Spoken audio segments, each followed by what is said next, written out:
All right, let this run for like 5 hours, and magic is already up to 27, so that's pretty good. I got a hit points and a corruption level 2. Rune usage is manageable, not too bad. All right, magic 30. I still need to get attack 30, but it's time to go to bed, so I'm gonna overnight ranged. Hopefully, wake up with range 30 and then wrap up attack tomorrow. Now that I'm back on range after all this grinding and I've got plenty of soul points, I'm going to pop back into the Depths of Decay to try to get my 10 clears here, just to see if I can do that before I go to bed. Hey, I got the pet, which is a really good pet. 2% max HP. That's insane. Huge, especially given how much like base HP I have. So really lucky to have gotten that so early. I don't think I've gotten any good drops though. That was one clear when I say any good drops. Oh, that's a drop at least. I should apply blight, extra abyssal resist, damage bonus. Maybe has some use case. I totally forgot I had access to this. I just discovered the Mark of the Centaur, which I should make, but I don't want to bail from this fight. So as soon as this fight's over, I'll go make one so I can discover more of them. I don't want to be using one in this dungeon. All right, so centaurs require bows, which is fine. I'll have to make a couple really quick. I want to make a single one so that I can. Perhaps I need like 90 of them. All right, whatever. I can do that. All right, I got my 10th clear. Probably don't have all the drops from this place. I'm probably not going to try to get them until later because I don't think any of them are particularly pressing. Yeah, I don't have the blighting polearm, which I think is useless, or the blighting gloves, which maybe has some uses. But well, let's see. Maybe I'll get them from these chests. Okay. But now I should be able to go to the shop and go into the abyss and buy this guy. Nice when I do harvesting again eventually. And now I'm just going to level up range, fighting regular enemies. Okay, I should have gone to bed, but I decided to stay up until hitting range 30. I can't stay up until hitting attack 30, so I'm just going to switch to attack and let it run. I'll overshoot it, and that's fine. And then hopefully in the morning, I will be able to raise the level cap on a whole bunch of stuff. Farming, township, astrology, summoning. It's going to be great. Okay, letting it overnight, I think was fine. I definitely way overshot my target, but I'm going to need these attack levels anyway, eventually, so it's not a big deal. Attack 34, hit points 36, corruption 26. I'm going to raise my level caps now. Me remember to do my skill tree. That's probably more important. It's nice to get this toxin thing. That's pretty helpful. We're taking these guys, I suppose. Okay. Points. I don't think I can afford anything from here that's useful yet. And I guess I can do a corruption unlock. Let's just get the XP. Okay, so raising caps. Let's do township first, because that's obviously the big one. Increase level cap 30 to 40. Beautiful. And we want to focus on building stuff that gives me materials first. Oh, although these are the really exciting ones, right? Mastery XP in all skills and affect everything else I do right now. But I feel like we still want to get more production so I can make some of these faster. So maybe that'll be like my second priority. So we want to focus on things that make stuff, and then things that give me buffs, and then stuff that gives me like XP, which I don't really care about. I was able to max the Abyssal Research Lab, so that's cool. Let's do the Slayer Research Lab. Seems pretty good too. Okay.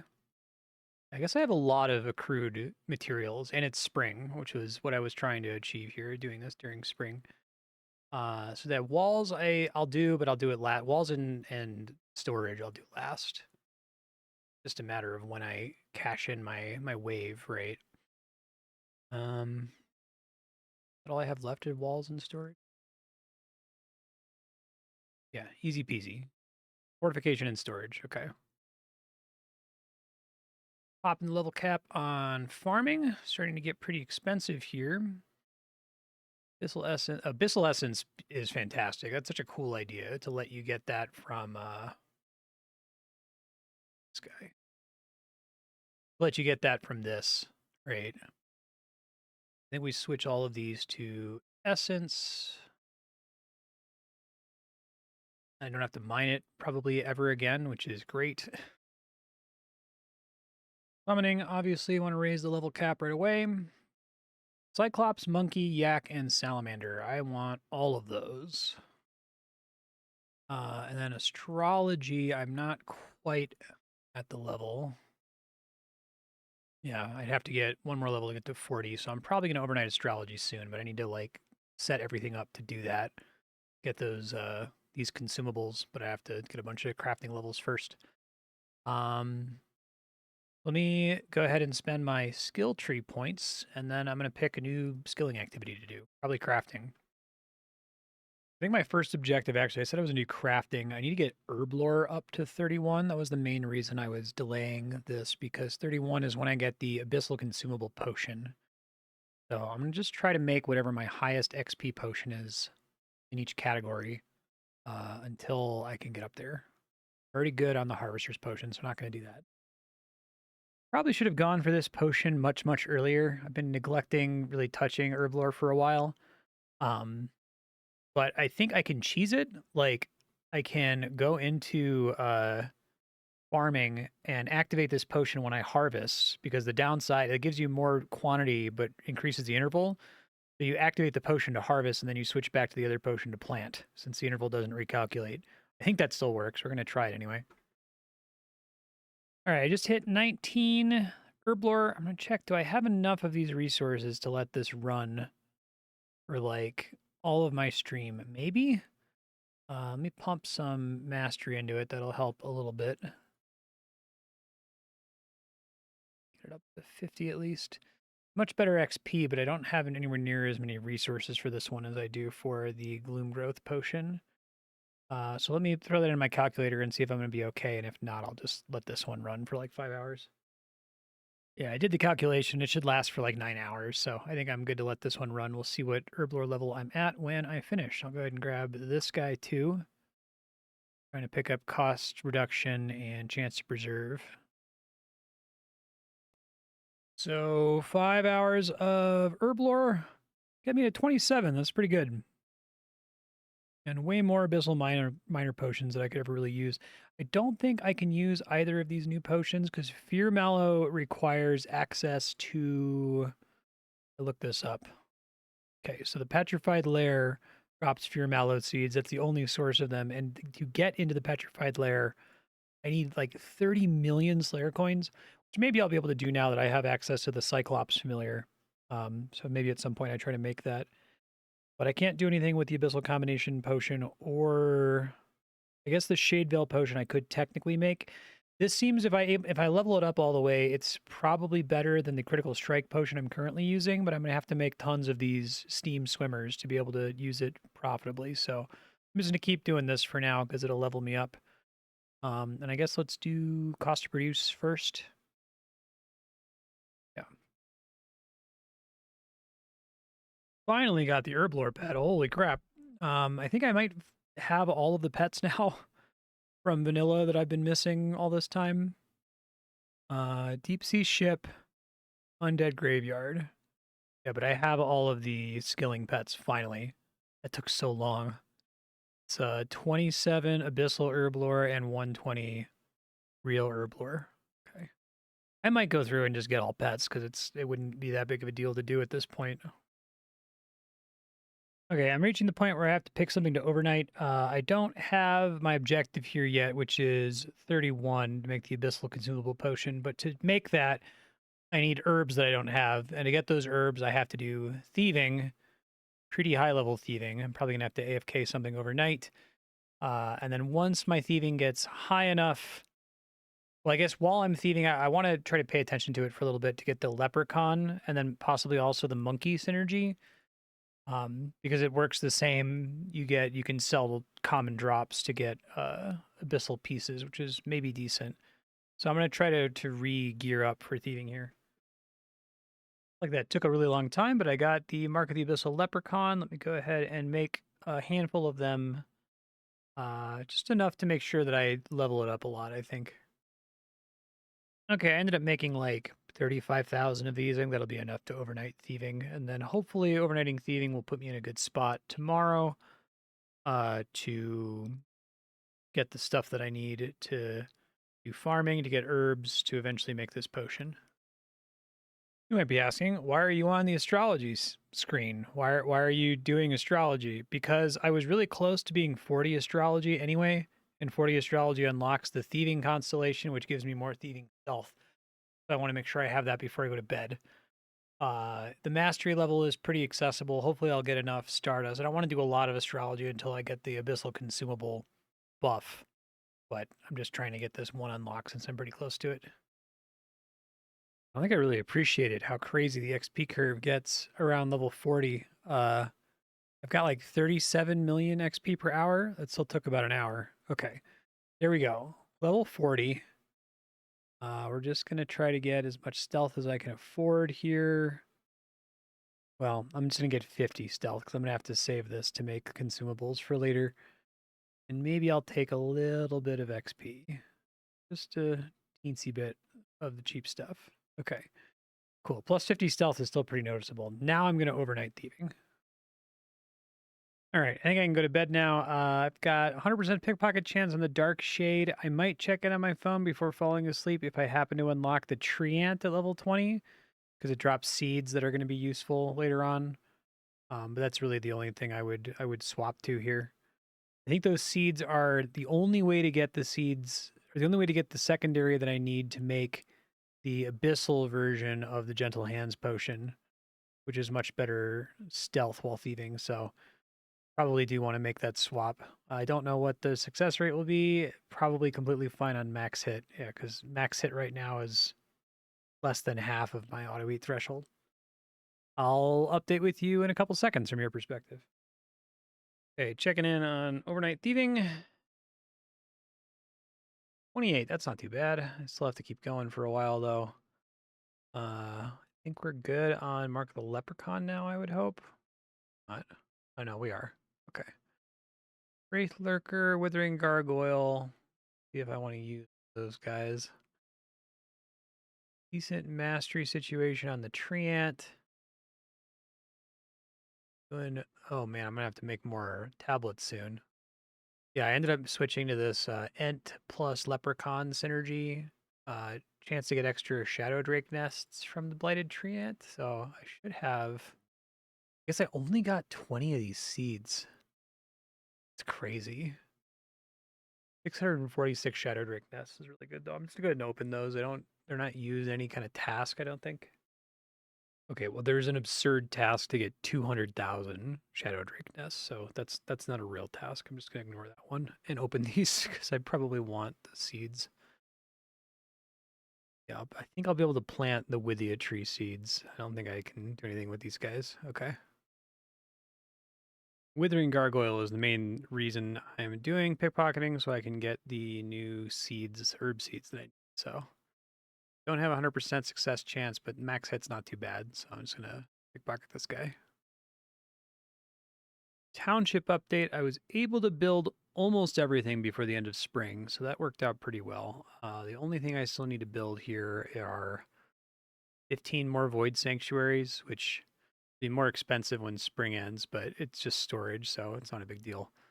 And then I guess hopefully I'll be able to raise the level cap again before it becomes spring again would be probably my objective. Once it starts to be winters, and I'll go back to combat to try to get up to base 40s. All right, I've got enough of these withered lime seeds that I should be able to get started with planting them. I technically need 32 to cover everything, but I've been trying to pickpocket another 10 and it hasn't been happening. I'm going to switch to crafting to try to get the monkey tablet. Want to get that leprechaun monkey synergy. Probably, well, to make monkey tablets, I need jewelry. So I'm just going to find a piece of jewelry that I can make a ton of here. All right, got the monkey mark. That didn't take too long. Let's go ahead and make a bunch of them here. Yes, usually I want to boost it up to level 50. Certainly makes it hard to get my mastery pool up, but 50 is not too big of an ask. Okay. Just gonna make a bunch of these. Let me make sure I got all my summoning gear. Finally got Abyssal Monkey rank 3, which I think is the one that I need to do stuff. So there's the commonly sell drops in thieving, which is the main thing I went for. Double items for Abyssal Armor, don't really care. Cost to produce in crafting is maybe okay. But this is the big one. I'm going to try this out and see if it's decent money per hour.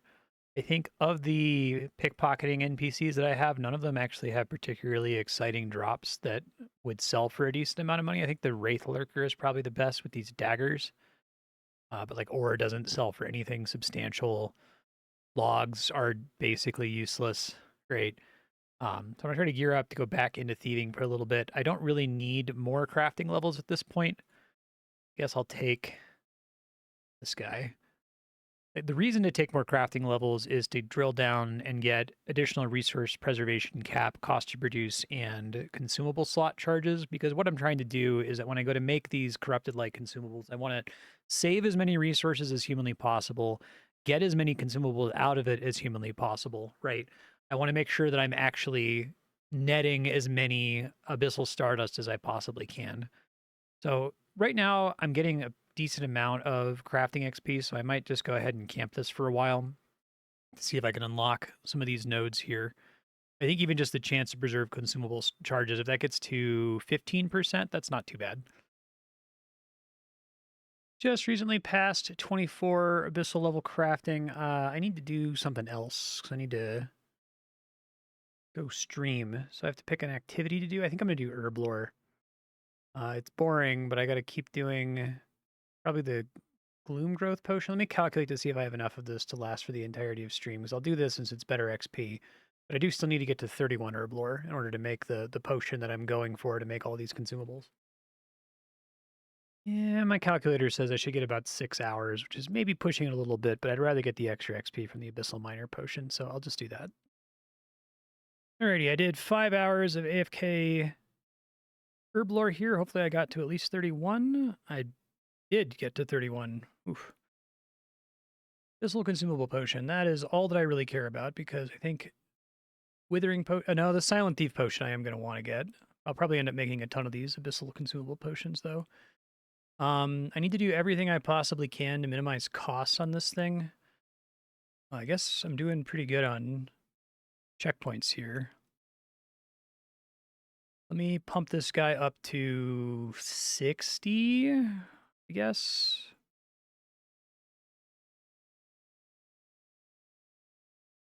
And then skill tree, we're going to get a chance to preserve. Probably going to start going down this side here. Pretty brutal. It burns 24 Mysticite fragment with everything. So I think I actually don't want to have my interval be too short because I want to get as much mastery as possible per consumed resource, right? I'm going to see what I can do to try to minimize resource consumption. I decided that the checkpoints here aren't crazy useful. I mean, the 4 charges per potion is pretty strong, given how the potions here have so few uses. So I do need to get that eventually, but I really just want to make sure that I can get these to level 4 as soon as possible so that as many of them are level 4 as possible. So I'm just going to eat all of the checkpoints, which is a little painful, just to get it straight to level 4 and then merge as many of them together as I can. Because the only other potion I'm really excited about is the thieving one, and I don't have to do thieving for a while, so I think that that is a choice I will end up not regretting, I hope. Okay, I've got like 7,700 of these potions. I'm just going to try to make sure I have all the possible stacking plus abyssal consumables buffs, and then I'm going to start trying to make these corrupted light consumables. Okay, I was able to stack a bunch of cost to produce buffs. I got it down to 3 stardust per craft, making 15 consumables. So I think I'm already, even just doing that, because I'm not actually making 15, I'm making like 46 when you account for like doubling and my other buffs. So even if it was 3 for 15, I think that that's I think that would more than pay for itself, even without preservation. But when you account for preservation and everything else, it's like super going to pay for itself. So I'm just going to let this run for a bit until I run out of Stardust, and then I'm going to upgrade all of the consumables, and then we're just going to overnight astrology, I think, because I got a lot of astrology that I need to do. I've just been neglecting it because I've been waiting to get this upgrade, but I finally completed the kind of dense candy loop. I had to do combat to level up. I had to do herb lore. I had to do crafting. We're in a good spot now. All right. Ran out of materials. I have 65,000, so I should calculate how long that's going to last. We do want to try to upgrade as many of them as possible. To upgrade all of them, honestly. I was able to upgrade all of them. Okay, that's cool. Yeah, because that's +2 base quantity. And then Echo Site I can't access until I get to 45 mining, but I think I still want to get astrology leveled up before I can do that. So I'm gonna work on astrology, and then when I get my next level cap increase, I'll mine to upgrade it one more step here. Let me go ahead. Actually, I want to make sure that that shows up on the astrology tab. And I'm just going to pick one of the constellations that I haven't finished yet to work on. Probably Ko. Just try to get as many levels as I can to start with and then start working backwards. So doing some math here, trying to figure out how things are going. So I have about a 0.57 chance. Well, no, let's not say that. I get about 0.57 Stardust per action, put it that way. And if we ignore consumable preservation chance, then I get a Stardust every other consumable.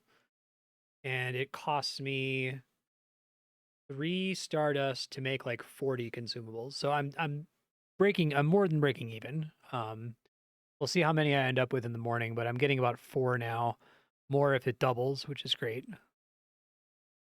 And you maybe noticed this, but when I was making these consumables, I didn't even turn on the fucking potion. God damn it. I was like, something just occurred to me like, did I turn the potion on? I must have, right? No, I totally didn't. God damn it. It's fine. I still am more than breaking even, but I can do a better job. So I'm gonna let this build up to like another 1,000, and I'll make another batch with the potion turned on this time. Let's just do it here. Fuck hell.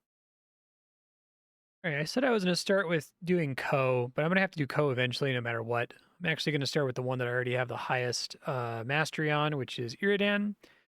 So the objective here is to try to get as much extra mastery as possible, so that when I start any of the other constellations, I'm able to start at as high a level as possible so that I'm getting the most mastery per tick. I think that's kind of the strat here.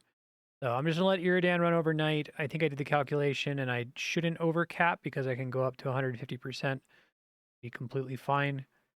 And then I need to make a decision as to whether do I raise the stuff that's in the 80s or do I try to get everything else up to 80? I probably try to get everything else up to 80. I think that makes sense because then that also unlocks another um, affix or constellation or star or whatever that I can update. So we'll let this go, see how it goes. Checking in on 10 hours of astrology. I'm starting to think that maybe I should just go ahead and get the next level cap increase because yeah, I'm using like 38,000 corrupted light consumables. And if I can get the next level cap increase, then I can actually mine this Echo site, which is basically free. And it essentially doubles all of the Stardust I get because this goes from giving me +2 quantity to +4 quantity, which I did get 40k Stardust, which is pretty good. I don't regret doing this here because I still have a bunch of nodes that I want to unlock. I didn't even get to 99. I think this is going to be even slower. Like astrology is already really slow in vanilla, but there's significantly more constellations, so the amount of mastery you get per tick is substantially higher. Um, Here, the amount of mastery you get per tick sucks. So even if I let it go for 10 hours, go from 92, I get stuck on 97. Sorry, my wife is incredibly talented at calling me at the exact moment I click start recording. That way, if you heard the phone ringing in the background. So what I'm going to do here is click max out Iridan, and then I'm going to try to get as many other things to 80 as possible, just to get more nodes available. I guess I should tactically pick the ones that I'm going to take to 80 based on what the actual node is, because I don't want to put any points into. There's one of them that's like useless. I think there's like one of them that's like food efficiency or something that I don't care about. Let's do that to see how much mastery I have left over. Not a lot. That was actually kind of expensive to do. um, hmm. Let me just review the list. This one is reduced cost to produce items in cooking. Don't really care. Cilia is cost for each items and fletching. Don't really care. Arachi is chance to get 8 additional resource and rune crafting. Actually, kind of good. Ko is agility obstacle AP build cost. That's useless. Wow. All right. Well, I guess it's Arachi then. I'll see if I can even get it to 80. Not quite. I don't really want to train it to 80 because it's going to take too long. So I'll probably just call it there. And then my plan will be to come back to this once I get, use my words, once I raise the level cap again and start getting that mining resource that gets me the next tier of consumable. The reason I got 99 on this guy is the maximum hit added to minimum hit, which I think is global. I don't think that's just melee, even though everything else here is melee. So that's pretty cool. And generally, I'm not going to be maxing out any of these nodes. I'm going to take them to 5% because that's the amount that's like reasonable for me to spend. But I am going to max this thieving stealth node because thieving stealth is like extremely transformative compared to all these other stats. Feel a little bad. I probably could have gotten this. I just realized that Dorn unlocked this because I didn't notice this previously because my corruption XP was previously so slow. But it required corruption level 15. More combat abyssal XP from corrupted monsters would be more XP in all these skills. It would have been like 5% extra XP is really not that big of a deal. I've got so many stacking global XP buffs that not like it would have saved me maybe like an hour or two. But I took it. Everything's at 5. I have 32,000 Stardust left. So I'm going to click through all these and see if there's anything else that I really want to take right away. Harvesting interval, obviously, I want to take, but I'm going to try to not touch harvesting until I have to. Because right now I feel like I'm getting plenty of harvesting rewards from other sources without actually having to train this skill at all. Guess I'll max out stuff related to combat that increases my damage. So strength bonus from equipment. I mean, these Stardust gets used up so fast. Okay, and magic damage bonus from equipment. Then maybe also melee accuracy rating. And now I'm out of Stardust. Okay, that's fine. I possible I can just jump straight back into combat to try to get everything to 40. Guess I should check and see if there's anything that I should craft first, right? Get my crafting level and my smithing level, my runecraft level up to get access to better gear. But I kind of want to do something interesting right now because I have a lot of like, there's a couple processing skills that are particularly boring to run. Astrology is obviously one of them. With like runecraft and crafting, it's kind of just like, if I'm actually able to look at the screen, I don't want it to actively be training because there's nothing to remark on, no interesting like skill points to spend or anything. So I'll putz around and look into different categories and see if I just want to just do combat with what I currently have. I can also maybe check and see what the new Slayer task tier is. Fear. I might have adequate stats that nothing can kill me, but I'll check first. Before jumping into combat, I decided to jump over to smithing to make some daggers so that I can make more Abyssal Gulbin Thief familiars so that I can get more money so I can keep paying to unlock skills. I'm in another candy loop is what's happening. But as part of that candy loop, I just got the Abyssal Salamander mark. So I'm just going to make a whole bunch of these guys. I don't think I have any more use for Abyssium bars. I'm going to have to move all of my agility obstacles and stuff back to combat. Actually kind of annoying. I really hope Melvor 2 changes the way agility works. It like lightly commits me to activities in a way that for me isn't particularly fun. But anyway, what I want is I want to discover the last 2 marks that I don't currently have. So that's defense and Slayer.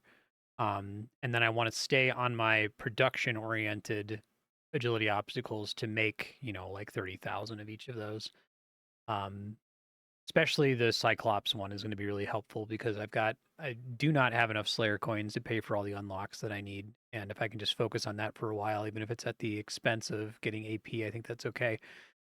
So the short version is I'm going to go into combat with all of my shitty agility obstacles just to try to get those 2 marks to drop and then make hopefully enough tablets that I just don't have to think about it for a while. That's the objective anyway. I keep forgetting to unequip this summoning scroll when I go to do other things. Every activity in the game burns summoning scrolls since you're always using summoning familiars, so I ran out of them. I really don't want to go back to the Melvor realm and do the Necromancer's Palace, but I feel like I kind of just need to because those summoning scrolls are really great for squeezing more value out of these items. So I will go do that. I don't want to, but I kind of have to. I've ran this just for a few minutes, and I've already got 22,000 summoning scrolls. I'm gonna keep letting it run because I never actually got the pet from this place. Yeah, so I may as well try to get the pet. Why not? I'm already geared up for it. It's annoying to gear up for it. Hopefully I'll get it and get plenty of summoning scrolls and stop accidentally using them. Because literally what'll happen is I'll go into summoning, I'll equip the scrolls, I'll make, however many familiar tablets I need for this skill I actually want to train, and then I'll switch to that skill, forget to unequip it, and they just get burned so fast. All right, I've hit drop rate for the pet and don't have it, and I have like 100,000 scrolls, so I think I'm just going to call it. This should last me as long as I don't forget again to unequip them. Smash cut to me forgetting to unequip them and having to do this again, I'm sure. All right, I finished making, I think I have 30,000 of every kind of summoning tablet, at least 30,000, sometimes more. Yeah, pretty good base. I guess I could make like 1,000 abyssal pigs just to make sure I actually have 30k. And then I'm going to go try to get the yak and the cyclops. All right, I got the yak tablet, so I'm going to pop out and make one of those really quick. Oh, and the cyclops. Fantastic. We'll do those. Okay, I made about 50,000 abyssal cyclops. I'm going to make 50,000 or so abyssal yaks, which requires boots, which is kind of interesting. Let's see, I might have to go smith some more of these. Because I guess they don't have shields in Into the Abyss. They tried to streamline some of the recipes here. But I'll let this go until I run out of boots, go make some more boots, and then do this until I have enough yaks. And then we're just going to train combat for a while. Try to get this additional level cap increase so that I can make the better consumables for astrology. All right, didn't have to make any more bromide shoes. This is pretty good. I feel pretty happy with this. I've been able to make every summon so far from 1 to 40. A decent chunk of them, except for the Abyssal Occultist, because that's going to require me to get 30 million Slayer coins to unlock the new Slayer area that drops those. And then I probably want to make a lot of those. It sounds like the Occultist synergy is really strong. Maybe even the best, actual combat focus synergy in the expansion. Yak plus Imp is pretty good. It's just a flat, huge increase in Abyssal resistance, provided the enemy is corrupted, which you can do in every fight if you wanted to. So I'll probably be using that quite a bit. I'll let this go until I get to 50k yaks, and then I'm going to try to get all my agility obstacles in order, and we'll go do combat. I just noticed that I was barely short of this task here. 50,000 Abyssal Cyclops, 50,000 Abyssal Monkeys. You get 125,000 Abyssal Cyclops. It seems like a pretty good deal. Just going to see if there's any other summoning tablet tasks in here that I could do trivially. Probably not. I should have done this one. I probably can now. Almost. I'm out of Mysticite. I guess if I mine all of this, some of it's going to get doubled, so I could try to turn that one in, but we don't need to do that right now. How many tasks have I done now? I feel like my level cap is high enough that I can maybe get to the 25 task threshold, if not the 35 task. I need to do 5 more. And I'll putz around with this. There's a couple of these things that I can maybe do without immediately needing to do a bunch of grinding. And nothing else summoning related. So if I want to do these tasks, I'm going to have to do some grinding. So I'm not going to do it right now, but should soon, because there are other things that I can unlock if I can get up to like 25 tasks. I can buy this. All right, 5 hours of strength combat. Let's see where that puts me here. Probably somewhere fine. 3 strength levels. It's getting pretty slow. 3 levels in 5 hours. I guess I haven't really picked up anything that's like a gigantic upgrade. Only got... wonder if I got a significant amount of coins from this lifesteal, if that activated partway through. I'm not sure how the simulation works, right, when you load from idle time. But I have a bunch of things in the skill tree that I can pick up now. Like this is a pretty big one. I have a 20% chance to stun with melee attacks, which is pretty good. I'm kind of surprised they included that. I'm going to save up for the reduced damage taken from Toxin. And then I guess I can take this guy, lower prayer cost for prayers. Cool. So I'm going to delay unlocking the petrified lair for a little while. I do need to unlock it for reasons, and I have the coin, or I'm about to have the coins for it.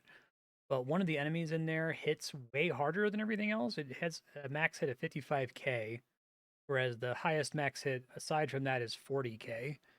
So I'd like to avoid unlocking that until I know I'd be able to heal through it.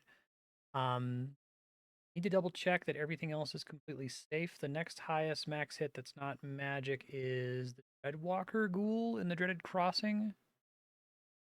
Like that. I think it's probably fine. But if everything's cool, then I'm just going to set Auto Slayer to run here. It hits for 290k, so that should be fine. So the ranged one is the last one that's dangerous, and that's a Wailing Ambusher is the highest ranged enemy. And the Paranoia Pit. We'll give him a try here.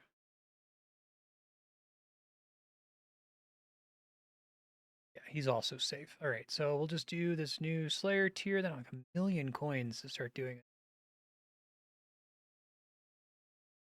Here in a minute. These guys all have a combat level above 6,000, so I might actually finally get a new corruption. I've been in this expansion for like over 500 hours effectively, and still only have the base corruption. So 1 in 500 chance. So I will almost certainly get at least one of them. Over 6,000, over 6,000, over 8,000. So there's, I guess this guy can only get two, but there's a, if one of these guys ends up being above 8,000, I'll be that, which would be nice.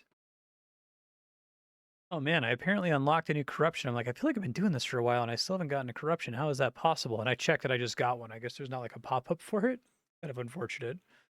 25% global evasion. That's actually worse. Honestly, don't know how this works. I think it might randomly give me one of my available corruptions, which is not great actually, because that means that corruption I just got is actually a debuff.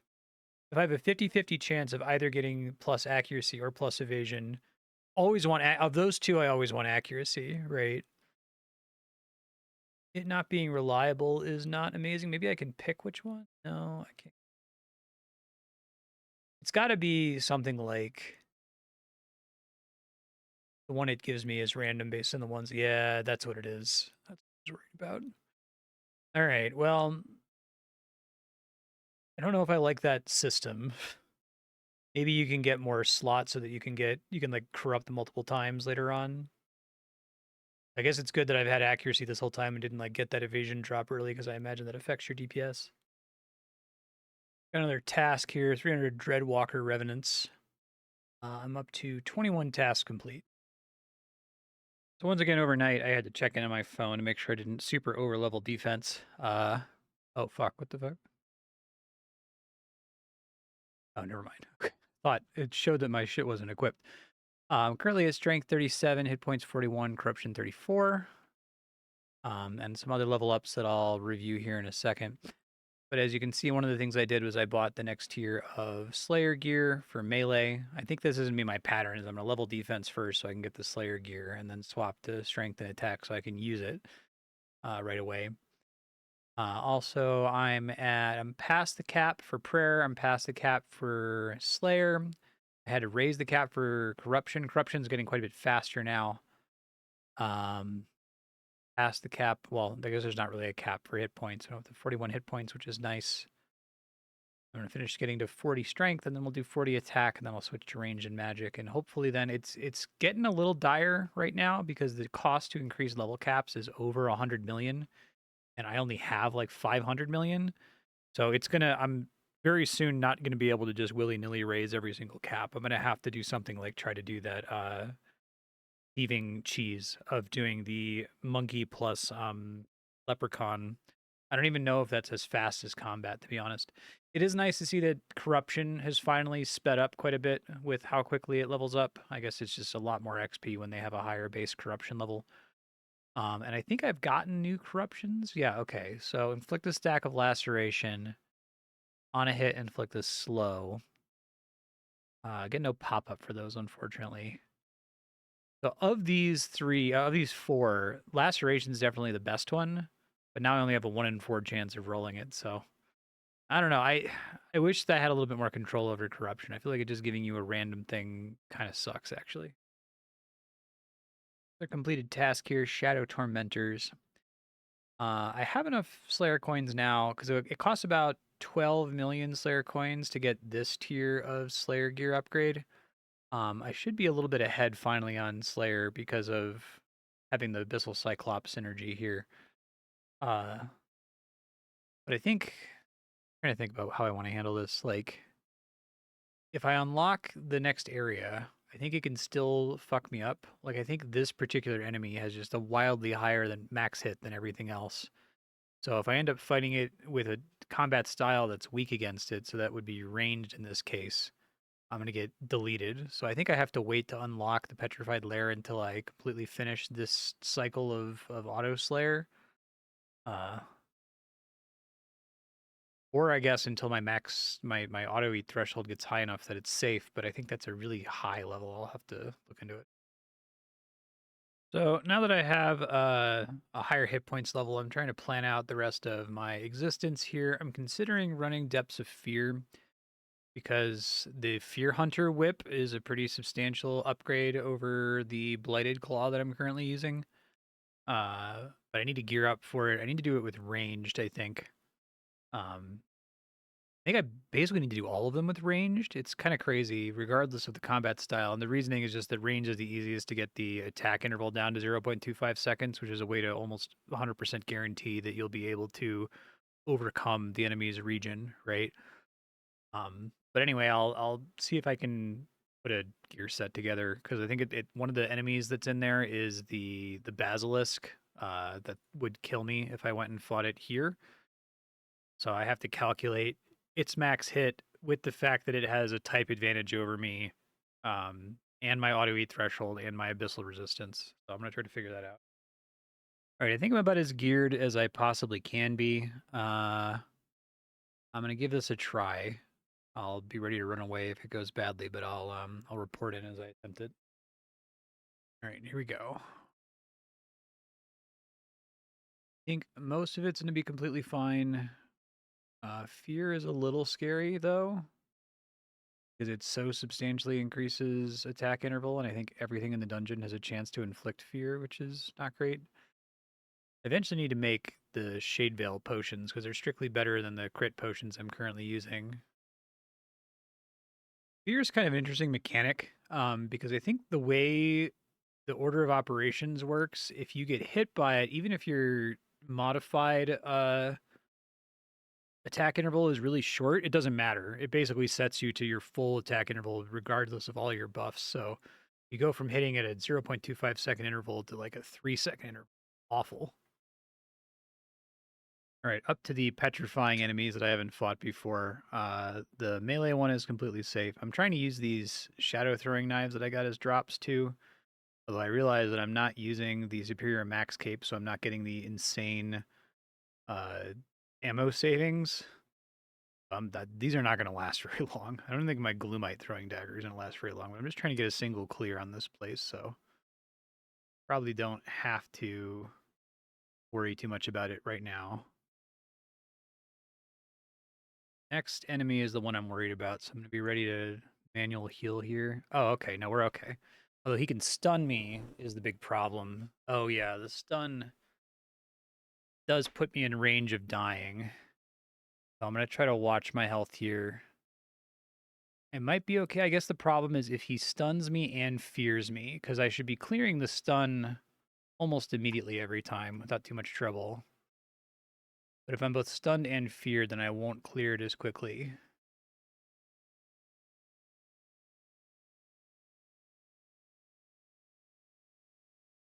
His attack interval might be long enough that I can clear the stun no matter what. Yeah, because even if I'm feared, my attack interval is like 2.4 seconds, and the stun only lasts one turn, so that might actually be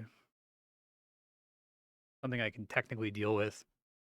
This guy also stuns you with a max hit. His max hit is insane. I guess his max hit's only insane while I'm afflicted by that. Okay, this is more than a little concerning, though.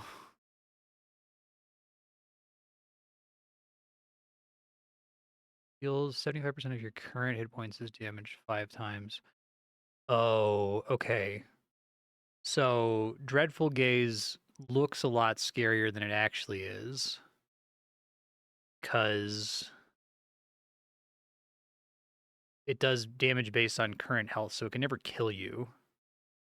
I see. All right, well, this isn't going super great. I should see if there's anything I can do to mitigate fear, right? Man, I've been trying to kill this guy for a minute. He sucks. I'm trying to change everything to be able to get some damage in.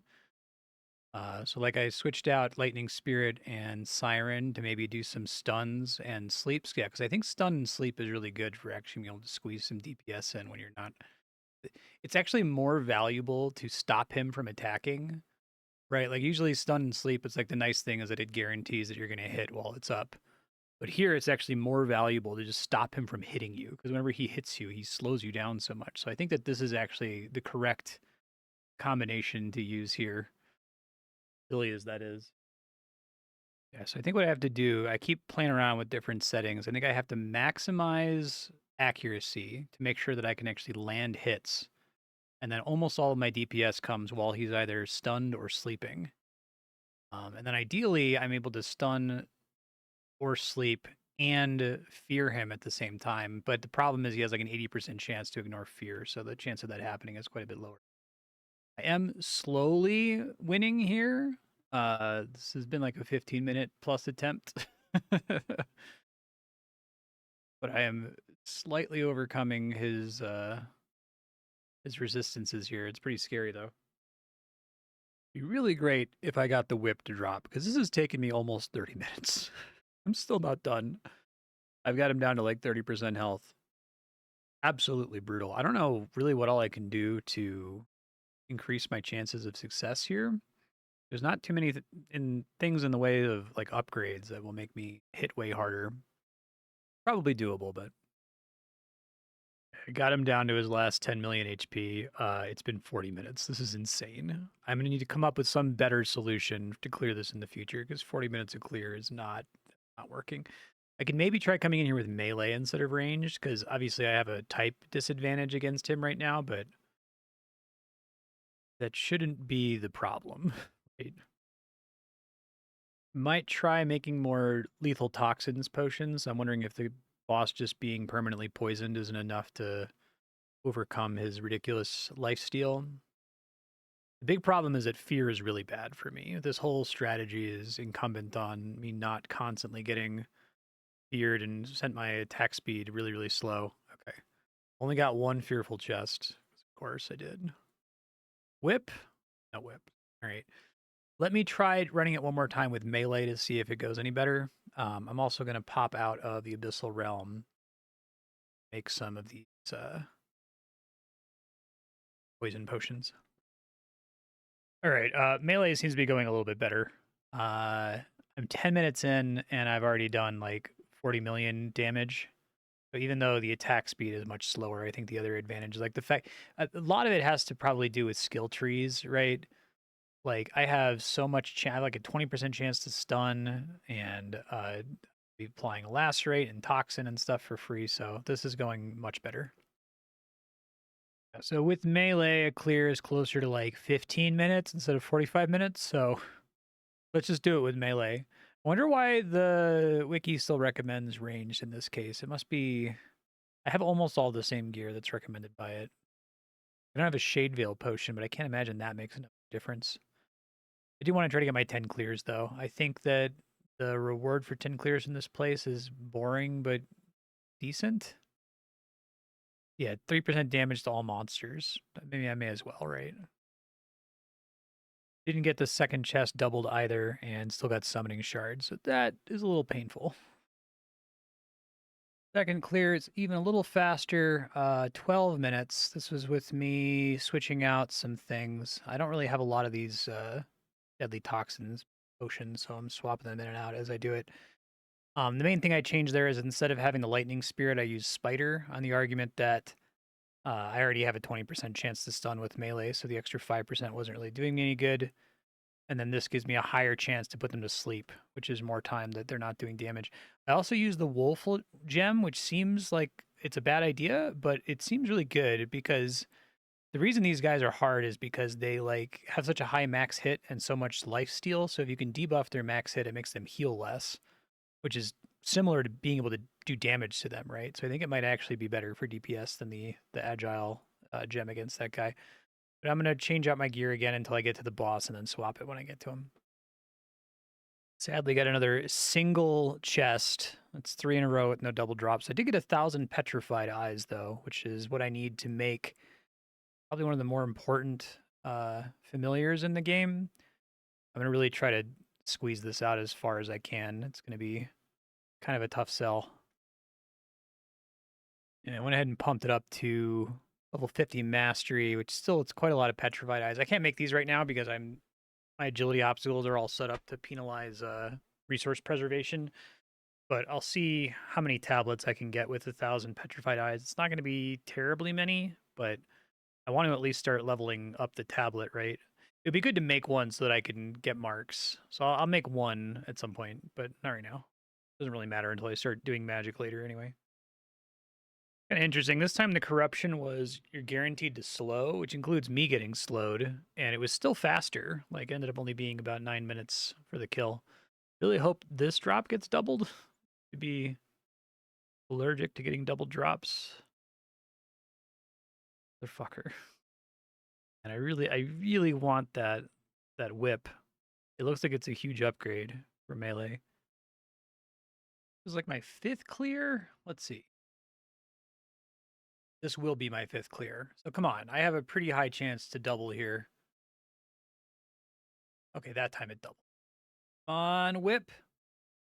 Fuck, man. Life of me. Might actually use the shade consumable. I mean, may as well if it speeds up the clears. I got to do 5 more. Whip is apparently a 1 in 30 drop chance, so if I go dry, I might be here for a while, especially if I keep getting unlucky on loot doubling. So hopefully I get it. One of the few like significant weapon drops I've seen from these dungeons so far. They seem to tend to put the weapons either in crafting or from regular Slayer mobs. I got another single drop. This time I got a Fear Core, which combines with a Gloomite helmet, which I don't have the smithing level to make yet. Which just gives you a little bit of extra abyssal resistance, so that's actually kind of underwhelming, unfortunately. The double chest drop, still nothing good. All right, I got my 10 clears. I'm probably just going to let this run while I'm streaming, though. Let me get this 3% damage dealt. That'll help. Because I really want to get that whip to drop. So, and I still need the pet, technically. Hopefully I don't have to do 30 clears. Hopefully I get enough doubled chest drops that I can get the pet and the whip and be done in a reasonable amount of time. This isn't a terrible way to train. Well, I'm probably going to have to swap out of strength. We'll see if I'm able to get 40 before I swap to attack. Likely can get attack close to 40 if I just let this dungeon run. Perfect timing. Just hit strength 40 right before I got to leave for stream. So I'm just going to switch to attack and keep letting the dungeon run. I mean, it's not super great. I'm probably going to burn through all my food. Should have enough food to survive. I should maybe do the math on that. This should be fine. Don't need to stress too much about it. I have the thing that lets it automatically swap food, so I shouldn't die as a result of that. We'll see what attack level I get to. We'll see if I get the whip when I come back. See you in a few seconds from your perspective. All right, checking in on 4 hours of this dungeon. Attack 39. Okay, that's great. Almost done with that. 31 fearful chests. Do we get the pet? We got the pet. The pet's great, actually. Chance to inflict fear is pretty useful. A whole bunch of other level ups. Let's see. Did I get the whip, please? The corrupted ring fragment. I got the whip. I think this is everything, actually. Sweet. All right. Yeah, that should just be flat upgrade, I guess. Oh, well, that's cool. That's kind of cute. Like the whip in RuneScape, it's good at slash, but not good at stab or block. So I'm actually not going to use it just yet because well, I can see what the accuracy is with it. I need to be careful with food here. Jeez. Uh, need to finish getting this attack level. Probably don't need to finish this dungeon run. It's probably too expensive in terms of resources to be worth it. All right, let me go back to doing Slayer tasks, and I'll try using the whip here, even if it's on attack. Fear Gem, chance to apply fear, stacking up to 10 times. Fear Cloak, chance to apply fear. 5% abyssal resistance is pretty good. 20% chance to ignore fear would have been really nice in that dungeon. A little bit late now. And then Corrupted Ring Fragments. So this one requires crafting, this one requires harvesting, and this one requires fishing. It might be worth trying to get this as soon as possible because it's basically the signet ring from Vanilla Melvor, but for the Abyss. And is pretty good. Before I go too hard on additional Slayer, clearing that place got me access to a couple upgrades. Let's see, the Seismic Wave boots and the Seismic Toss gloves. Gloves, not that much of an upgrade, given that the Eradicating gloves are still very powerful. But the boots are pretty good whenever I'm done with the elusive boots. So I might pop over and try to get those drops. Suppose we can start with the boots since I'm strong against magic anyway. I'm probably going to be swapping off of attack soon anyway, so it's not like it's a big deal. These guys I've also unlocked, and doesn't really matter. I don't think these drops are particularly helpful right now. Never mind, I went to go fight that guy, and he had a really bad max hit. Maybe I can get around it if I try to gear more for Abyssal Resistance. Yikes. Try him again. Had to run away.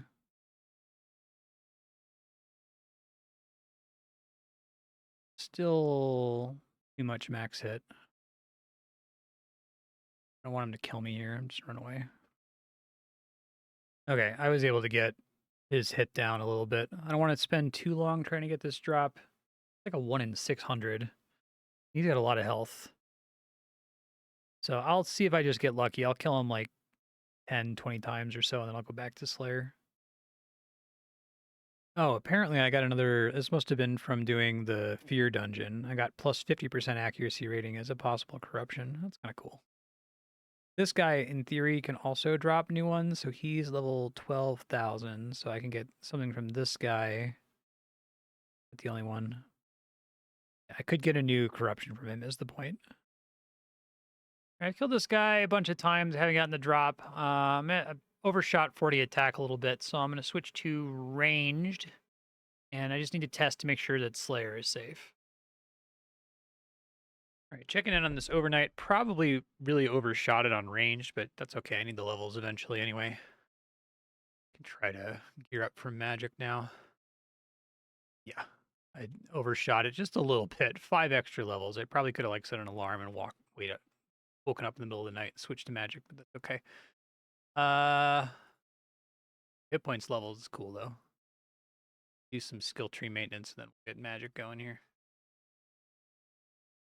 I have to debuff my DPS quite a bit to get my abyssal resistance high enough for this to be doable, but I'm going to try to unlock this region that I've been neglecting, the Petrified Lair. I think I can technically get out of getting one shot by the Petrifying Basilisk, but I have to have perfect gear. So hopefully I don't regret doing this, because it's been pretty profitable to auto Slayer here. And this means I won't be able to afford the Withering Catacombs, which cost 50 million Slayer coins. Brutal. That's okay? Question mark. Let me just fight this thing really quick to make sure it can't one-shot me immediately. Okay, I have to wait for it to stun me.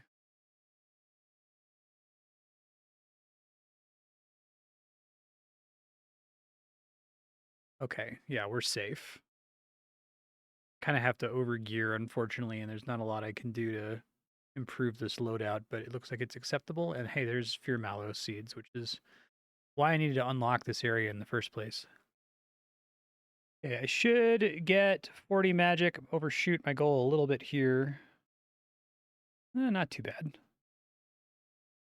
And we got Mark of the Witch level 4 finally. That took a really long time. I need that to go and make the synergy that lets you get Slayer coins with Cyclops. I almost got to 41. So now that I've done that, I can raise some level caps, but I got to be really careful now because some of these, I'm going to run out of money. So let's raise level cap for Township. That's worth doing basically every time. Let's spend our points here. I think just doing that is completely fine. Spare coins are probably more helpful. I will spare, heal. We can get more weapons, we can get more resources, and we can get more damage dealt to all monsters. This is probably, I might want to wait until spring to build this because it's pretty expensive. And if I'm swapping off combat, I can probably wait until spring since fall just started before I go back to doing combat. But I do want to start building this stuff now. So let me do max build, max build, max, max. Okay, I can't quite finish that. We'll fight the wave. And I could do that again. Right. I'm going to raise the cap for farming. Yeah, it's starting to get really expensive compared to the money that I actually have. Let's check the skill tree here. I already got the interval reduction. Because I probably can't do both of these. Maybe I can, actually. Only for special. Okay. And then I'll decide what I'm planting here because I think now I have access to Whisper Tallow Herb. I don't have the seeds for, I don't think. Nethia Logs, I do. Obsidian Vein Pod, I do. Whisper Radish, I might. Echo Snap, I don't think I do. So here the cheese is to use this guy and use this guy. So let's plant all. Okay, so nothing new I can do there. So I'll just continue doing the Fear Tallow, I guess. And swap back off of this. Here I could do Whisper Radish to start getting more of the seeds on a refund. And then I'll just plant Wither Melon until I get those. Okay. Summoning, we want to raise the cap on close to 50, really close to 50, actually. Here, I guess I don't really care about summoning interval because the summons do no damage. It's actually kind of weird. It seems like an oversight. They accidentally forgot to make the summoning damage higher. I guess when I get one more level, I'll be able to pick up cost to produce, which is really convenient. That unlocks the Herblore familiar and the Prayer familiar. And then at 50, which I'm very, very close to, I'll get the Dragon and Devil. So that'll be convenient. The main reason I did all of this, though, was for mining. Go all the way to 50. Am I going to go broke doing that? I am. Okay. I guess I just have to do it for now, and then I'm going to have to find a way to make money. So the reason for doing mining is that I wanted to get the next tier of upgrades to consumables from Starfalls, and that requires 45, which is why I had to raise the level cap to 50. So I think what I'm going to do is I'm going to mine all 15,000 of this Mysticite because I need it anyway for upgrading my consumables. We'll see what mining level that gets me to. And then I need to try to get to 45 so I can upgrade all the consumables so that I can start actually doing astrology because I have to do a lot of astrology. And then now that I'm broke, now in order to raise level caps, I literally need to do like thieving, leprechaun plus monkey. So we'll try to do that. All right, mining is crazy slow. I got everything in place in order to get mining up.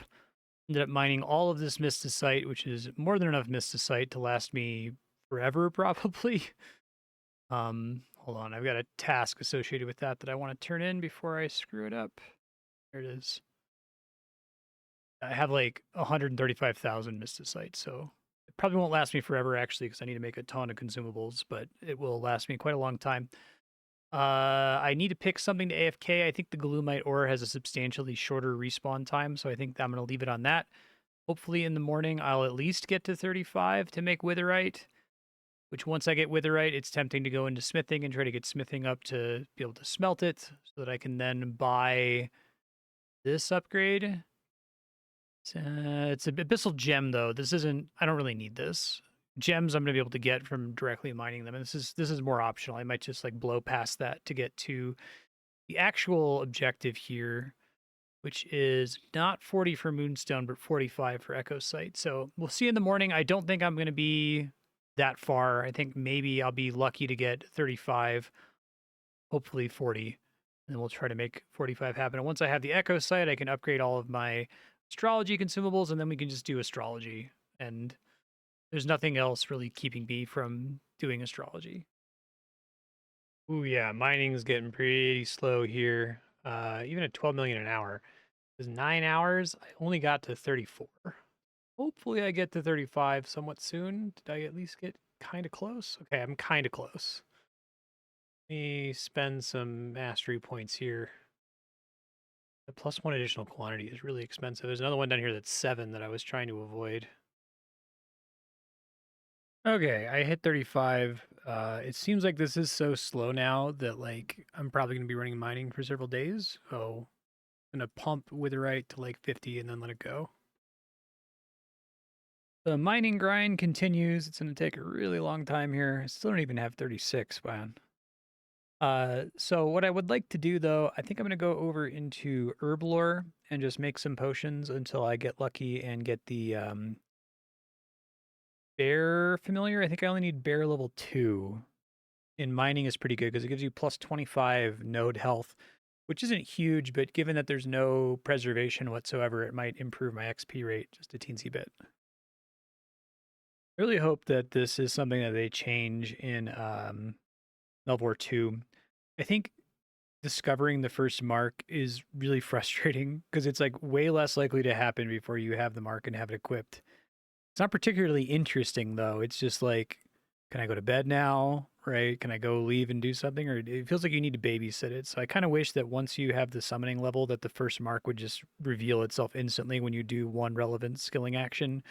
And then from there, you can try to come up with some mechanic where you get more marks or less marks depending on whether the tablet's equipped or not. But yeah, I mean, I can't complain about being dry. I'm still committed to not complaining about that because I have this abyssal skilling gem, which I got super early.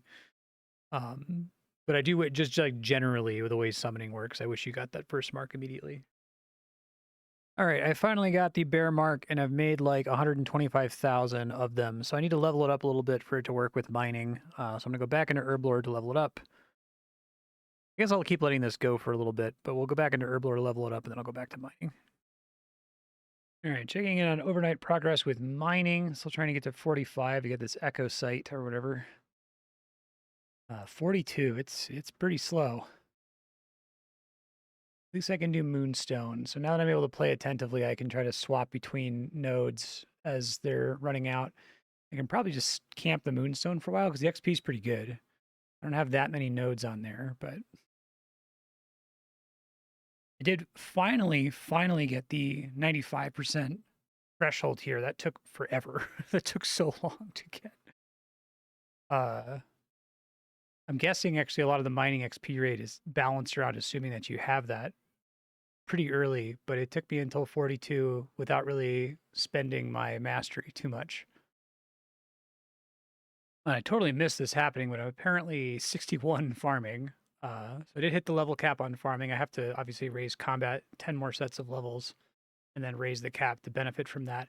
Don't think there's terribly much past 50 that matters. I mean, it'll matter when I level everything else up, but it's not like necessary that I level this up, raise the level cap anytime soon. All right, checking in on 5 hours of mining. Hopefully it got me to 45 or close to it. It did. Look at that.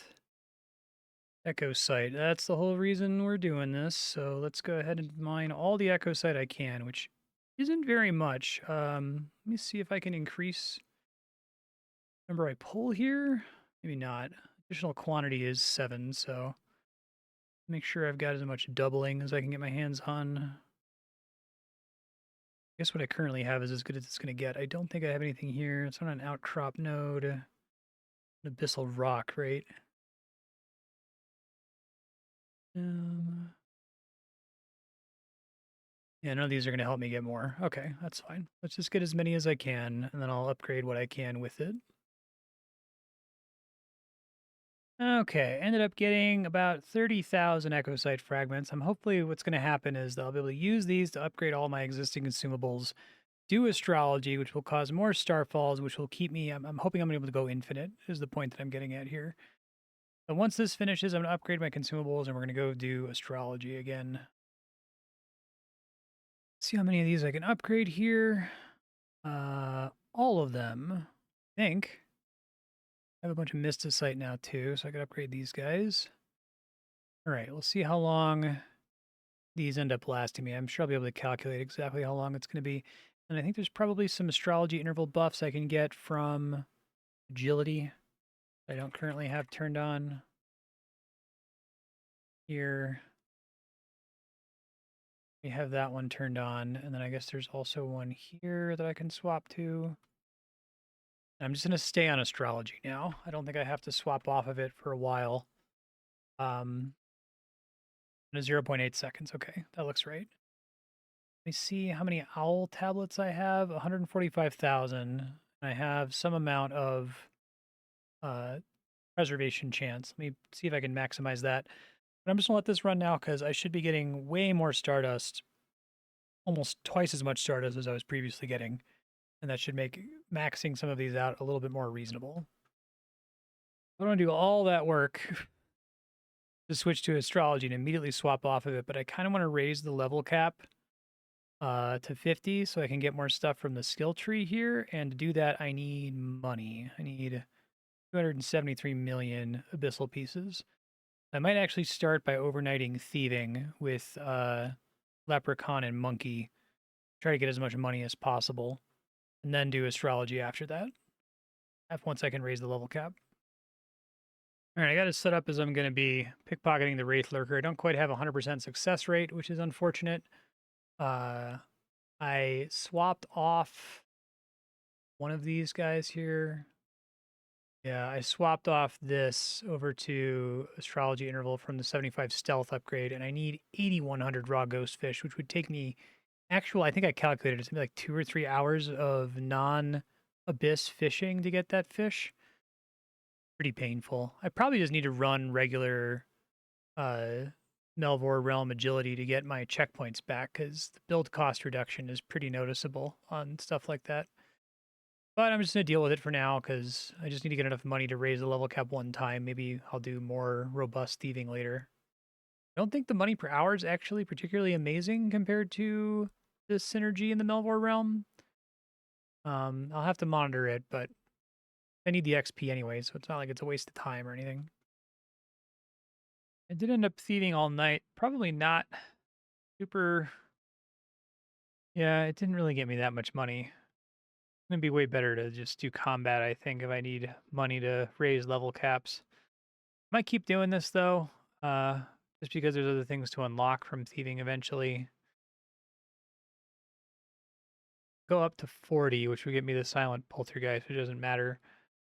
But I think the idea is that, was it the Void Envoy? One of these guys, the thing that you can pickpocket from him sells for a ton. So the Leprechaun plus Monkey synergy would be way, way, way, way, way more effective.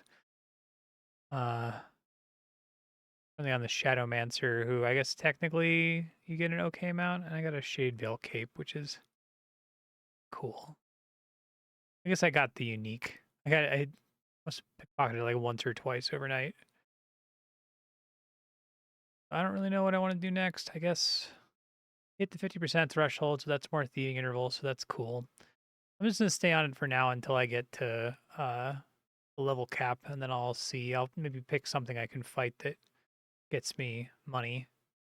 Also, I think technically have access to the main money-making method, which is going to be Unicorn plus Golden Thief, I want to say. It's like you get abyssal pieces from regioning health. So once I hit the level cap, I'll maybe briefly go back to combat to try to make that happen. I know this is moving away from what I said I was going to do with leveling up astrology, but I really want to get thieving up to 50 to pickpocket the. I think it's the Void Envoy at 46. In addition to maybe actually being a decent amount of money per hour with Leprechaun plus Monkey, it also drops a unique necklace that is more Global Abyssal XP that I probably want to equip whenever I'm doing any other skilling. So I'm considering starting to sell some items. I think I can pretty safely sell all of my Amulet 2s. They have no use case. I think the Ring 2s can still be used to make Monkey tablets, so I might hold on to those. And then I'm going to consider maybe selling some of my logs and ores. Probably have more than enough like Gloomia logs. So I can likely get away with selling like half of these. Just want to get enough to raise the level cap on thieving one more stage.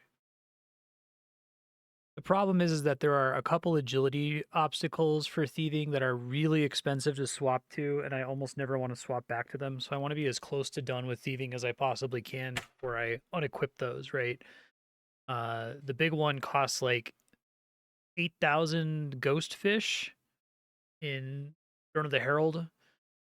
It would take me like an hour to get it, and I really don't want to have to swap to it. So, or swap. I'm on it right now. I don't want to have to swap off of it and then swap back to it. So, I'm just gonna see if I can get all the way to thieving 50, maybe even past 50.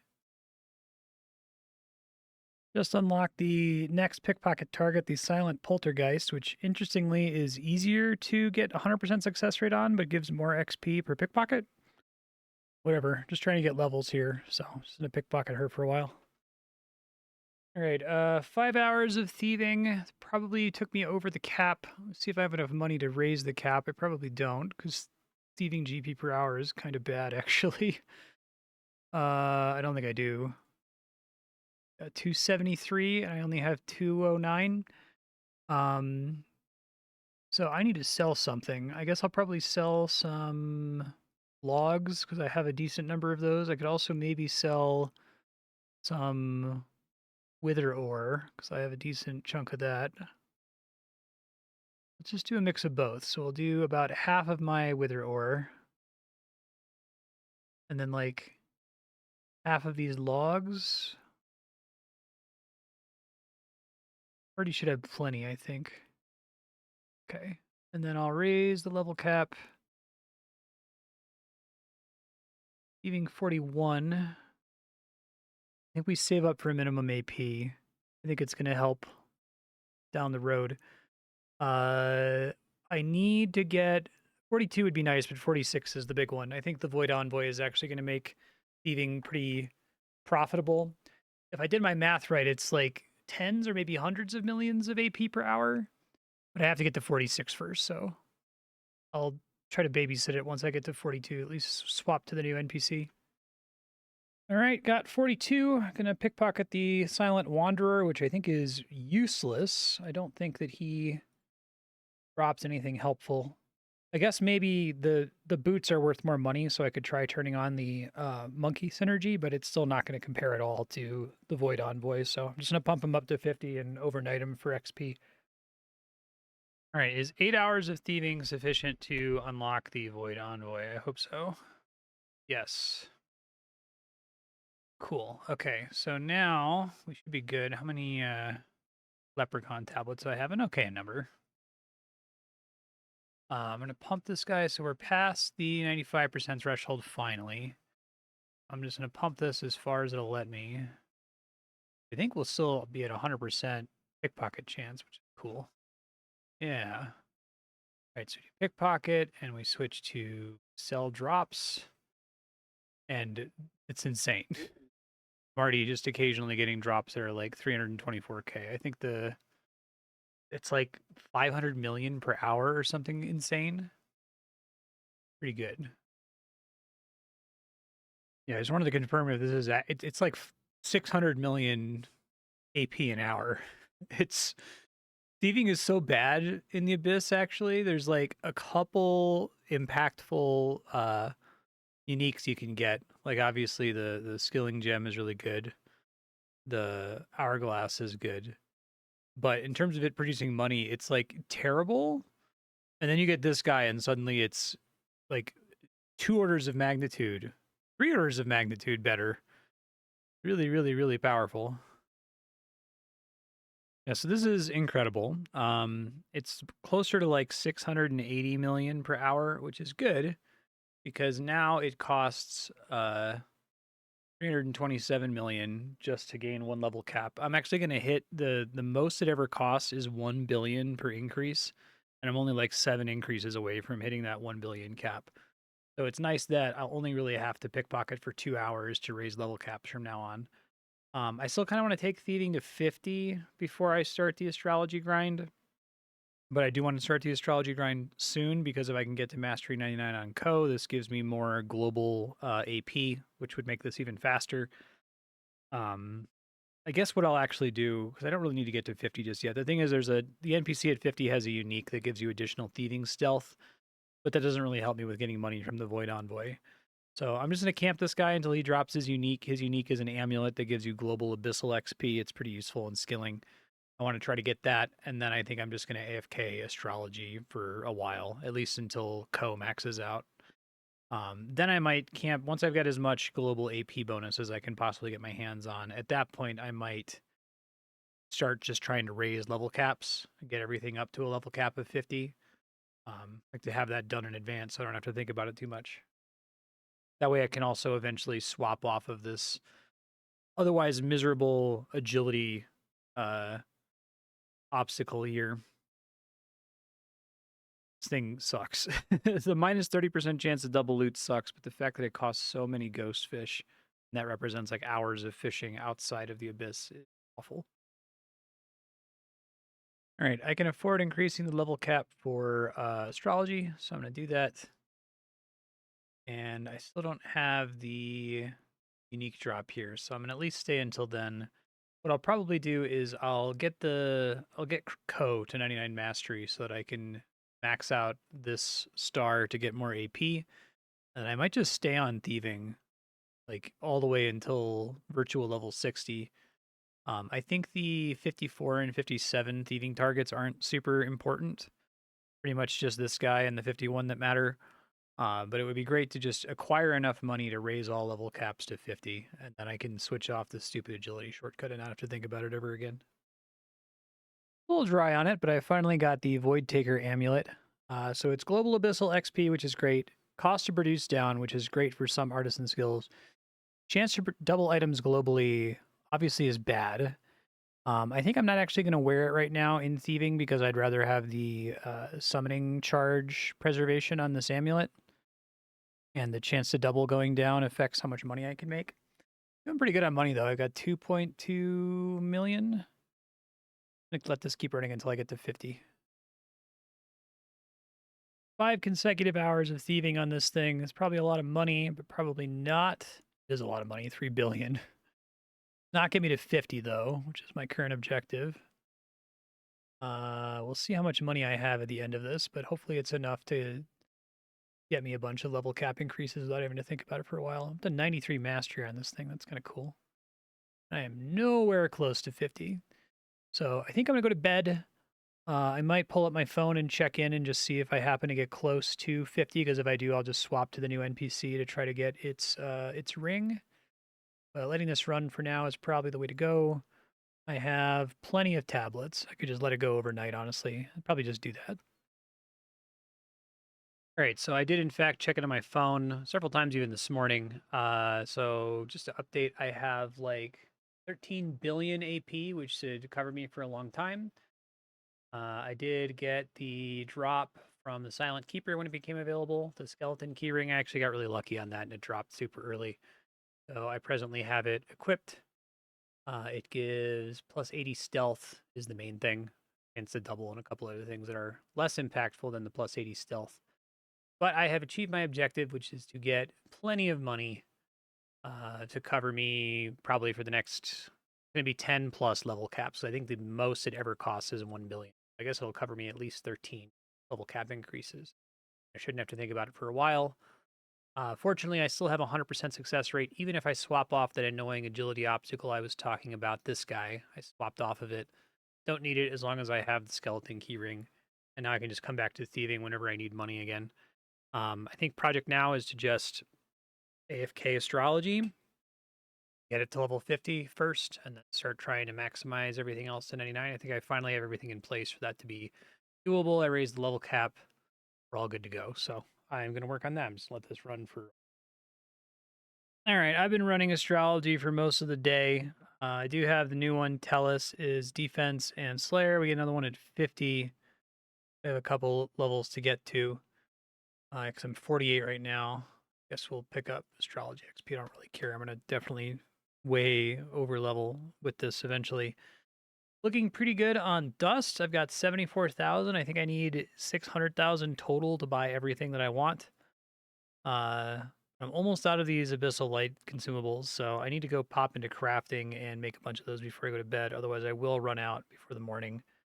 I think my strategy now, I wanted to try to get to the level cap as soon as possible just so I can get more skill tree nodes. Although at this point, it seems the only other one that I'm going to get is this one. I was hoping to get the interval, but I think that's going to require me to go up to 60. An interval only really matters. I guess it matters for getting more dust, but it doesn't affect how quickly I get the mastery, which is the bigger grind here. But I think kind of short term, the plan is to max Tellus and then probably Arachi and Cilia and Terra, and Veil is a lower priority.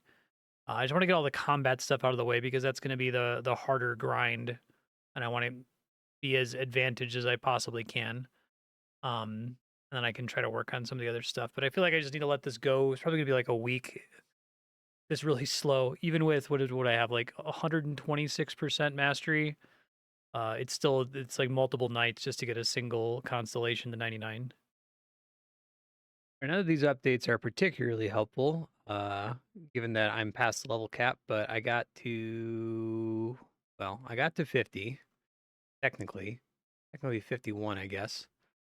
I don't think the skill tree does me any good because we want to get this interval increase, but that's going to require me to raise the level cap. Which maybe I'll think about doing just to make sure I get more dust, but I'm not going to stress about it for right now. Even overnighting, Tellus is only at 95, which kind of sucks. Probably, I got this mastery. Do we want to pump that into Tellus? I think it's important to be doing as much training as possible on a high mastery node, right? Because I could pump this up to 99 and be done with it. But as long as I'm training on this node, I'm both getting a lot of mastery for this node and a lot of mastery pool for different constellations. I think it's probably more important to pump this to 80 if I can. Get an extra star. Yeah. Iden has crafting level 30. Okay. Just gonna try to spend the mastery. I'm gonna keep letting this run. I really should finish leveling up everything in astrology before I do anything else, as boring as that is. I did wait out all of winter before doing any repairs. So we're gonna go ahead and repair everything here. Pop my health back off. Now I should be able to build this guy, since I have all my resources and it's spring. Really glad I saved the resources until spring, because even with everything being at half price, I still ran out of resources there. But I should be able to max this maybe by the end of spring. We'll see how many resources I accrue. Once that's done, I think I'm done with township. I mean, I can get to, I'm technically level 60 if I were to raise the level cap. But I don't think there's any new buildings. This is the last building. I don't even know. Maybe the main reason to level it up is for the skill tree, right? Because then I can get this node, this node, this node, and this node, which is more money and Slayer coins. So maybe we do that sooner rather than later. For now, I'm just gonna do the abyssal. Well, there's not really a reason to do the abyssal waves. I guess the reason to do the abyssal waves is it burns through my soul storage. Because otherwise, I should just save the XP until I have these nodes that would get me more abyssal pieces and Slayer coins. I guess I'll hold off, but we'll see. I'm gonna hit the storage cap at some point, so at some point I'm gonna have to raise the level cap one more time. Somehow missed this, but I got summoning past 60. So that's actually really good because one of these agility, there's like this tier 7 of agility, you have to take something that kind of sucks. So max hit down obviously is terrible. Mastery is terrible. Reduced summoning abyssal XP no longer matters since I've technically gotten it to 60 already. The chance to preserve summoning charges is pretty bad though, because chance to preserve is huge for how long tablets last. So I'm probably going to need to train agility and make sure that I get this node to 99 so that gets cut down to a 6% chance, which is much more tolerable. But at least the abyssal XP penalty isn't so bad. But now that I have township farming and summoning to 60, I'll probably get astrology to 60 in the process of leveling up these constellations, and could pretty easily get thieving to 60 just to get the money to raise level caps. It probably makes sense for me to go back to combat soon before I do too much other skilling. Um, so I guess what I'll do is I'll just let astrology run until I can max out these combat oriented constellations, because then I'll be going back to combat with all these combat buffs, right? Try to get their last level cap increase, because I think that it would be good to have that for like township, for example. So I'm getting more money and Slayer coins passively per hour, um, and can get the last astrology constellation, and then we can start planning out a route from there. You have like 125,000 Stardust now, so I think I can go ahead and start maxing some of these expensive nodes here. I guess we want to focus on the ones that I know are useful. So probably not the XP ones I'll do, but they're not like super high priority. Full point cost down is pretty good. 16% decreased. Don't really care about optical AP build cost. That basically doesn't matter. Yeah, I'll take more resources from Runecraft. I'm gonna try to max everything that's not, boring plus XP. I already have the rain strength bonus maxed out. Base food healing value, I don't really care about. I'll do that last. Melee strength bonus from equipment's already maxed. Don't really care about chance to receive an abyssal gem. Do that later on. That's not super crucial. Extra resources in fire making and fishing are pretty good, but I'm not doing those immediate term. Cost to produce items and smithing. So this is interesting because this goes up 5 more ticks. Does that mean it continues to double? Oh, I see. It keeps the same value for each one. Okay. Well, that makes sense because the way smithing works, this would need to go up to 10%. Otherwise, it would be kind of stupid. Um, Primary resource gained in farming, sure. Raven nest and woodcutting. I don't think I'm woodcutting anytime soon, but combat abyssal XP is just XP, but that does affect like, what is it? 6 skills or something. So I can take that harvesting interval when I go to do harvesting. And I'm out of dust. But I maxed a bunch of nodes, which is the objective here. And if I had 100k dust there, then I only need to do that like 5 more times. I need to have that amount of dust 5 more times to max absolutely everything. So I'll review when we go to swap off, but I think I've picked up the most important nodes that are available to me right now, at least. Now I'm going to be going back to combat soon because I want to try to get all of the astrology constellations first that are associated with combat. But I do want to go ahead and spend some money to raise these level caps here because I'm going to be doing it anyway. So we can go ahead and get prayer 50, which unlocks a whole boatload of prayers, which I'll review here in a second. This will be Slayer 47, which gets me a new zone. Don't know if it's particularly important. And then this will just be Corruption 42. All right, and now the cost to increase level caps is pretty crazy. Not quite at 1 billion, but we're close to it. Get some skill tree choices here. Let's get the -1 soul point cost. And then after that, it's right now I think I'm completely fine on soul points. Having this tree really makes everything extremely cheap. Everything I can do there. For Slayer, we probably want damage to Slayer tasks. Most impactful, and then I can get more coins when I get 1 more point. Don't think that they can do with corruption. We just want to wait for this chance to have it instantly fill at the start of the fight. All right, so this is as far as I've taken it. I got to prep for stream now. I don't want this to overcap. I need to like get back to setting a timer for whenever I hit 99 mastery, because like every second I spend on 99 mastery is horrible in astrology. So instead, I'm going to do hide in just because it's more XP for now. I guess if I can swap and get the level cap increase to go up to 60. That would be nice at some point. Let this run. We'll see how far it gets. I'll try to level this while I'm able to be attentive to the game so I can swap out right when it hits 99. We'll do Haydn, Arachi, Cilia, Terra, maybe Dorn. Dorn is less important. But Arachi, Cilia, Terra is basically mandatory because that's plus 8% crit chance for all three of those styles if I can get them to 99. Checking in here, I do have the Abyssal Combat Lab is fully built, so I've now built everything in Township. I'm saving my potential XP for maybe raising the level cap, because then I can get all the benefits from the bottom of the skill tree for when I fight, because I'm already at 60, technically, virtual level, so it doesn't really matter. As far as astrology, Haydn's at 90, well, basically 98. Ellis is at 98, so I'm going to try to babysit these and watch them get to 99 today. And then I have to work through some of the older combat-related ones. I am pumping all of my extra mastery onto these older guys. So it should help a little bit, but not as much as I'd like it to. I still have to do astrology for like a week. Okay, I got Haydn to 99 mastery. So let's go ahead and just pump this all the way. 8% chance preserve soul points seems pretty great. Doing Tellus now. I'm just plugging this into my little calculator and then setting an alarm for when I have to pop in and swap to a different constellation. I think we'll go ahead and do Tellus and then probably Terra, Cilia, Arachi for the crit chance increase. I think I have enough Stardust now that I can go ahead and pump all of these XP nodes.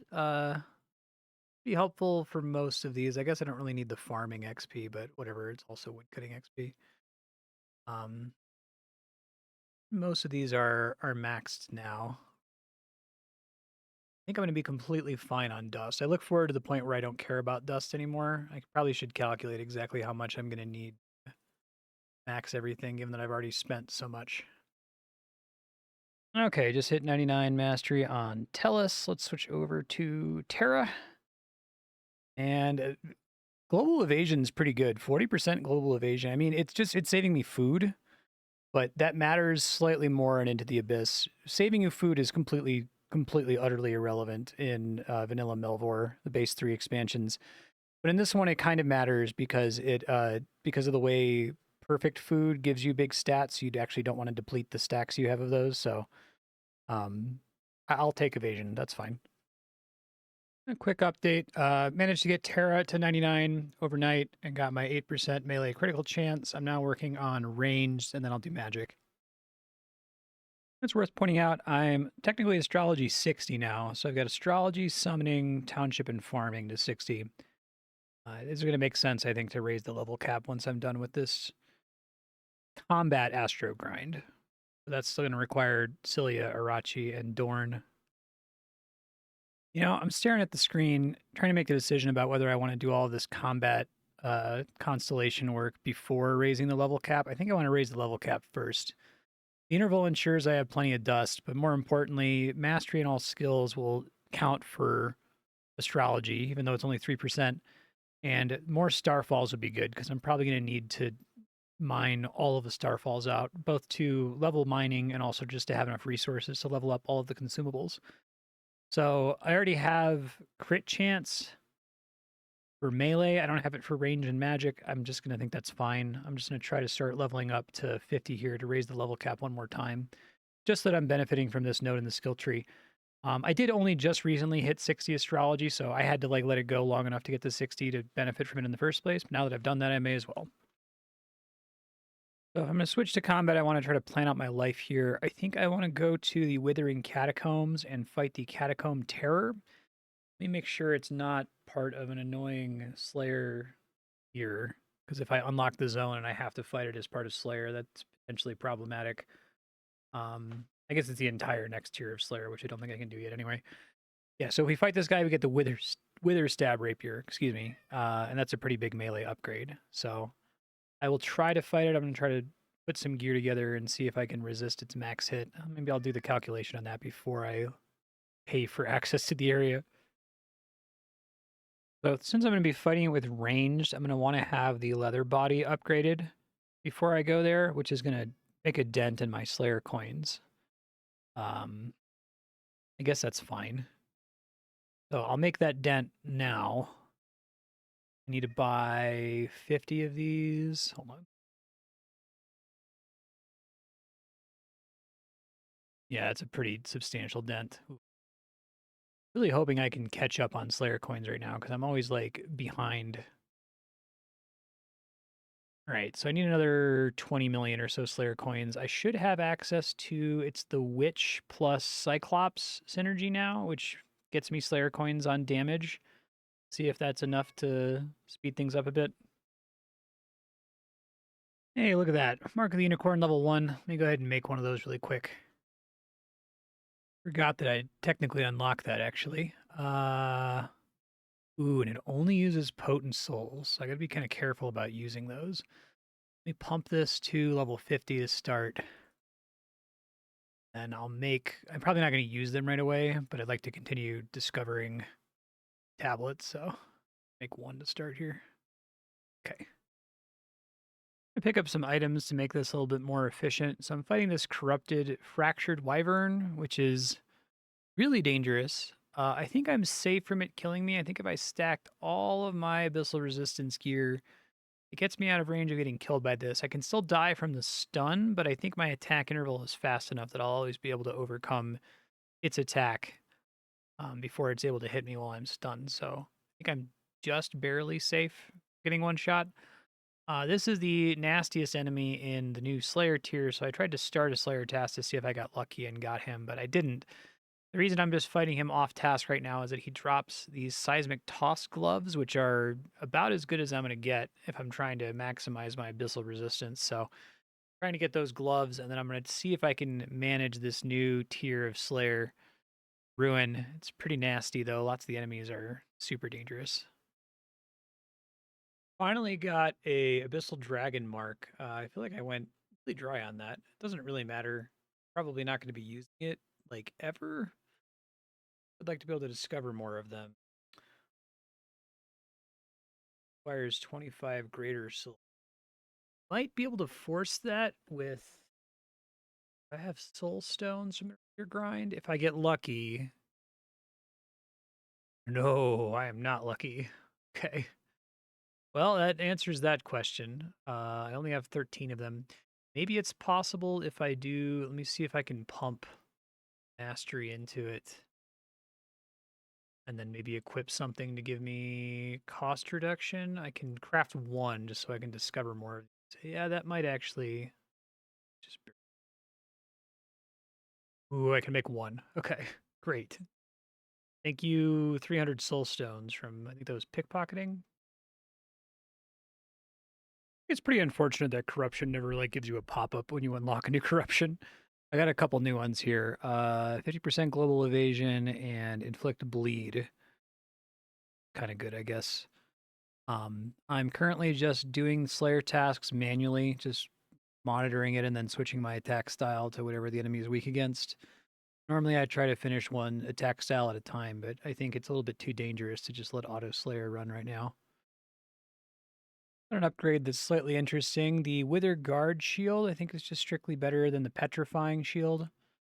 Uh, yeah, much better abyssal resistance, and it has a chance to apply Wither, which is reduced enemy abyssal resistance, which is one of the most powerful effects in the game. Anything that reduces enemy DR is generally pretty busted.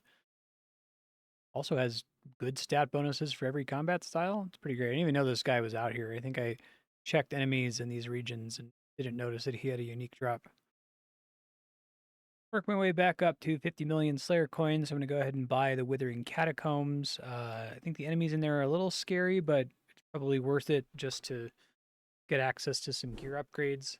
I'm tempting to go for the gear upgrades now, but I'm hoping I'm just going to get them as Slayer tasks here so I can kill two birds with one stone. No, I lied. I want to get the drop from the Catacomb Terror as soon as possible because it's a Wither Stab Rapier. It's a pretty big melee upgrade. I did get these Witherite plate legs, which I can upgrade. I think they are better than the Blighting plate legs. Well, they are better. I guess the Abyssal Resistance is quite a bit better, plus 5%.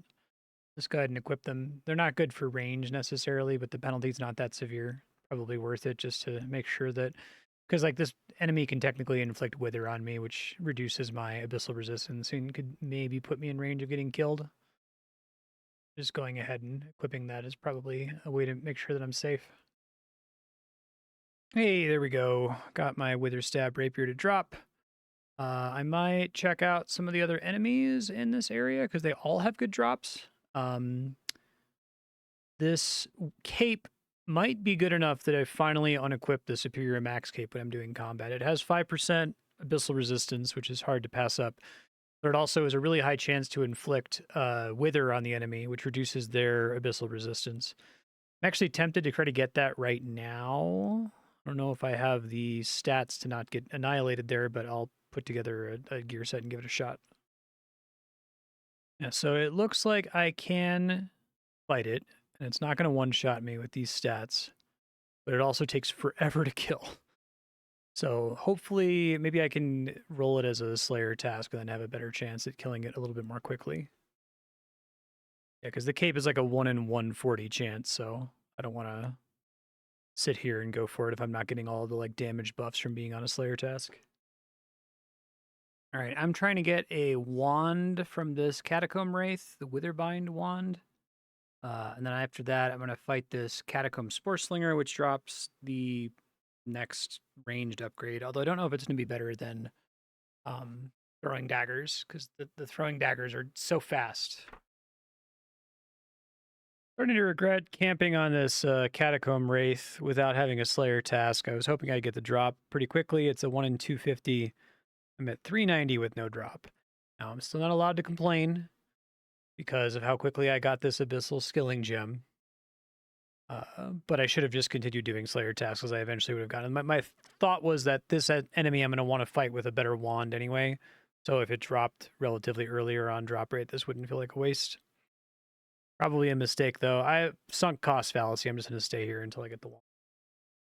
Holy moly, it finally dropped. Okay, that was pretty bad. I guess it's been worse. It wasn't quite triple dry, but let me go ahead and try this wand out for a little bit here. Oh my god, another one dropped immediately afterward as I was checking. That's pretty funny. After going so dry. All right. And this guy that is my actual Slayer task drops a Witherslinger crossbow. And the only other thing I'd want would be the cape from the Catacomb Worm at some point. But I'll let this task complete. We'll see what I roll. I don't think I can safely overnight ruin tasks. I think that no matter what style I pick, I'm going to get in danger against certain enemies. So I'm probably going to have to downgrade the Slayer task to be able to overnight this combat training. But that's okay. I get a decent amount of Slayer coins now. Oh, I guess I got rewarded for going so dry. I got the crossbow like immediately. I think it's pretty good. Really hard to say if it competes with throwing knives, but 1950 range strength bonus is like kind of silly. I'm gonna have to get bolts for it. I might be able to get bolts from this guy, 1,000 Moonstone bolts.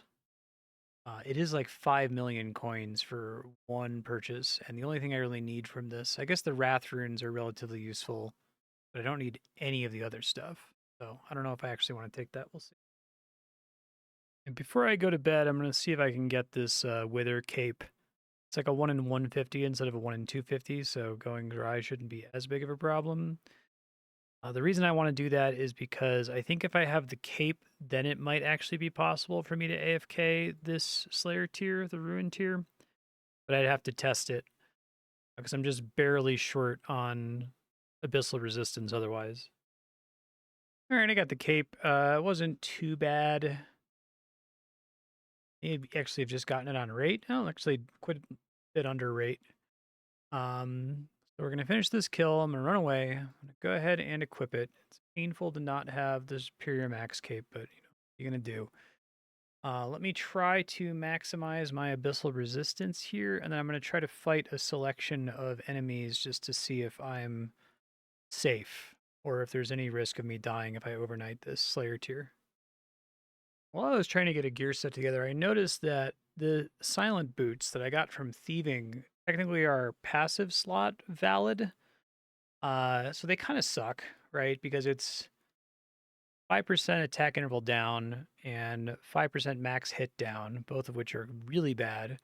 But plus 10% abyssal resistance in a passive slot feels pretty good. It seems like I'm definitely safe to fight these fractured wyverns with this. I'm going to try to let them stun me at some point so I can just make sure that I'm still safe with stun. But I think if I just do the math, I should be completely fine. Um, the big concern here is finding enemies that can inflict me with wither, right? Because I can just multiply 266k by 1.3. Fine. Oh, it's like 345k. I'm super safe. This is the guy with the biggest max hit. Let me try to track down the other enemies in this Slayer tier. Maybe I can get away with doing this without needing to put this in the passive slot because it does kind of suck to have the downsides there. I think this is the one enemy that I'm a little worried about. I decided I don't need the silent boots, but I am going to go ahead and do the Yak plus Imp synergy, which is just a straight 5% abyssal resist as long as you're auto corrupting the enemy, which I'm going to be doing anyway. My fear is that I could get really unlucky and have many stacks of Wither while I'm simultaneously feared and put to sleep, which I think I'm completely safe with this setup. But if I tried to focus a little bit more on DPS, if I'm letting it run all night, actually somewhat risky. I don't think I have to worry about anything else killing me, though. I've checked all the other monsters, and they all seem fine. I think this is the only one that's even slightly dangerous. All right, I was a little worried about letting this run overnight, but it looks like I was safe. I did use a ton of food, though. Hit points 50, magic 49, corruption 49. Got a new corruption, so I'll check for that. Did I get any of the, like, what I care about from guys? Oh, hey, corruption pet. Pretty cool. A lot of level ups. I did not get the seismic gloves or boots. Something I still want to try to go for, but that's like a 1 in 600, which is actually I'm gonna sit on this until I get magic to 50. That's the objective, obviously. I'm gonna be very happy if I can succeed at this because I didn't want to have to stop, go level runecraft and like fletching and smithing in order to finish raising the level cap. I think what I want to do is once I'm able to raise the level cap to 60, I'm just gonna not touch combat for a very long time, like how I did in vanilla Melvor. Just get everything else maxed out before I come back to combat and finish things out. The new corruption is apply blight on hit. All right. A couple township tasks I can turn in here. These two get me to 28 tasks complete, so I need 7 more. I can probably track down a couple of these. Like, I think I can unlock the area to do blighted wisps. I have 20 kills from doing a dungeon earlier. And then the petrifying drakes are pretty doable as well. I'll see. Okay, I got 50 magic, which is great. I really was not wanting to do any rune crafting before getting these level cap increases, and I managed to dodge that. It probably made this a little bit slower, but not slower than it would have taken to get rune crafting to a high enough level to cast on-level spells. I'm going to pop out of magic now. Actually, now that I'm 50, I can upgrade this to put in my passive slots. We're going to shop into the abyss, buy 40. Oh, it's actually 40 upgrade kits. Upgrade. There we go. Cool. Now I can equip that as a passive, and I guess now I'm just going to switch combat styles based on whatever I'm strong against. So this is a magic enemy. Let's do melee. Oh, apparently got a new corruption. This one actually sucks, I think. I can't rely on getting the plus 10% abyssal resistance. If I could, that would be incredible. But I think what's going to happen is the computer's going to get it sometimes. And that's going to make me take way longer to kill it, which is bad. I guess it has the effect of saving me a little bit of food whenever I happen to roll it. I like the idea of corruption. I don't know. I guess it'd probably be too powerful to let you pick one of these, but just having it determine it randomly kind of sucks. It feels like it's less and less powerful the more of these you unlock. I guess I also got an attack interval one. I didn't realize I had two of them. Attack interval would be great. Hey, finally got these seismic boots to drop. This is probably when I'm going to be AFKing rather than doing auto Slayer. I'm doing okay on Slayer coins. I just want to get defense to level 50. So I'll let that go during stream. I might overshoot it a little bit. I think this is probably better because of the seismic wave attack than the elusive boots finally. An 11% abyssal resistance is pretty good, so I'll go ahead and equip it. It's hard to beat attack interval, but just having that certainty that I'll have enough resistance is pretty huge. All right, checking in on 5 hours of defense training here, and we're just short of 50, which is great. I didn't want to overshoot it. Didn't mind AFKing this guy because I need all these fractured dusts. I'd use that to make a consumable that gives me more abyssal resistance, which I'm probably going to need to be able to handle certain enemies. Um, oh yeah, I'm not even ways to go until 50. Okay. Well, I guess I don't want to keep fighting this guy if I'm able to play attentively, so I'm going to switch to ranged and fight this Ravenous Shadowfang, and then we'll see what task I get after that and come back to defense. Hey, finally got the seismic toss gloves. I think I was right on drop rate actually. If they're 1 in 600, I got them close to that. Obviously, I want to try to avoid using those if I can get away with using the eradication gloves because they're just so ridiculously powerful. But they do have 3% abyssal resist on them. Wild how like even these stats are worse than the eradication gloves. I guess the extra chance to do stun is pretty decent. All right, finally hit ranged 50. I'm going to switch to melee. I don't think melee is in a really great position to fight most of the enemies in the Slayer tier, unfortunately. I think most of them are ranged. So I have to decide how I want to handle this. I might just need to say, you know what, I'm not going to be getting Slayer task completions. It's just way too expensive to re-roll the task. 2.5 million to re-roll is really nasty. But I just need to get one more defense level that will let me buy the new Slayer equipment for melee, and then I can do strength and attack overnight. I just have to pick a thing to fight. I'm gonna finish this task just to see what I roll, because I could always extend it if I get either a melee or a magic task. It would at least get me started. But if I don't, I'll have to figure something out. So I'm trying to decide what I want to do here. I am on Fear Slayer task, so I downgraded a little bit, which affects my Slayer coins per hour. I was gonna skip the first Abyssal Stronghold, the Stronghold of Blight, for a couple of reasons. The big one is that the enhancement you get from it is completely useless. It is in no way better than these enhancements, and I would never ever replace them. But there is a pet that drops from it that gives you plus 1% abyssal resistance, which is probably worth going for if I have to just be dicking around fighting enemies that aren't efficient anyway. So I think I am going to set this up. I have to go buy this, the Blighted Reach Pass, which is pretty affordable now. It wasn't affordable a while ago. I can now access it, and I think the pet drop chance is only like 1 in 20 or something, so you do have to fight 2 bosses, which is going to be pretty brutal. It's the first 2 dungeon bosses, which have a ton of health and regen themselves to shit. But I think it's going to be relatively doable. I'm going to try to do it here. All right, we're on the last 2 fights here. We'll see how Abyssara goes. I think she's going to be quite a bit easier because she's nerfed in at least the first version of this dungeon. She is dying way, way, way faster than she used to. So I guess that's part of it. I need to get to the superior stronghold is the problem, and then while I'm in the superior stronghold, I have to be using 3 really shitty enhancements. So hopefully my loot gets doubled here, but at least the XP rate's pretty good. So let's see if Felth gets annihilated here, or if it's something I really have to worry about, because I don't have.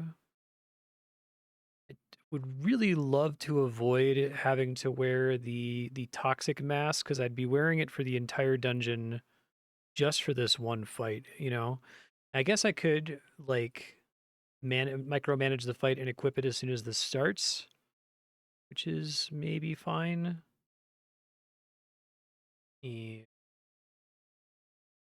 a slot here. Yeah, because that should pretty substantially reduce the amount of self-healing it can do if I'm constantly removing toxic. Pretty miserable, pretty slow. I mean, I do have a attack style weakness, which probably doesn't help. So make it kind of tough to argue for overnighting this, I think. Okay, first scroll got doubled at least, so that's a nice thing. I got the circle and the triangle. I just need the square, which is the rare one, of course. It is a 1 in 7, which it could be worse. It's not great, but it could be worse. Oh yeah, the tier 2 is worse. It's 1 in 12.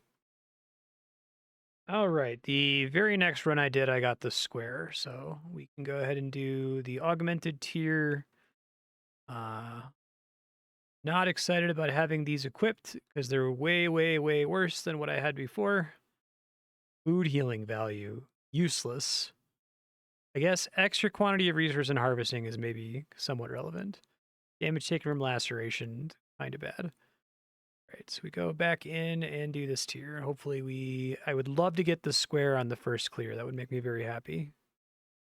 All right, well, I got what I wanted. My first clear, I got a double drop and I got the square and the triangle. So I might get out of here without having to spend too much time here.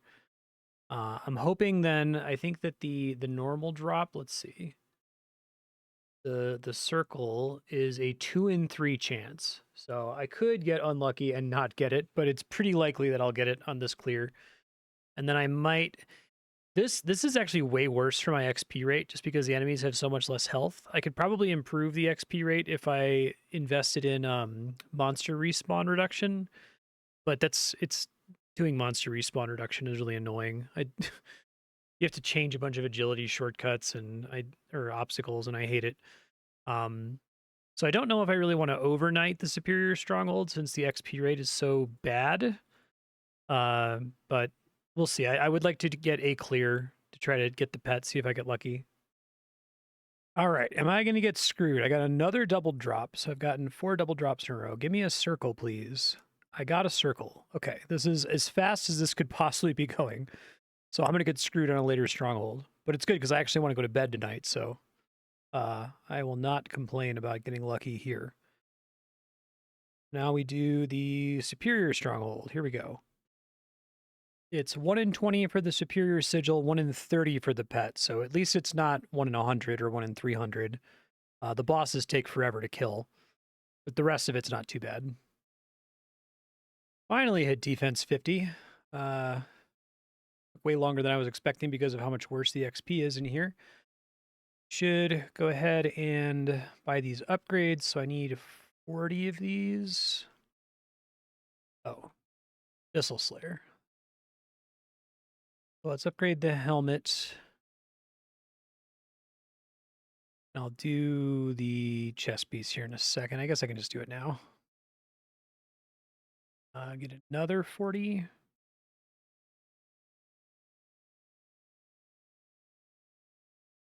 Upgrade. Here we go. Cool. All right, I'm getting my first clear here. We'll see if I happen to get lucky on either the pet or the sigil. Although 1 in 20, 1 in 30, I can still go pretty dry on.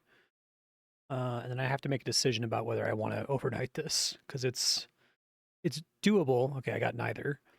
It's doable to overnight it, but I'm going to get really bad XP rates. So if the idea is I'm going to be swapping off of combat for a really long time until I finish every other grind, maybe now is not the time to be trying to run this. I'll do one more clear, I'll check what my XP rate is, and I'll report back. All right, this will be my last attempt for now. I think I'm going to come back once I finish my non-combat stuff. We'll see if I get lucky.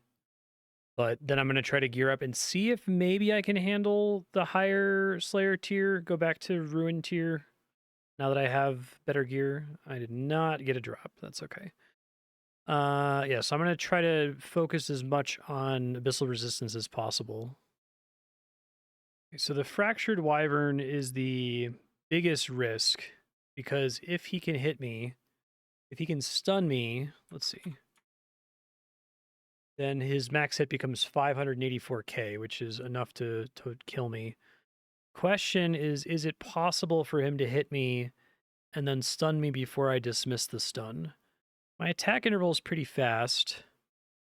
His attack interval is pretty slow, even at its fastest. I think I will always clear the stun before he can hit me again. But I'll stare at it for a second and make sure that that's true before I commit to doing this. Yeah, I think I'm just going to stay on this lower tier. I think there's a risk that I die on the ruin tier with melee, and I'd rather just be able to go to bed and be 100% positive that I'm safe. It does mean that I can almost certainly get away with using the eradicating gloves, which should speed things up a little bit, and I probably don't need to use the wither cape. I can probably use the superior max cape. But with this stuff, I should be completely fine. It's still like 70 million XP per hour. I'm going to be doing attack first before strength because there's this attack node that gives me a better accuracy bonus when using slash. It seems like almost every weapon in this expansion has a worse slash bonus, and that must be their way to solve that. Kind of an interesting solution.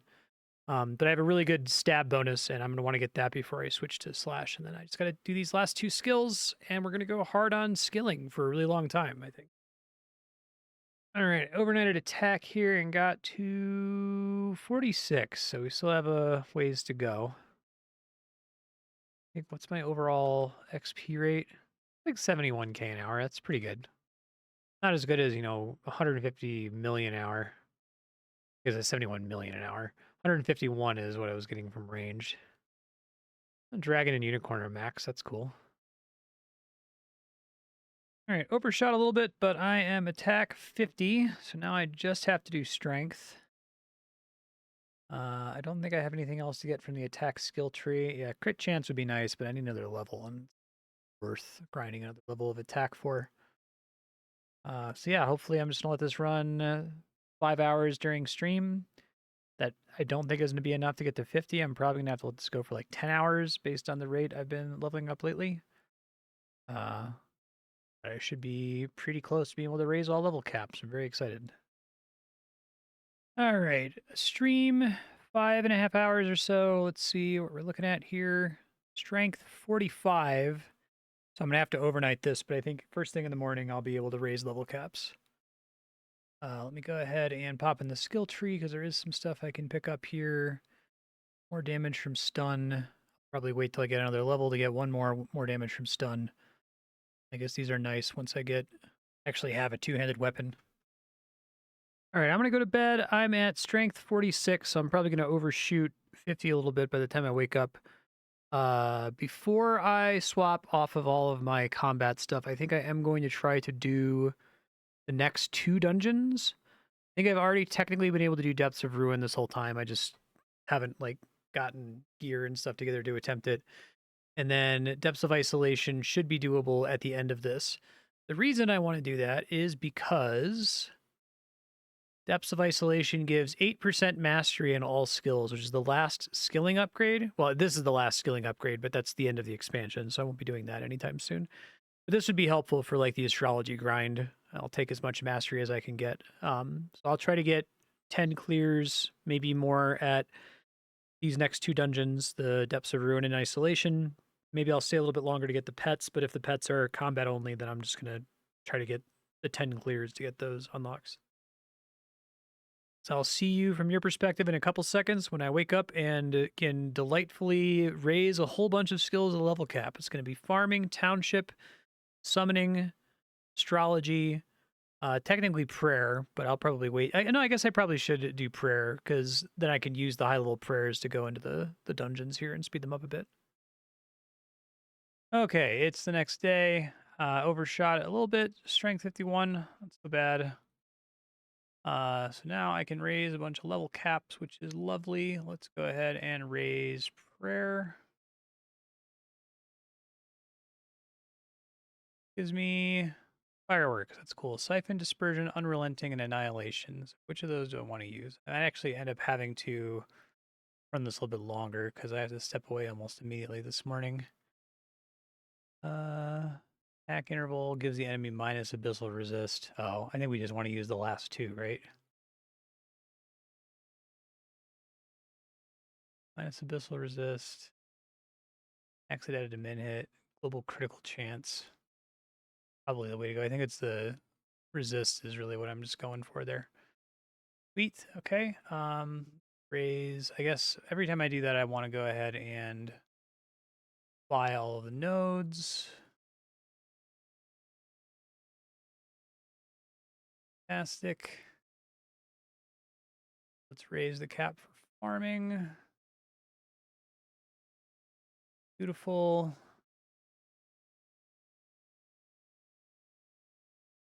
Very exciting. So for farming, I think I have a couple new things that I already have the seeds for, but let me check. I'm going to harvest everything first. So I have one batch of elderberry seeds. I do have void fire veins, so do those. Let's increase the cap for township. Township 60.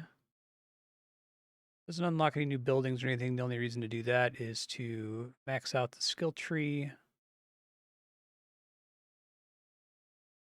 Then I can do all of these waves to get a bunch of money. Not going to be a lot, though. Okay, so it's like 300k Slayer coins and 600k money. So not actually amazing. In fact, I might not use my armor and weaponry primarily for this if that's all it's giving me. I don't think that's really valuable enough. I guess if I'm getting it all the time without having to think about it, it's... But I had to click fight wave now a ton of times. I think that the money it gives you is completely inconsequential, given how much money you need to get in order to raise level caps, but the Slayer coins are okay.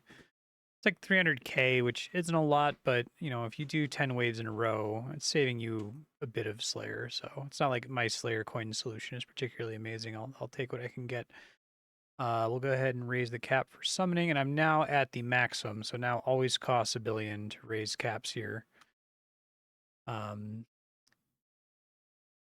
These guys, most of these don't really matter, although the cost to produce stuff is pretty helpful.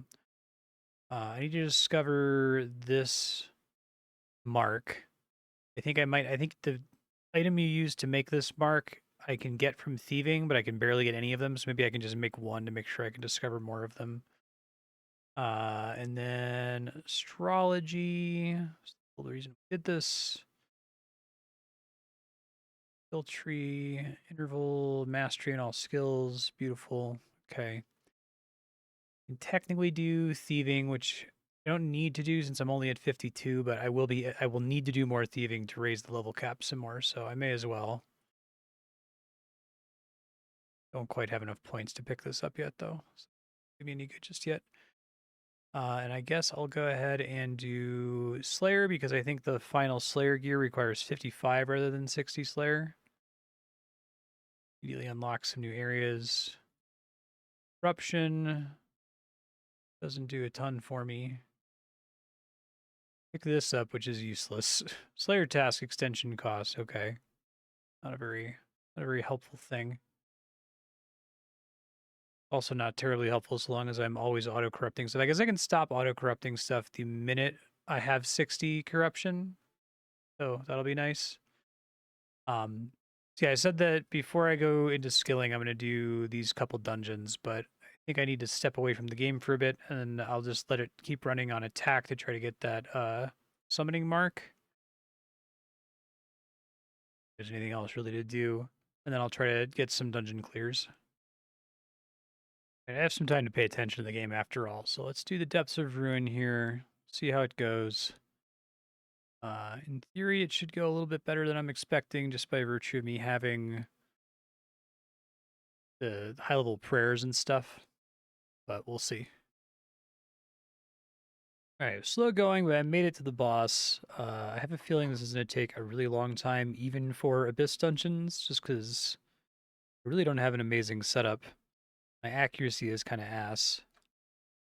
Guess we will see. Maybe if I can get a bunch of wither stacks on him eventually, even with his 80% chance to ignore it. All right, so it is slow, but pretty achievable. Got him down to 10 million. I think I can actually AFK this, which is what I want to do. So I'm just gonna step away like I was gonna do earlier, come back and see if I got my 10 kills. Maybe I'll get the pet, maybe I'll get some good drops. We'll see. I actually haven't looked at the loot table for this place, so I don't even know what all is on the table. Guess there's some interesting two-handed weapons that might briefly be better than my other options. That's not gonna help though. Okay. I will check in and let you know how many kills I got. And just to pop over it, got the Mark of the Eldritch Eyeball. Once I do this next dungeon clear, I'll go craft one so I can discover more of them. Actually, no, I need Eldritch Tendrils. I thought it was going to be the Void Essence, so don't have to make those. I don't have any of that item. Hey, I got the Open Wounds Greatsword. Cool. I'm probably going to be replacing it somewhat soon. I think it might be better than the Wither Stab Rapier. It's hard to evaluate. It's really, really slow. Maybe it is. I don't know.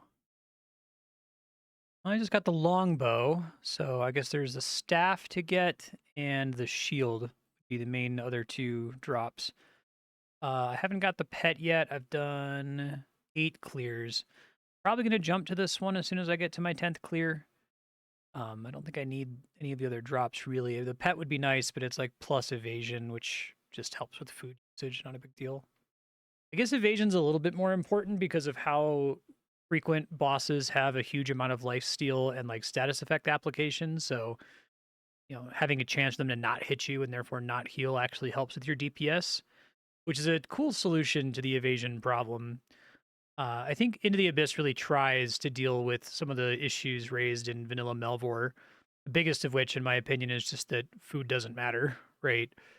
Because of the way auto eat works, you have this giant stack of garbage and you just are consuming it constantly without really thinking about it. So anything that it theoretically interacts with healing is essentially pointless. I'm really curious to see if Melvor 2 messes with that at all. All right, this is my last clear on Ruin for now. Maybe I'll get the pet. Probably not, though. Did I get anything from the last chest? Another greatsword. No. Okay. So we can buy this now. The 15% global accuracy and the max hit points are pretty great. I'm gonna give this dungeon a try, but I might have to run away if the max hit's too high. I haven't messed with my gear at all to see if I should be covered. I'm probably gonna swap off the lurker gem just because it reduces your max health, which is pretty dangerous. I'm gonna start by going in fully stacked on abyssal resist. So I've got yak plus imp and the silent boots just to see if it's completely fine, and then I'll start taking some of those off as I get through it. A little worried about the boss, because I was already kind of having trouble with the boss I was just fighting. All these enemies are from zones I haven't attempted yet, too. And I think, unfortunately, what these guys do is a new status effect called Silence, which sounds like it disables special attacks, which is really bad for me. So we'll see how this goes. Definitely already some enemies in here that are really annoying to fight, like this Echo Spectre. Actually, it's going much better on this attempt because I think I got a lucky early stun that kept them from putting up a bunch of evasion buffs that make them annoying to fight. I ended up swapping off the silent boots though, just because it was slowing me down way too much, and the voodoo trinket lets me put the evasion penalty curse on them, which is really, really strong. And now we're starting to get a little bit scary. Accuracy, nothing that stuns me. My auto eat threshold is 546k, so I really got to pay attention to these guys and make sure none of them are above that. Technically, I should have access to netherite throwing knives at this point, but that's going to require me to level. I have to get so many smithing levels to be able to make those. So I just want to squeeze out these 10 clears so I can get this 8% mastery unlock and then just stay away from combat until basically every other skill is done. Ooh. Okay, well that's post-stun, 520k. Okay. So that's relatively tolerable. All right, so unfortunately this crab is above my auto-eat threshold if I don't equip the silent boots over here. So I'm just going to throw them back on. Might end up not being viable. Might just be too slow to get the 10 clears. I'm going to have to switch to skilling, get smithing up to 50 or whatever I need to make the throwing knives and then come back to it. But even if I have to like let this run AFK for a long time and switch back to the gloom throwing knives, I'd really like to just be able to clear this so I can leave combat alone for a while. 8% mastery is a lot. It doesn't seem like a lot, but it's going to save me hours of astrology. This dungeon itself is almost as long as like a stronghold. Before even getting to the boss, this is still my first clear. I think I'm safe on. Yeah, I'm safe on getting one shot, assuming the boss can't one shot me. But it is really slow, and I might run out of shadow throwing knives. I'll have to check how many I'm using per hour, and then set like an alarm to check on it. Okay, made it to the boss. Can I do more damage than the boss can heal? I do need to try. So one thing I'm doing when I'm able to pay attention is try to wait for me to stun the boss and then throw this on really quick to get to 10 stacks. Do it when I'm safe from it killing me. Stun it at some point, right?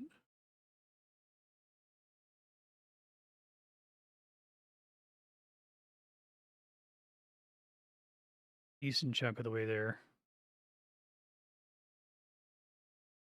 I think that essentially undoes the downside of the silent boots, but I kind of have to wait for stuns. And I can try to switch some of my summons around, because I think the thing where you permanently debuff the enemy's evasion from, I think it's the lightning spirit plus the uh occultist. It's you can do it up to 3 times when you stun the enemy. It works really well with the seismic toss gloves. I'd really have to micro this fight to swap those in and then swap them out while it's safe to do so, you know. Right now I'm getting 6% abyssal resist from summons. There we go. That's 10 stacks of, so it's 30% global evasion, 10% attack interval is really nice. And then you can just unequip it after that. He does chance to slow, which is kind of an annoying corruption. I think this will be okay though. It's just going to be really slow, but I'll be able to get clears this way. Something I'm doing here is that instead of using the final prayers, either Annihilation or what's the other one? Yeah, Unrelenting. I'm using Evisceration because it gives you, in my case, it's plus 100k max hit, which is probably doesn't scale very well with other weapons because I'm attacking so fast with the throwing knife. I think it's actually better than the other options. Yeah, first clear, it's pretty doable. A little scary, but can be done. Could have been worse. You re-equip all of my missile resistance for getting back up to him, and if I'm able to pay attention, I'll try to pop in and buff up a little bit just to make that part of the fight a bit easier. Let's see what I got. I didn't get a double chest drop. That's a good though. That's a thing I can use. I can upgrade the abyss ring that I got from the first dungeon. Increases the abyssal resist. Still don't think this is going to compete with the Ring of Barrage under any circumstances. But the stats on it are decent. And a chance to apply fear is okay. I might actually need that. I'm probably going to be an Abyss region where I like have to have as much Slayer area effect negation as humanly possible. Probably have to save it for that. But now I just have to do 9 more clears of this very, very slow dungeon. I'm going to pop out and pop back in to see how often I'm using these shadow throwing knives to see if I have to worry about running out. I think with all of my stacking ammo savings, I use about 1,000 knives per hour, maybe a little bit more on the boss since I'm not having, enemy respawn downtime. But I don't think it's going to take me 5 hours to get 10 clears, so I think this will just barely last me. Or at least I'll have to leave for stream at that point, so I can at least step up and walk away now. This is somewhat interesting. I got a silencing gemstone for my next isolated chest.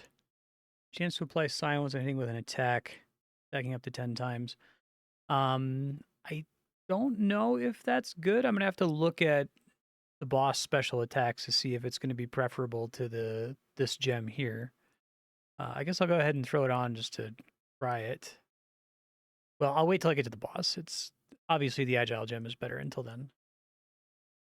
Well, actually, that's probably the worst gem to get here because there's also one that does Toxin and one that does something else. Blaze. Blaze is probably the best one. But this boss has an 80% chance to resist silence, so probably not good against him, but maybe there's certain bosses where getting them to skip special attacks is really strong.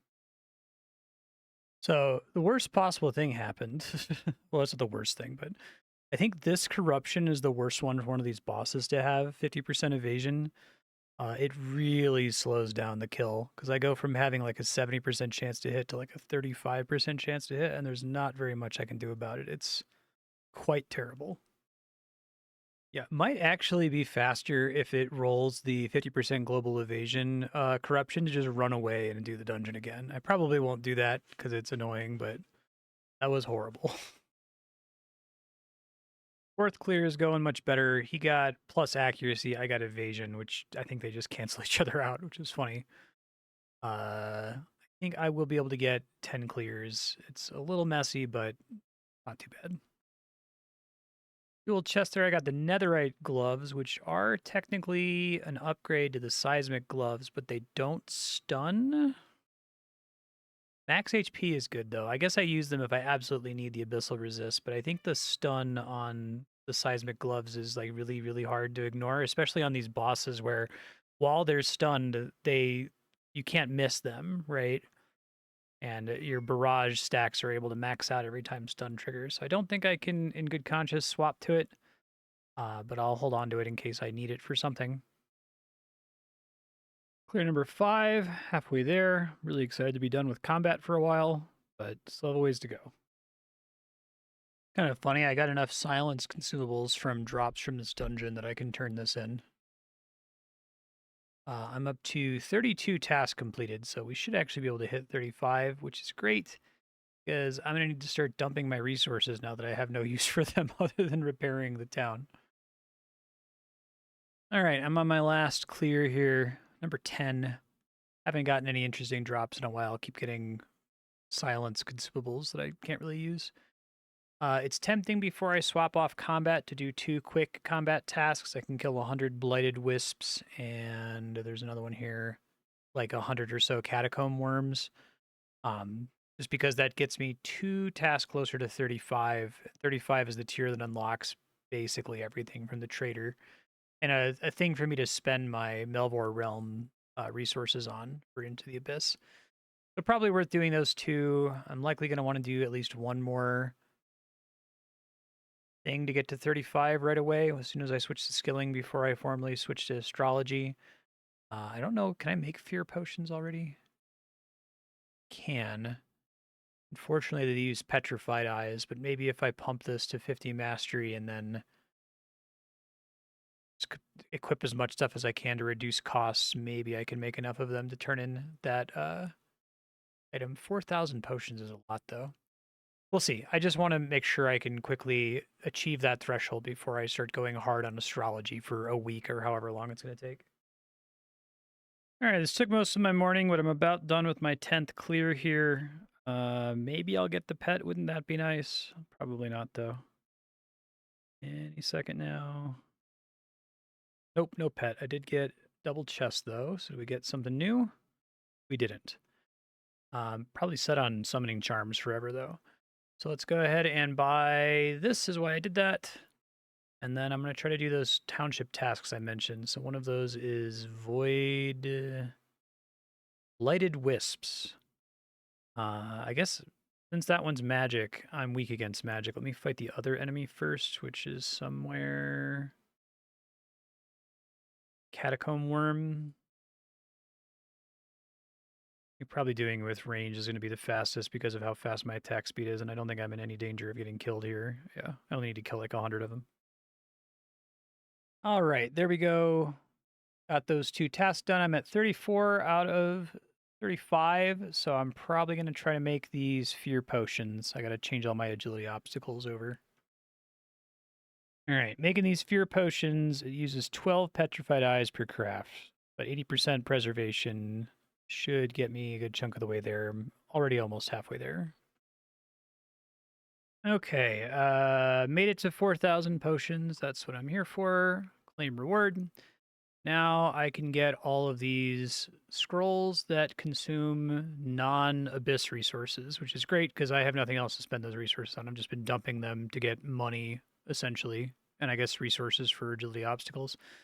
So I'll end up buying all of these. They're kind of cool. They combine all of the effects of the Melvor realm consumables, and they also all work in the abyss. So pretty easy to just buy all of them, I think.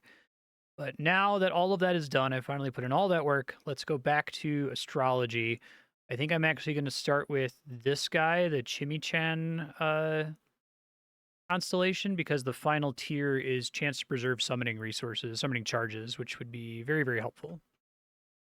I lied about doing astrology. I wanted to go get a single mark of the Void Wisp first, which I just did. So have enough Void Essence to be able to make at least one of these, which is what I will do. Okay. Made one. And now I'm going to go to astrology.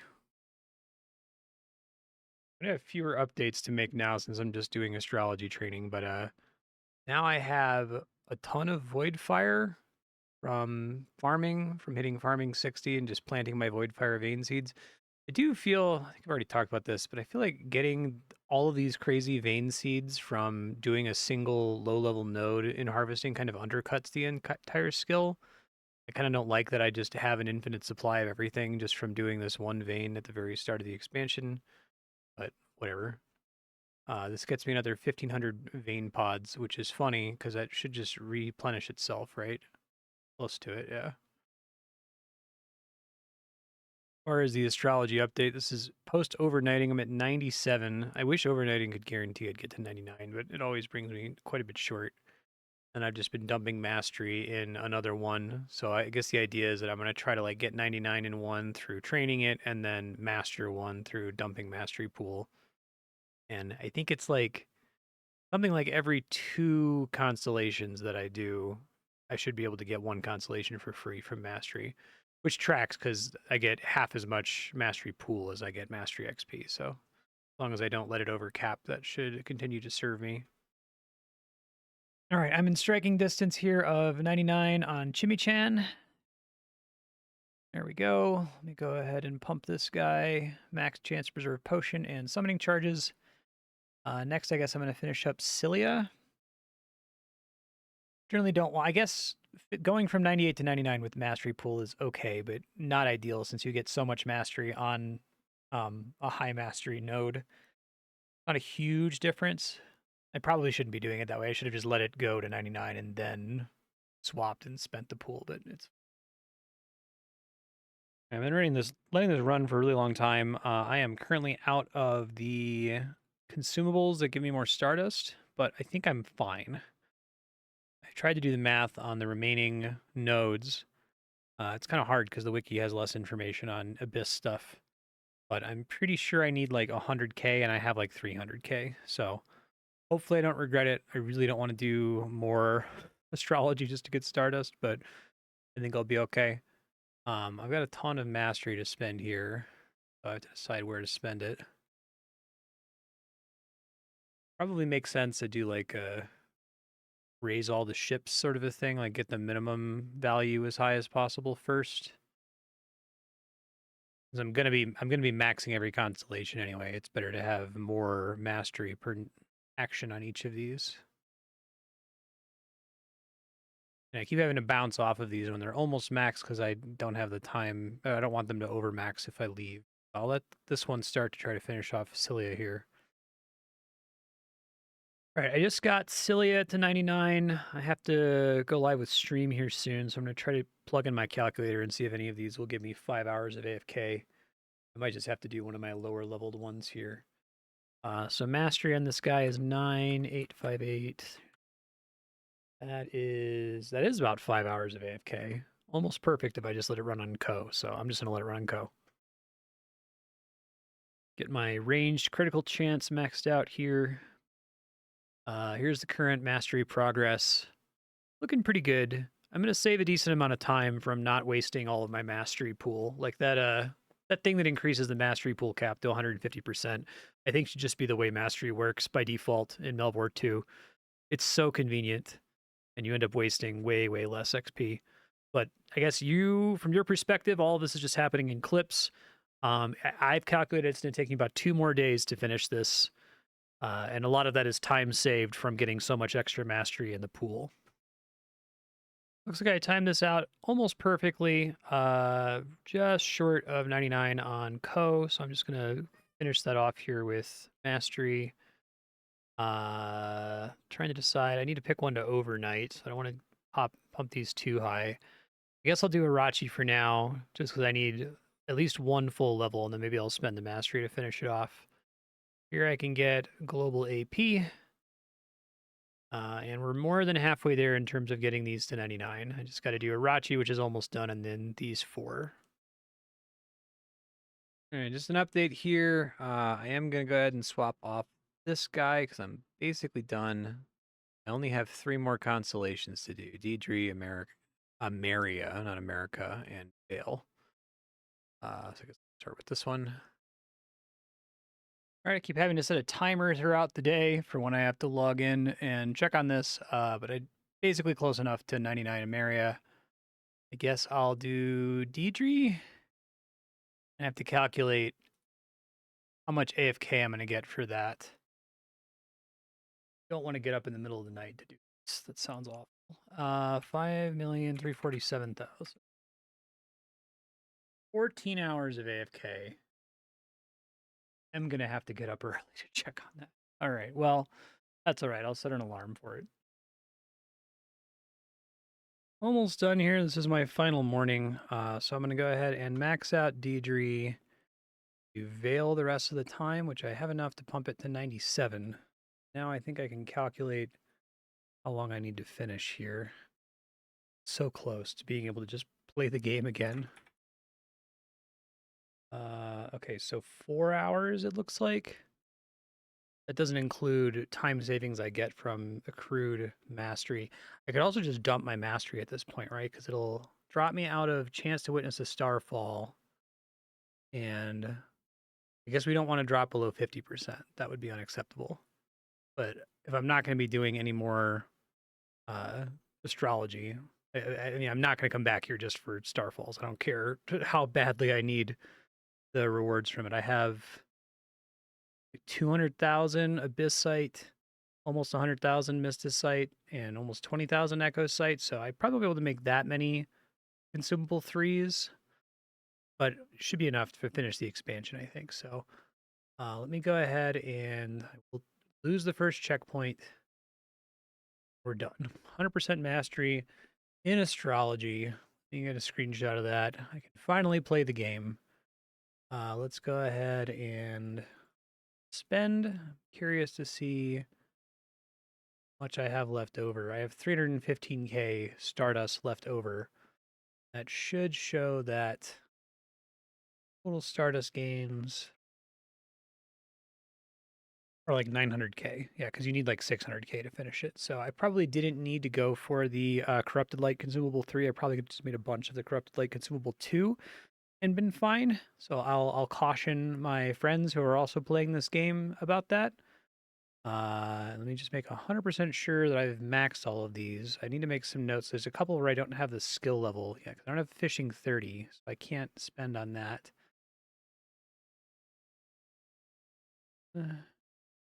Need fletching 15.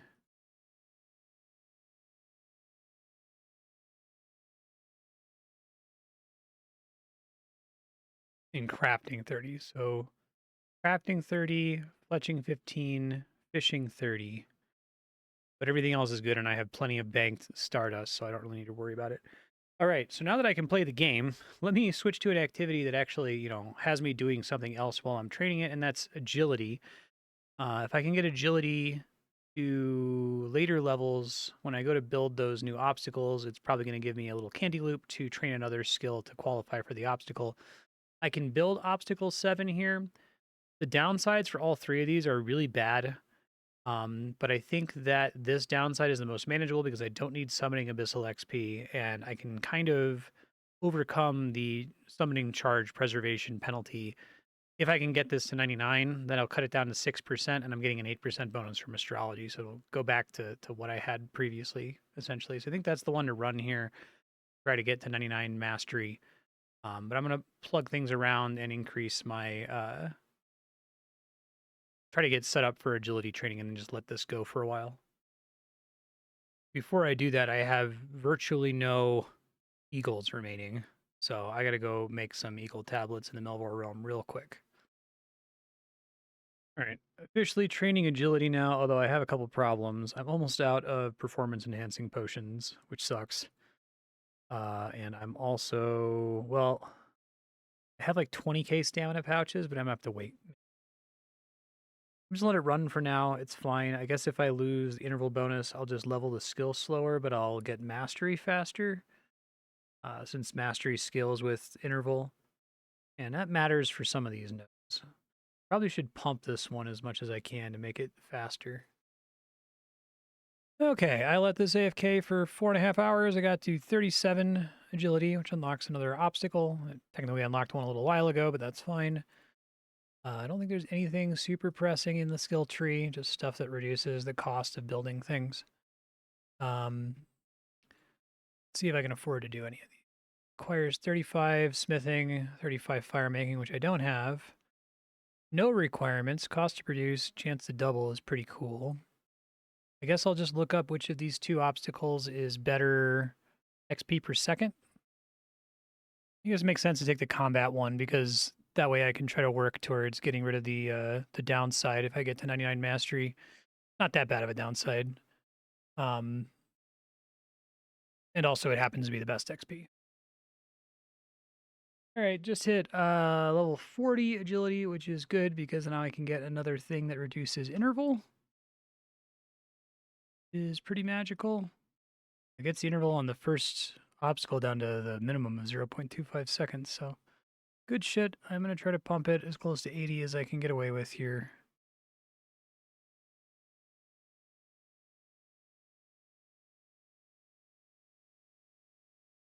Great. All right, how did overnighting agility go here? Pretty well. Pretty at 54. I am going to have to swap off, though. So I kind of overshot the next obstacle. I can't make these. Either need 700 void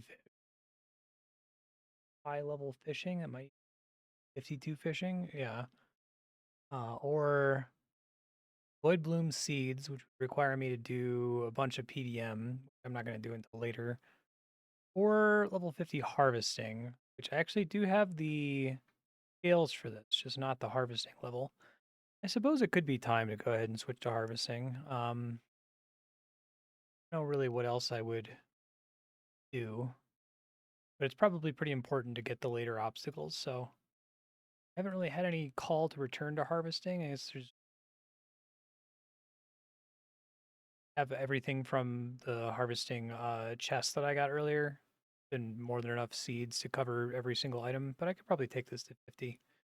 The only problem with doing that is I would have to raise the level cap twice. I guess I still have the money to afford. Okay, I'm just going to switch to doing that. Let me see what my harvesting options are here. Sure, I can afford all of them. I want to have to get to 25 for it, but it's pretty accessible, and I have plenty of twisted roots, and I can swap back to this one, no problem. When I could swap to easily now. Okay, we'll do harvesting. I'll just do whatever the highest level thing is here. I'm not going to focus as much at trying to maximize intensity because I don't really care.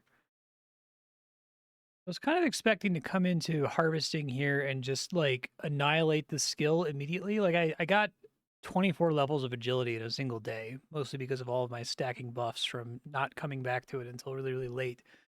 But that is not the case. Harvesting is really slow.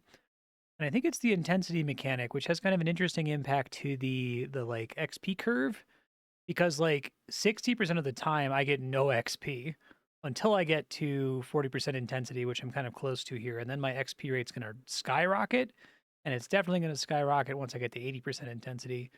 So I probably will camp this until 90 mastery. It should be a bit more reasonable this time. I don't think it's going to take like 2 days to get there. like it did for the first vein. Now that I have, you know, 130% stacking mastery bonus. Uh, yeah, it's quite slow right now. Hopefully, it's going to speed up quite a bit as soon as I hit this 40% threshold. All right, about to hit 100% intensity here.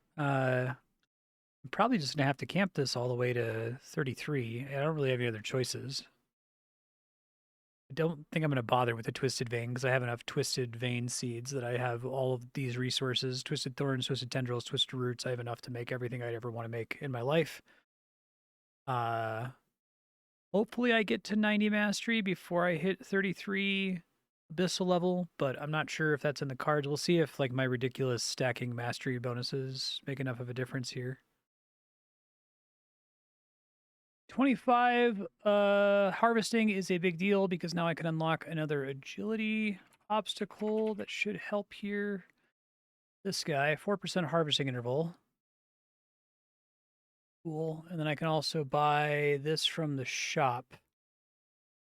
Don't think I'm going to be able to get this one yet. I don't know if I want to bounce out to make witherite bars because I have to level smithing quite a bit to unlock that. But we'll see once I get to 33.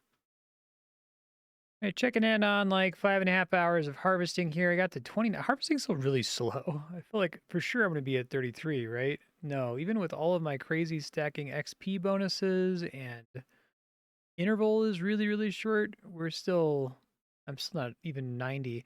It might be 90 by the time I get to 33. In fact, I really hope I am because I'd like to swap off of this node as soon as possible. But yeah, I guess I'm just going to overnight this. I got to get to 50.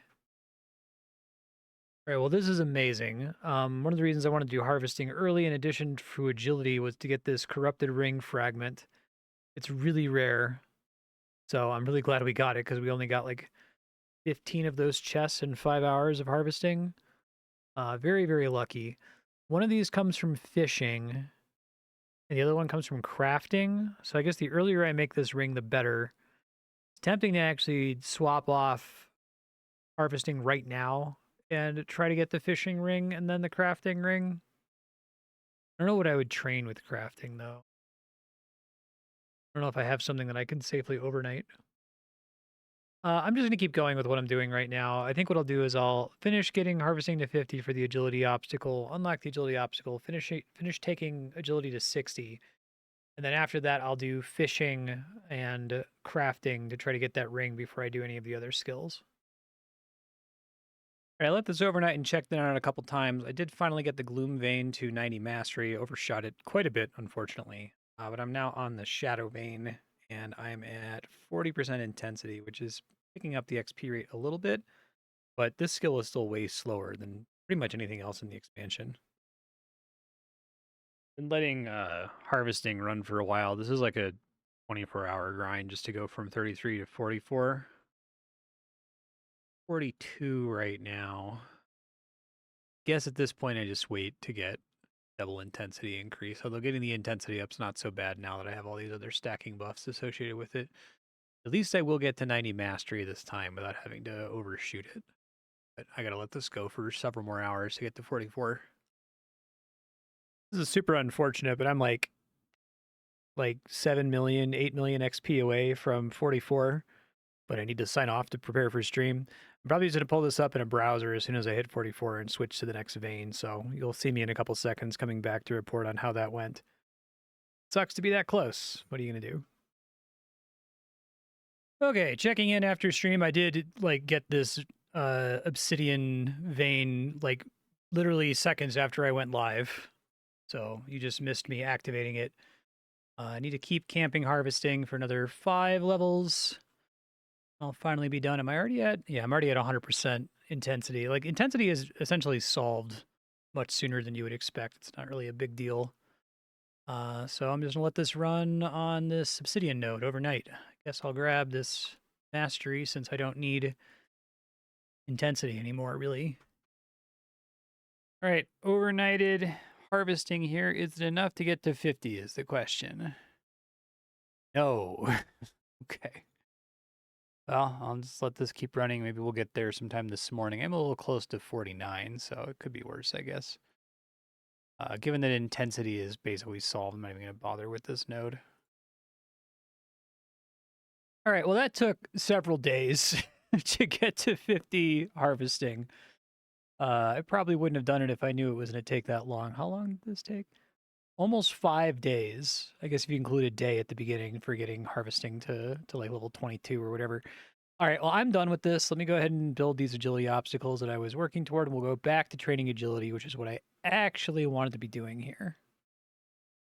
So we're going to rebuild probably this one because the penalty is the least severe. And I want to like get this to be cut in half.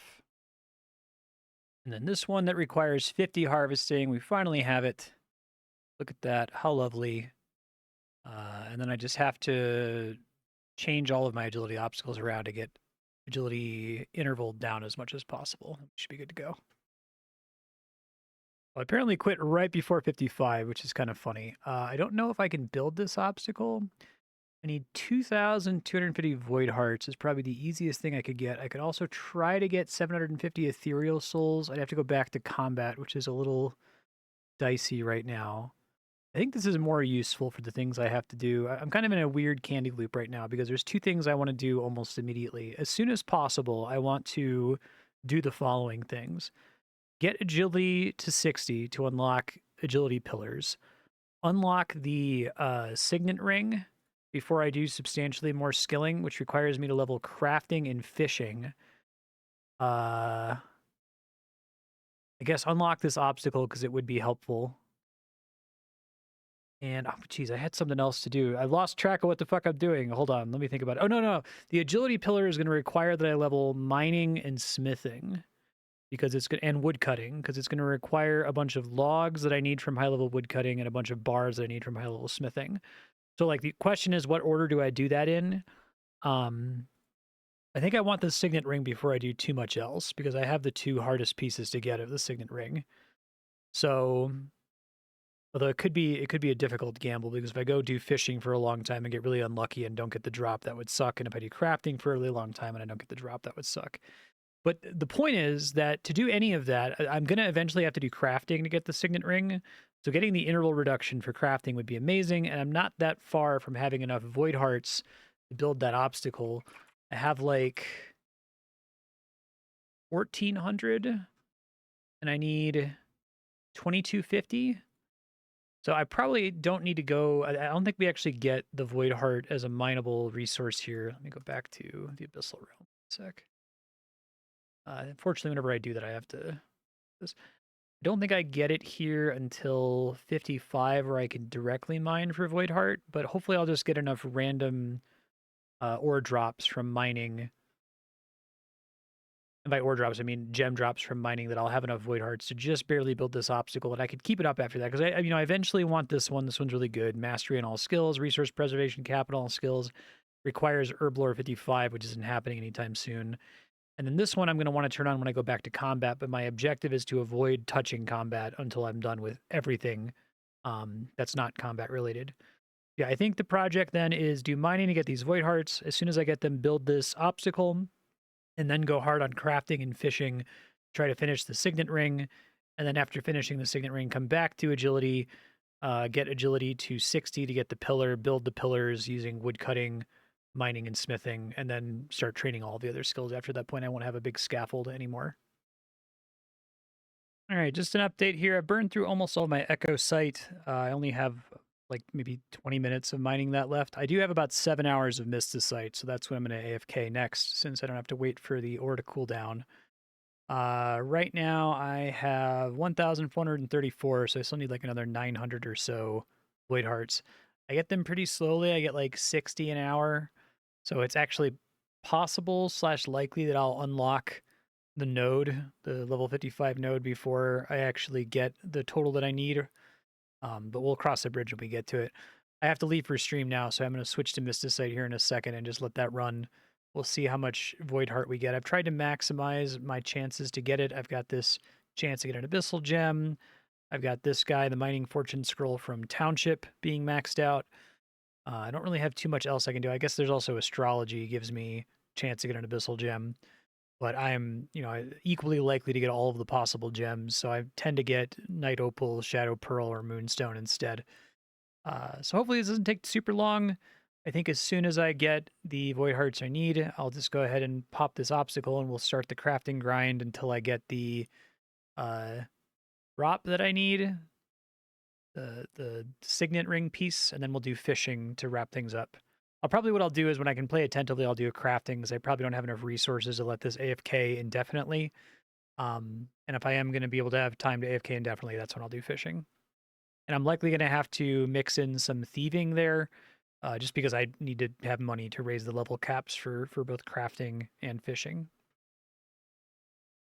Okay, I let this run for 6 hours. I did get a mining level and only 231 void hearts, so that's going pretty slow. How many total do I have? Heart 1678. At this point, I'm starting to wonder if it would be better to try to grind out agility mastery so that I can get the 95% checkpoint, which would get this 15% cost reduction. I guess I have to calculate what exactly that would do to the total cost.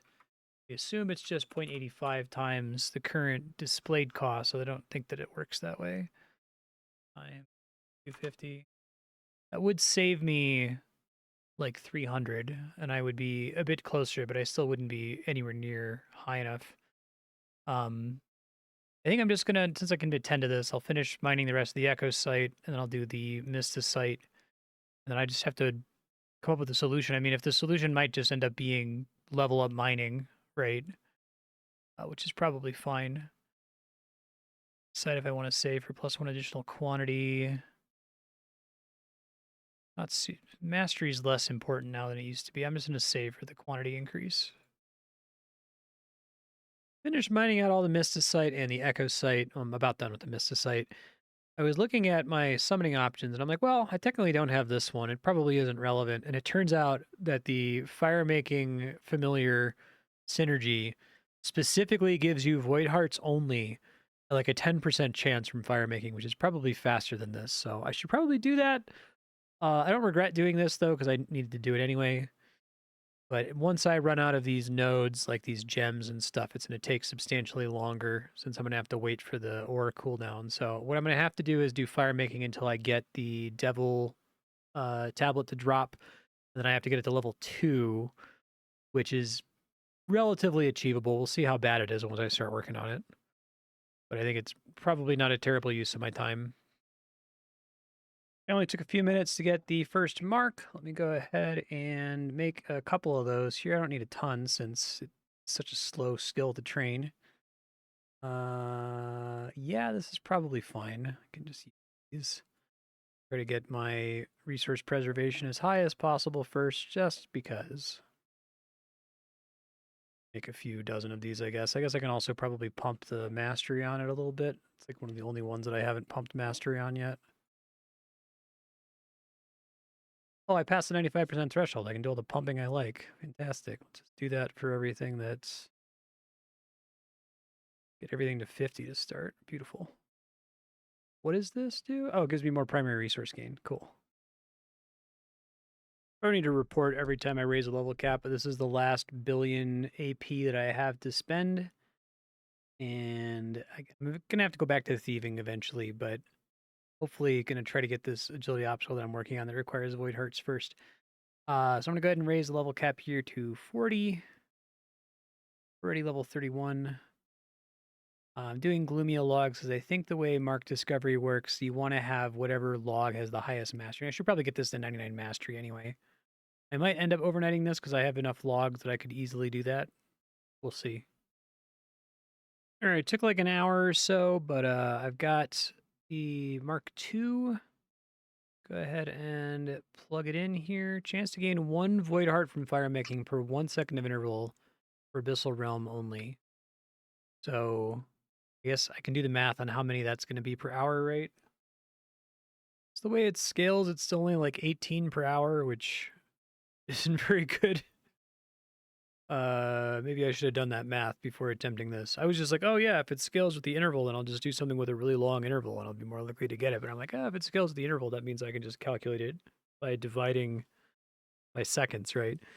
So 18 per hour is not great, especially since I can't double it. It's probably worse than mining, given all my stacked mining buffs.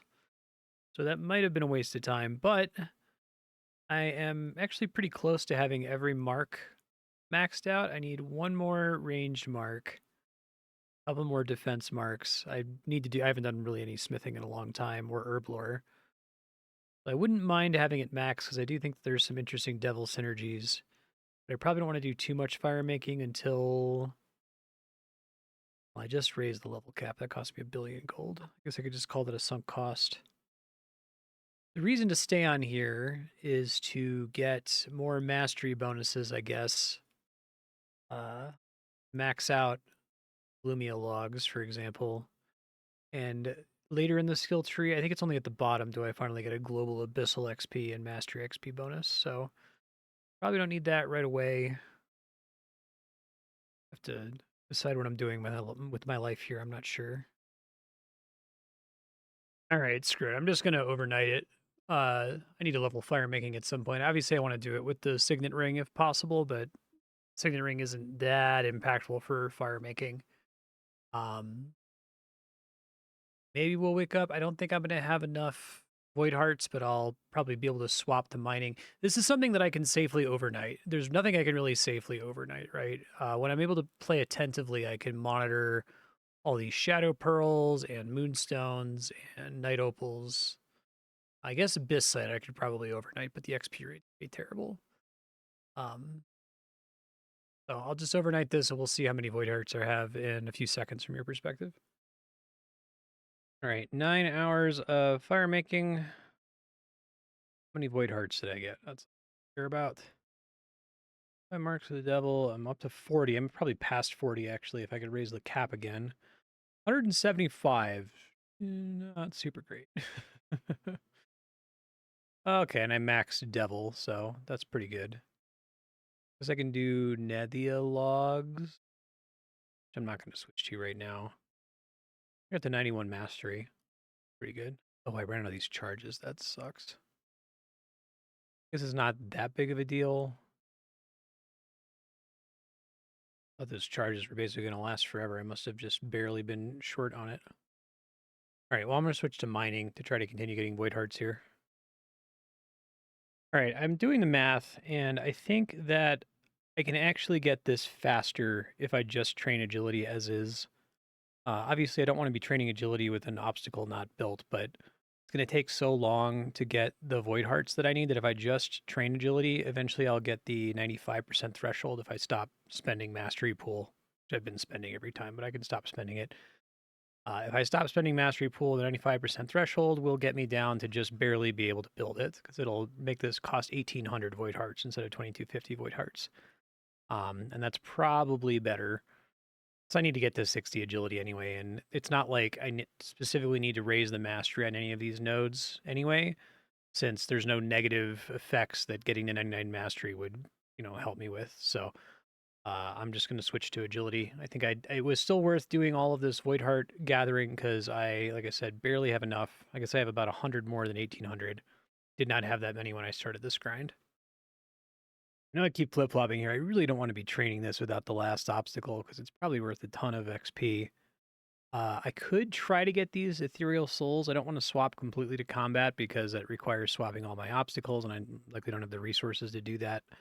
But I can see 750 is achievable, provided that the enemy that drops them frequently. Um, it's called an Eldritch Ghoul. They drop 5 at a time. I'm gonna try to just combat gear up, even with all of the debuffs I currently have, and see how long it takes me to get a kill, and see if 750 is reasonable. And if it is, I'll just build this one and let it sit for a while. Obviously, I want to switch back to this once I go back to combat, but we want to have this active when I'm doing the rest of the training. But actually, training agility is what's going to let me switch to this obstacle anyway. All right, testing it out here. It is doable. A little tricky though. I have to equip the Abyssal Resist Consumable 3 and this synergy, and have the Silent Boots in the passive slot to have enough Abyssal Resistance to not be in one-shot range. But probably doable. I'll let it go for a second. I think these have a decent chance to get doubled, the Ethereal Souls, because, what is it, the Prayer Tree provides me with chance to double. Yeah, 20% chance to double. So it's kind of slow, but I'll see if it works. Oh, well, sometime after starting this grind, I unlocked another corruption. That's pretty funny. Chance to inflict a blaze. Pretty good. Ink since this guy has a 34,000 combat level, I can also learn this one and this one. I think that's it. I could potentially get 2 other corruptions while I'm grinding this out. It's not too bad. I'm already a good chunk of the way there. I've only been doing this for a few minutes. Got the guy's unique to drop 2, the Ravenous Hunger Defender. I think it's a little bit worse than other defenders since it's dependent on this 10% chance special attack proccing, but kind of an interesting item. All right, that only took like an hour or so, but I got enough of these ethereal souls. I'm going to go ahead and pick this up and go back to agility training here. All right, checking in on 4 hours of agility after stream. Hopefully I have enough here to swap off. Hey, we are 60 Abyssal level. Probably overshot it a teensy little bit, but it's not too bad. I'm going to need Voidia logs and netherite bars. So that's mining, woodcutting, and smithing. But that's not my main priority. Main priority is going to be swapping to crafting and fishing. Fishing whenever I am leaving it overnight. Crafting whenever I'm able to pay attention to it. To get the other 2 pieces of the signet ring. So I got my level up here. I can go ahead and pick this guy up and this guy up. I'm short of the 95% threshold, but I don't know if I want to keep training just to swap this. The other thing I can do is I can simply pump this, the thing I'm looking for, to 80. What is it called? 12.3. If I pump it to 80, it'll bring the cost down enough that I can swap to it, which is essentially the same thing as having the 95% threshold. So I'm just going to do that, burning a lot of mastery pool, but I probably won't come back to it, honestly. I can afford to do that. Fantastic. Interval reduction for all these skills. Beautiful. And I guess I have a little bit of time to pick something that I can actually pay attention to, so I'm just going to pick one of these rings to let AFK for a bit. Actually, I probably have to step away for longer than I can get away with crafting, so I'm going to do fishing instead. All right, just let this run for a very short amount of time and not enough to get a signet ring piece. As soon as I get one, I'm going to swap off and go to crafting, I think. I will try to overnight this, though. We'll see what I wake up to. All right, so just overnighted fishing. I'm probably over the level cap, so this isn't going to actually show how many levels I really got. The reason I'm doing steam swimmers is that I need these to make shade veil potions, and I'd love to have enough of those that I never have to think about it. I'll go ahead and raise the cap here. I wasn't actually as far ahead of 30 as I thought I was going to be. Oof, okay. Quantity of fish doubled is probably pretty. I don't really have any new fish to swap to. I guess there's the toxic octopus, but also just wait for whisper fish. I want to try to only catch fish that I'm actually going to like cook and use, you know? I don't want to get in the trap of catching a bunch of fish that I'm never actually going to cook or use. I want to see if I got the pieces. 3,000 chests. Did not. I got Bob's Lost Rake handle, though. That's cool. Unfortunately, I need the other piece of Bob's Lost Rake. Comes from harvesting chest, and I'm already 50 and still haven't gotten that piece, but at least I have part of it now. I'm quite going to be able to catch this before I have to step away from my computer and onto my phone here. Once I get to 33, I'm going to switch to the next fish, which is a whisper fish. I think is the fastest interval that exists. So it should be good for XP, but it also should be really good for getting fishing chests, which is why I'm here. And I'm probably just going to stay on that until I get the ring piece to drop. So I'll do that on my phone, and I'll come back and report once I get back from stepping away here. All right, I checked this a little bit while I was out to lunch, switched to the whisper fish. Are getting like 2,200 chests per hour now, which is pretty good. But the problem is the drop is like 1 in 71,000. I might not get that many chests by the time I get to max level. I really hope I get the drop before then. I guess I found 26k, so about a third of them, so maybe I'll get enough. Maybe if I stick on the whisper fish, since it's such a fast interval. On big money. Nope. Another Lost Rake, another Ring of the Abyss. All right, well, let's hope we get lucky. Well, I keep opening these chests. I keep getting more Lost Rake handles and Lost Rings of the Abyss. I have not gotten the Corrupted Ring fragment. I did not realize that Void Hearts came from these chests even more frequently than from mining, so I probably should have done that instead of going on my little mining sub journey. I'm gonna get plenty of Void Hearts from fishing here, but it's okay. I wanted to get agility to 60 with everything set up, so we're gonna keep doing this. I'm not. I mean, I'm only 36. I might need to take a quick break to go grind thieving for a bit to get enough money to increase the level cap once I hit 40. As far as how many of these I've gotten so far, let's take a look. This little fishing chest. Okay, so we're about halfway to drop rate at about halfway to 70 or halfway to 60. So hopefully I don't go dry. If I just get it on drop rate, that would be fine. All right, just AFK'd fishing for a really long time. I'm definitely way past level 40. I just have to pay to raise the level cap. But I have 15,000 fishing chests, so really hope, please drop. Ooh, I got it. Okay. Oh, that was tense. I might be like right at the drop rate now. Check. Thistle fishing. Yeah, I'm like right. The drop rate's 1 in 71,000. I'm at 64,000. So I just didn't want to go like double or triple dry, or I would have had to go way past the level cap. So now I just need to do crafting. So I'm gonna re-gear for crafting and pick something to run and just hope I get the drop. So I've avoided turning on one of these agility obstacles here. I really want to switch your attack scroll twice because I can afford to swap back onto it to this one, which gives me interval for smithing, fletching, and crafting. I have to do crafting and smithing in like the immediate term for my other goals. But I really want to get this to 99 mastery first because this 20% chance to preserve skills penalty is really bad. I think what I'm going to do is I'm going to unlock this, which requires making meteorite javelins. I'm going to switch to it, and then this pains me, but I'm going to train Melvor agility for a little bit. I think that I can get my agility interval down low enough that I can get so many mastery tokens that I can just pump this thing and max it out, hopefully. It's one of the few things where it's like I keep wanting to swap to this, and I'm like, oh, I'll just go ahead and swap to it. And then I see this penalty. I'm like, I can't do that without getting it to 99. So hopefully I don't have to run Melvor agility for super long, but it is something that I'm going to do soon here. Okay, well, this is pretty funny. I have my agility interval down to 0.25 seconds on every single node, and I think it's just because I have the Abyssal Realm interval reduction option. So my agility abyssal, my total interval reduction has to be close to 100% or something to have all of these down to 0.25 seconds.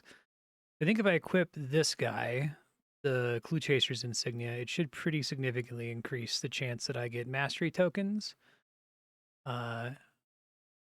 I'll let this go. Like, I don't want to do anything non-abyssal for longer than like 30 minutes to an hour or so, but given how nuts this is, it might be good to just let this run for a bit to get enough mastery tokens to go ham on pumping some of these to 99 to counteract the downsides.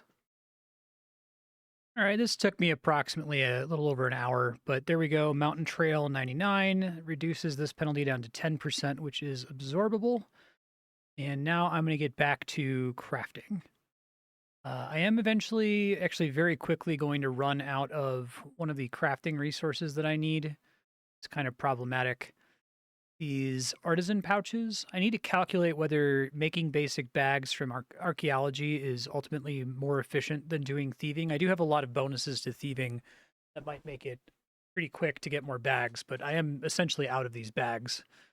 And I need lots of them for the crafting grind. So once I run out of the ones I have, I'll figure out what I'm doing with that. I might end up doing archaeology, just because that's pretty chill. But let's go back to the Abyssal Realm and get started here. All right, all that pays off. I now have the crafting interval down to 0.25 seconds, which is the minimum. So I'm probably going to burn through all of my supplies insanely quickly.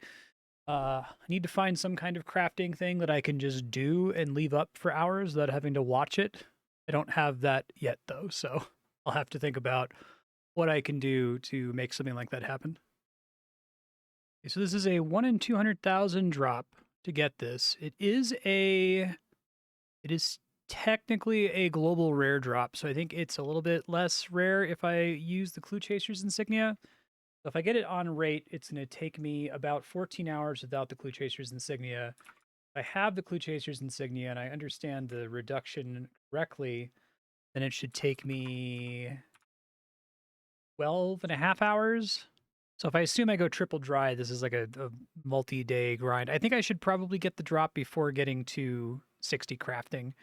At some point, I'm going to have to pop out of here. As soon as I get to 30 crafting, I'll pop out into thieving briefly just to get the money to raise the level cap, because there are a bunch of things in the skill tree for crafting that are worth grabbing.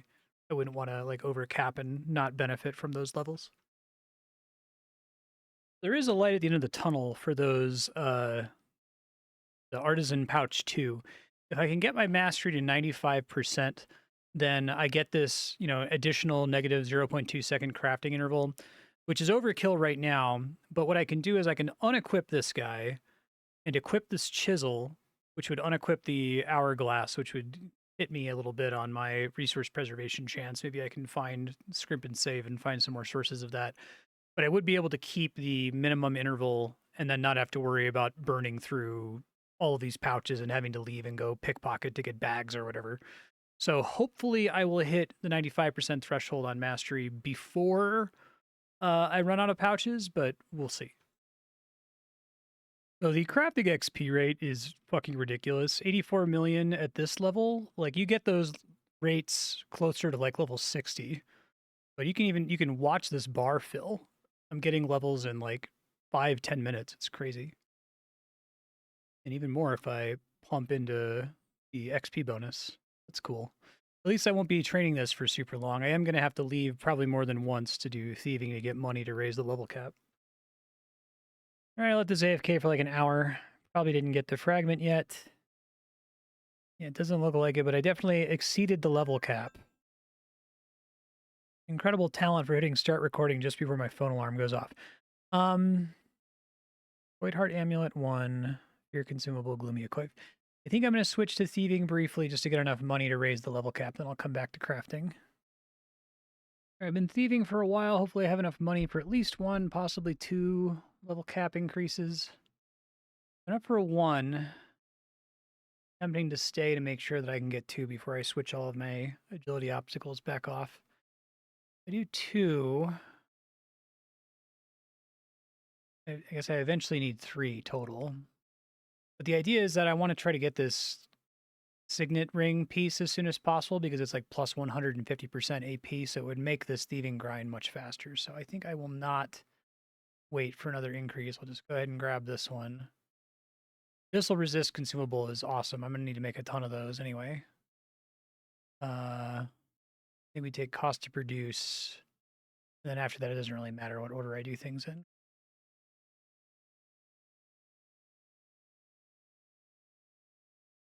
Okay, I've been running this most of the day, and I can't pay attention to it anymore, and I can't overnight anything because I'll run out of resources. So I'm just going to overnight thieving. Obviously, I'd prefer to do that with the ring that I don't have. I'm trying to think if there's something else I could do instead. It might be nice to get more resources to make more jewelry, but I think I'll get it eventually as long as I'm able to babysit it. What I really need here is shadow scales, actually. I've got plenty of these amulets. I'm just burning through the shadow scales really quickly. I don't want to manually do harvesting. Yeah, especially since the shadow vein is a lower level. I think it's going to be thieving. I'll just wake up to a bunch of money. I think that's fine. I might need to double check and make sure that I have enough tablets to last me all night. I guess I'll make a few tens of thousands of those and then set it to thieve. I'll update you shortly. Actually, I thought about it a little bit more. I figured let's do the skill that I need to do anyway soon that is the least impacted by having this ring. And I think the answer is woodcutting. I don't think, I mean, the ring's going to help for woodcutting. It's going to help for every skill, but I mostly just need to get a bunch of XP in woodcutting. So I think that's what I'll overnight, and then I'll get back to crafting tomorrow when I can pay attention to it. This is another somewhat legitimate way to make money. Almost enough, almost half of the amount that I would need to get another level cap increase. Still not as efficient as thieving, obviously, but I don't have anything else to spend this on, so I may as well sell it, you know.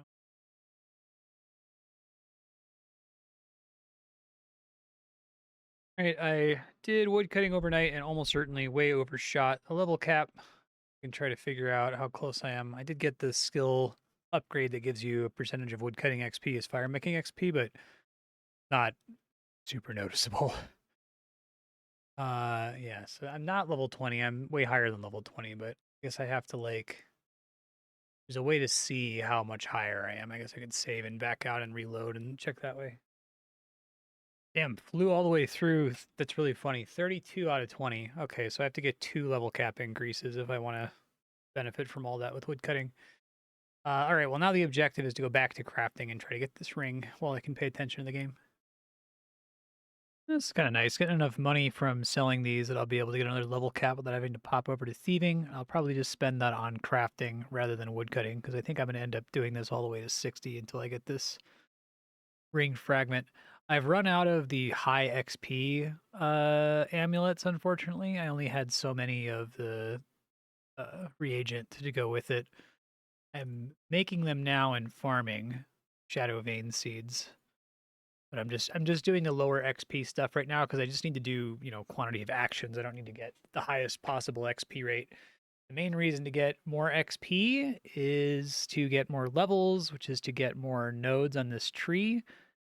Uh, Basically none of which matter if my main objective is to just eventually get crafting to 60 and also to get the ring. I'll accept this 5% cost to produce Abyssal Realm items. That would be nice to have, but that's require me to get to 60, which is a little ways off. All right, I need to prep for 5 hours of streaming now. I would go ahead and go to thieving, but I really want to wait until I get this stupid signet piece to drop. So I think I'm going to do Azurian Shadow Pearl Amulet 1. It's not going to be great XP per hour, but I have plenty of resources to just let this go for many, many hours, like 16 hours, I think. So I'll just let that run. And I might even have enough of these twisted roots to be able to then make the Voidheart Amulet 2 with the base number of amulets that I make from doing this, but we'll see. Okay, I let this run for 5 hours and did not get the thing that I was going for, sadly. I'm going to go ahead and raise the level cap again here.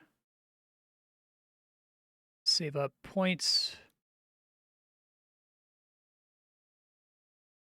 Still don't have it. I think I'm dry now. I think I'm over 200,000 actions. What they said was that you should get the drop about once every 50 mysterious stones. I've actually done quite a bit more than 50. This is 61, but it should be more like probably 75 before I cleared my old ones to start keeping track of it.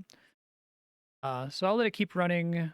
I guess I can go ahead and switch to the tier 2 amulet now because I have I have 430k of these. So that's Azurian Shadow Pearl Amulet 2. That does consume 8 twisted roots per craft, but I think that's still okay. Hopefully I'll get the thing before I run out of twisted roots.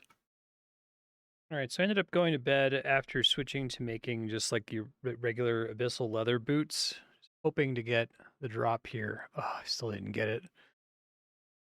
Oh, that's painful. It's that's a lot of hours making an item that is basically useless for XP.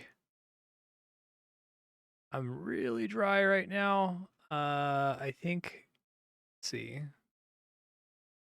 Melvor Realm, I did 160,000 actions, so we're already about double dry now. I've done about 400,000 actions since starting into the Abyss.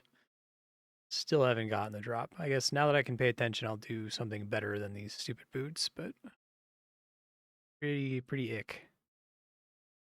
Oh my god, I can't believe how lucky this is. I sat down, switched some things around, and then I got the drop. Like, I've been sitting down for what's this? 2 minutes 58 seconds and it dropped. Like, what's the chance? Okay, I'm just so glad to be done. That's what I was going for. I think now I just equip this and go to thieving because I want to get enough money. I think I just want to thieve away until I can raise all these level caps. Or alternatively, I could try to finish getting the agility pillar. Maybe that's more prudent because everything from here is going to be helpful for every other skill. So let's do the agility pillar. So that means I need to get wood cutting up to be able to get Voidia logs, mining and smithing up to get netherite bars. That still requires me to do some thieving because I need to get money to be able to pay to raise the level cap. So I'll do that first, just for a little bit, and then we'll switch. All right, so just because I want to get these pillars before doing too much more skilling, including thieving, as I get money, I'm going to go ahead and raise the level cap for wood cutting. It'll get me 10 apparent levels right away. I kind of like the way they did wood cutting, where like every other tree is covered by farming, but the middle trees don't. You don't get infinite logs from farming. I feel like farming in vanilla Melvor kind of undercuts wood cutting a bit, and that's a good solution to the problem. Where it's like, well, you need both, but we'll give you infinite Abyssea logs, Brumia logs, Glumia logs, and Withia logs, right? Yeah, I'm glad that I waited this out because now I get like this is like 1.6 billion abyssal pieces per hour. Whereas without the signet ring, it was more like 500 million per hour. So it's going to save me a ton of time on thieving. I probably won't have to thieve very far past level 60. I might even get enough money to raise all the level caps before level 60, which is great.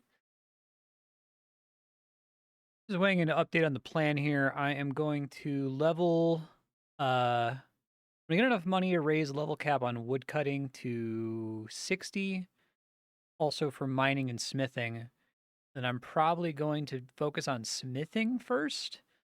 The reason being is I want to get enough bars to get these skill upgrades because I've been kind of neglecting these 20,000 witherite bars objectives so far. And it would be nice to have these for all these skills before I do substantially more training of other stuff. So I'll probably start with smithing, see if I can get it to witherite. Probably have enough materials to do that. Like 37. Bit of a grind, but I think it's achievable. Um, and then I'll alternate between smithing, mining, and woodcutting as I get to new tool thresholds. So I only need 49 smithing to get netherite bars. So I've got that. And I think I only need 50 mining for netherite ore. That's right. And I do need to get all the way to 60 wood cutting for Voidia, though. So I'm going to save up enough money. I can get one level cap increase here. I got to save up another billion, which I'm pretty close to get wood cutting to 60. And then I'm going to wood cut. Well, I'm going to smith, upgrade my tools, and then alternate smithing, mining, and woodcutting until I have all my tools upgraded and I have woodcutting to 55, and I can get these pillars. I feel like requiring these for the pillars is kind of brutal. You're not really going to get to benefit from the pillars most of the time, but I guess the combat pillar is really good for the abyss, which it's not very good. The other combat pillars are pretty bad in the Melvor realm. Guess I'm probably going to end up using this one. Cost to produce 10% down is pretty good. Extra quantity of resources, extra mastery. It's sort of underwhelming, honestly. 4% mastery is not worth this resource expenditure, I don't think. And quantity of resource is nice, but not that big of a deal. And cost of resource is nice, but not that big of a deal. This one might actually be the strongest one, just like permanent ammo preservation, rune preservation, summoning charge. Well, no, I take that back because I could always make more ammo. I could always make more runes. I could always, have more summoning tablets. So sloth's not that good outside of the 5% chance to double globally. I think of these three, combat is by far the most useful, but I need to pick one of these to use while I'm training skills. I guess it'll be the Greed Obelisk. This will help with like doing rune crafting, so I have enough runes for when I go back to combat. Yeah, that's the very long way of saying smithing, woodcutting, mining, smithing, pillar, and then I'll pick something new that's not combat to do. All right, got enough money to get the level cap for woodcutting up to 60. Think I'm gonna just stay on thieving until I have a little bit of money in case I need to be agile later and swap to some other skill I'm not expecting to swap to. So I'll just build up until I have 1,000,000 AP in the bank, and then we'll get working on the smithing grind. critique I have of Into the Abyss, I think it's a very good expansion, but I do think that a lot of the skills are balanced, assuming that you have every conceivable source of interval reduction. Crafting makes sense with how long it takes at 0.25 seconds, which I'm able to get to, but smithing I can't quite get there because I don't have enough of these ancient magic hammers. And I think the math works out that if I went into archaeology to get ancient magic hammers, that it would cost me more time gathering the hammers than I would save an interval reduction for how quickly they would get consumed, right? Which is kind of unfortunate. But I bring it up to say that I'm still trying to get there's a summoning synergy with the Abyssal Pig that requires Salamander level 3.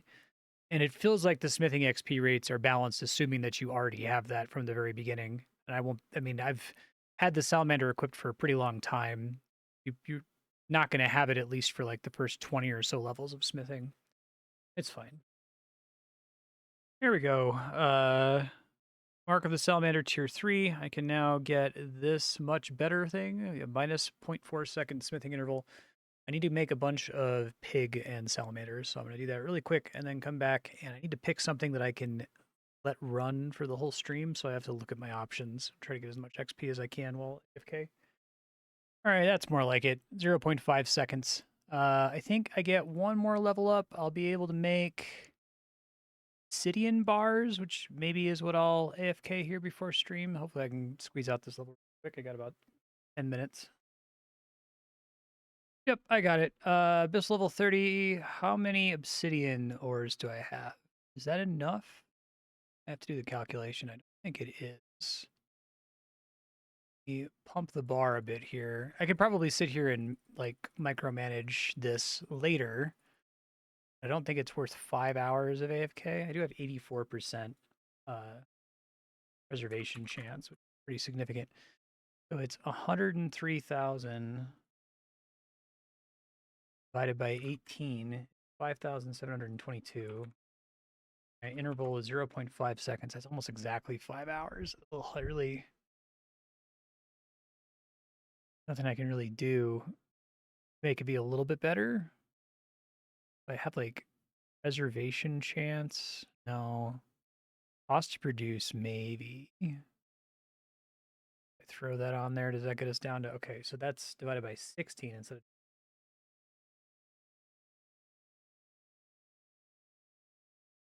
64, 37. That's more like 6 hours. Okay. I'll just go ahead and equip this amulet. I think that's in lieu of the old summoning amulet, but that's probably fine. All right, checking in on 5 hours of smithing here. Salamander's maxed out, and I unlocked all of these things and made 300,000 obsidian bars, which will be great for when I go back to crafting later, but I'm almost out of resources, so I should move on from this. I guess I'm going to switch to glumite for a little bit to make a bunch of those. Eventually, I'm going to make a bunch of glumite plate bodies when I get to 36. And we can go ahead and get this +1 quantity of resource, and then I just have to wait to get more. But I'll let this run for a while with glumite bars. All right, I putz with my smithing a little bit on my phone. I'm up to 43 right now. I've been making witherite bars.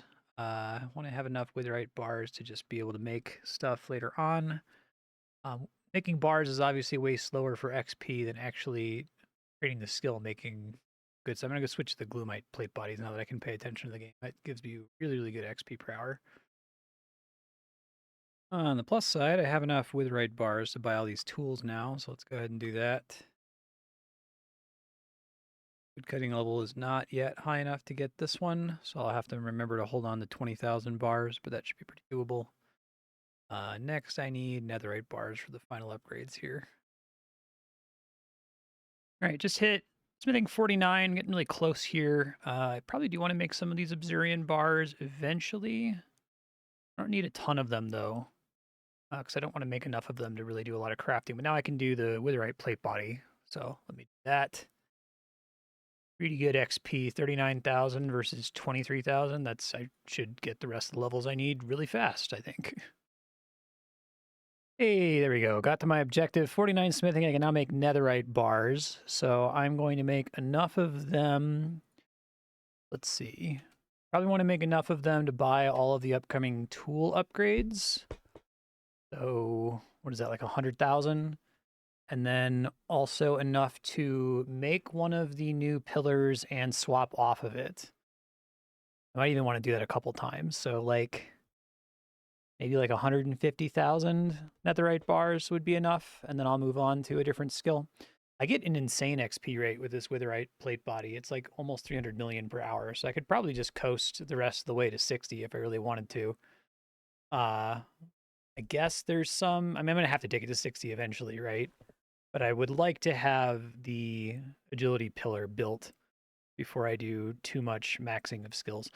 Yeah, I'm just gonna go ahead and make some of the bars, which requires netherite ore. So I guess I'm going back to mining. All right, I finally got 50 mining. Mining is really slow. Borderline, I think they screwed up mining. I think they forgot that the perfect swing potion doesn't work outside of Melvor realm because it feels like it's balanced, assuming that you have access to that. You don't really get it until you get this final note at the bottom here. But anyway, I have netherite ore unlocked now, which is what I've been going for. I need to just probably borderline need to mine this overnight. I'm going to micromanage it for a little bit here just to get the next pickaxe upgrade, though, because I should be able to get that, and I think it's actually pretty impactful. Yeah, plus one additional quantity of primary resources, pretty good. So I'll mine this until it runs out, and then smith a whole bunch of bars and see if I can pick that up. Okay, ended up getting 25,000 netherite bars. Let's go ahead and pick up this pickaxe upgrade. And then I think I'm just gonna, oh, that's the last one. I'm just gonna overnight the netherite ore. Hopefully they'll give me enough tomorrow to make as many bars as I need and make all the stuff that I want. Okay, I overnighted mining here and got mining to 52 and got a whole bunch of netherite ore. Now I'm gonna make a whole shitload of netherite bars and then probably move to cutting.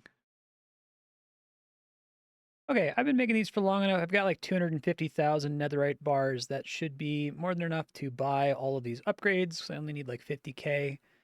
And then I'll be able to swap this several times. So I'm good on netherite bars. I'll probably come back to smithing later to make like throwing knives and the like. But now I can switch to wood cutting to get the logs that I need to build the pillar. And then I'm a little bit more open as to what I can do after that. So yeah, let me gear up for wood cutting, and we're just going to try to get to 55 as soon as possible. Just hit 35 wood cutting. I have this access to a new tree. I do pick up this guy. Cool. So now I don't need to use wither bars and anything anymore. And we just need wood cutting 50 and fishing 50 to get all the remaining tools. I'm going AFK for stream. 5 hours of this I don't think is going to get me to level 40. XP slowing down quite a bit, but that's okay. It looks like the gathering skills are quite slow. All right, letting this run got me to 40 wood cutting, which gets me a new tree. This is a good one. I need those. So let's just make our highest level trees and let it go here. Quick update on the grind here. I've got wood cutting up to 47. It has slowed down quite a lot. Getting whisper willow and nethia trees. I need to get all the way to 55. One of the biggest grinds in the main game. I don't have to get that far. It's crazy because you only need like 49 smithing to do the pillar. 55 wood cutting to get these wodia logs. I'll keep going for it.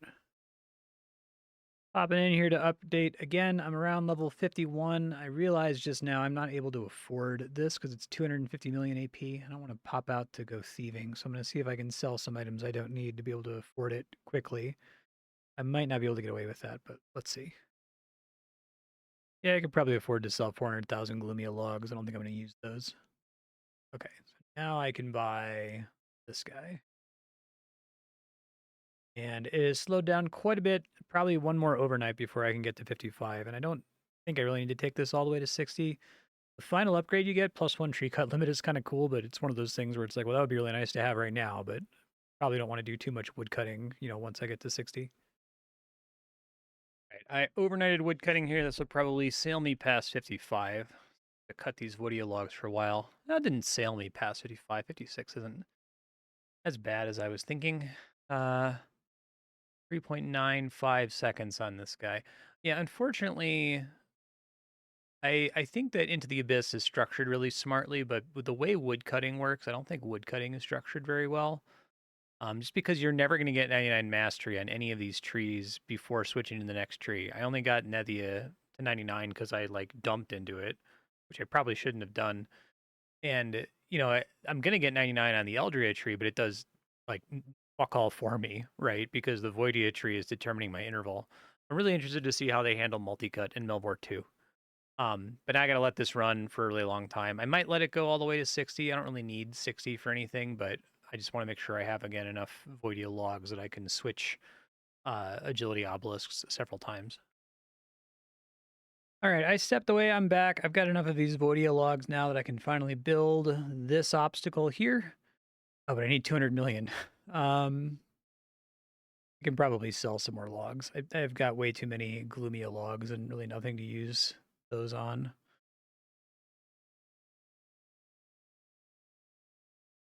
Probably fine, or I could sell more of the Withia logs instead. Do a combination of the two since I have more than enough of both kinds. Let's do like that many. I need to do 126 million worth for this guy. Probably. Okay, now I can build this thing. We'll sit on that one, and I don't think I'm ever actually going to use this guy at the bottom. Don't need the bank space, don't really need the AP. I guess you could argue 15% global AP would be good for thieving, but it probably doesn't even pay for itself, even if you left it running for a long time. And I have enough remaining bars and logs to swap to the combat one when I'm done with skilling training. Now I can do skilling in any order I want. I will probably go back to thieving to get enough money to raise all the level caps to 60. And then I can just leave thieving behind once I have all of that money. And we can start working on other stuff. All right, I am. Ooh, I gotta let this run until I have like 30 billion AP. Probably my stopping point. We'll see. Depending on, I'll evaluate once I get thieving to 60 if that happens first. But I think the XP rate is low enough that probably will not happen first. But yeah, I'm just gonna keep letting this run until I can raise every level cap. Still plinking away at this over here. I'm gonna start raising some level caps because I have a decent amount of money here. I guess we'll just start from the top. Fishing. Guess I can just go straight to 60, may as well. Okay, and I don't think I can spend that skill tree point on anything. Maybe I can. Fire making, or that I can get some more abyssal XP. What was I saving up for before I just take that without thinking? Base resource quantity. I guess that gets me more stuff, which is probably more important. Um, Cooking is going to just spend the rest of my money, right? Almost.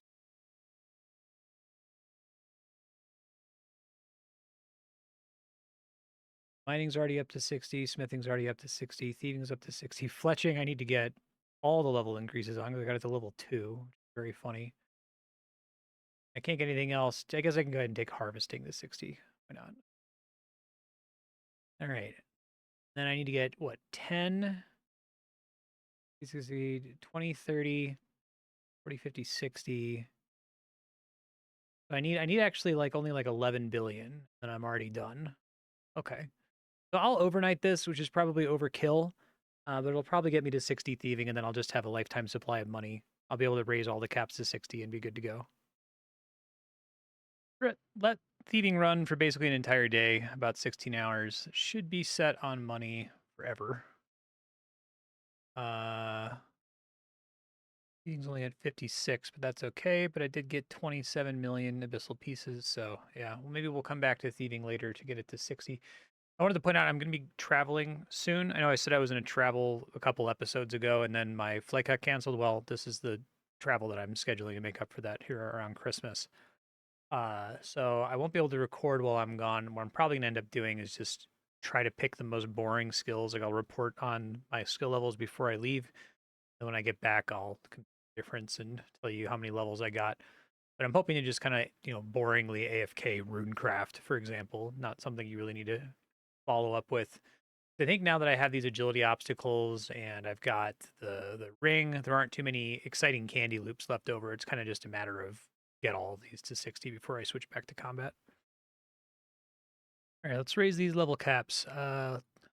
60 for Herblore,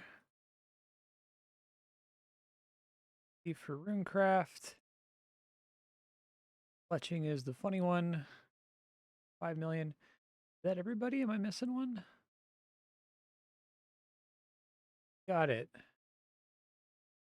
I've got way more than enough money to spare. In fact, I probably should have switched which pickpocket target I was using. I'm like 18 billion over. I don't think there's anything that I can come close to spending that much money on, to be honest. As part of the, I guess I can go ahead and get this guy, extra equipment set that I'm not going to use. Um, maybe some extra bank tabs, but yeah, I think we're all good on money from now on. And if I go back and do any more thieving, it should just be one of these other NPCs to try to gain as much XP as possible. Even though this one's the best for making money. As for what to do next, I think the next least boring thing to train is probably Herblore because the potions affect the other skills. Most of the other skills are kind of their own thing, but I have a bunch of stuff I can try to make here. So I'm going to try to make a bunch. I would love to get the Shadevale potion up to level 4 because I think that's going to be a best in slot potion most of the time. Yeah, I'll make a ton of those until I run out of resources. I have a small bit of scaffolding here. I would like to get this fire making and Herblore interval reduction mastery in all skills, and then this downside doesn't really affect me too badly. Well, it doesn't affect me at all as long as I'm not doing combat. So if I can get Herblore to 45, I'll maybe switch to get cooking to 45 to qualify for this, and then probably just leave this on for the rest of my skilling. Hey, would you look at that? Finally got this Esme pet. The interval bonus. So it would have been nice to get it a while ago, but you know, what are you gonna do? A minus 5% Herblore interval. So I need to calculate how much I've got. I'm making the Shadevale potion 4s now. High enough level. It's got this guy. I have enough of these Shadevale potion 3s that I can just have it on for the entirety of the end of the PVM here. All right, I overnighted Herblore, ended up running out of Abyssal Bear tablets. I'm gonna have to fix that because that affects my interval. But we're all the way up to 41 here. Probably can switch to a different potion now. Get as much XP as possible for now. Obviously, you want +1 quantity at some point. I should have done mastery. I guess that's more important, isn't it? Oh, and I'm out of Herblore gloves charges. I can have as many of those as I want. I didn't realize I was close to running out. That's okay. That's what happens when you can't really pay attention to the game.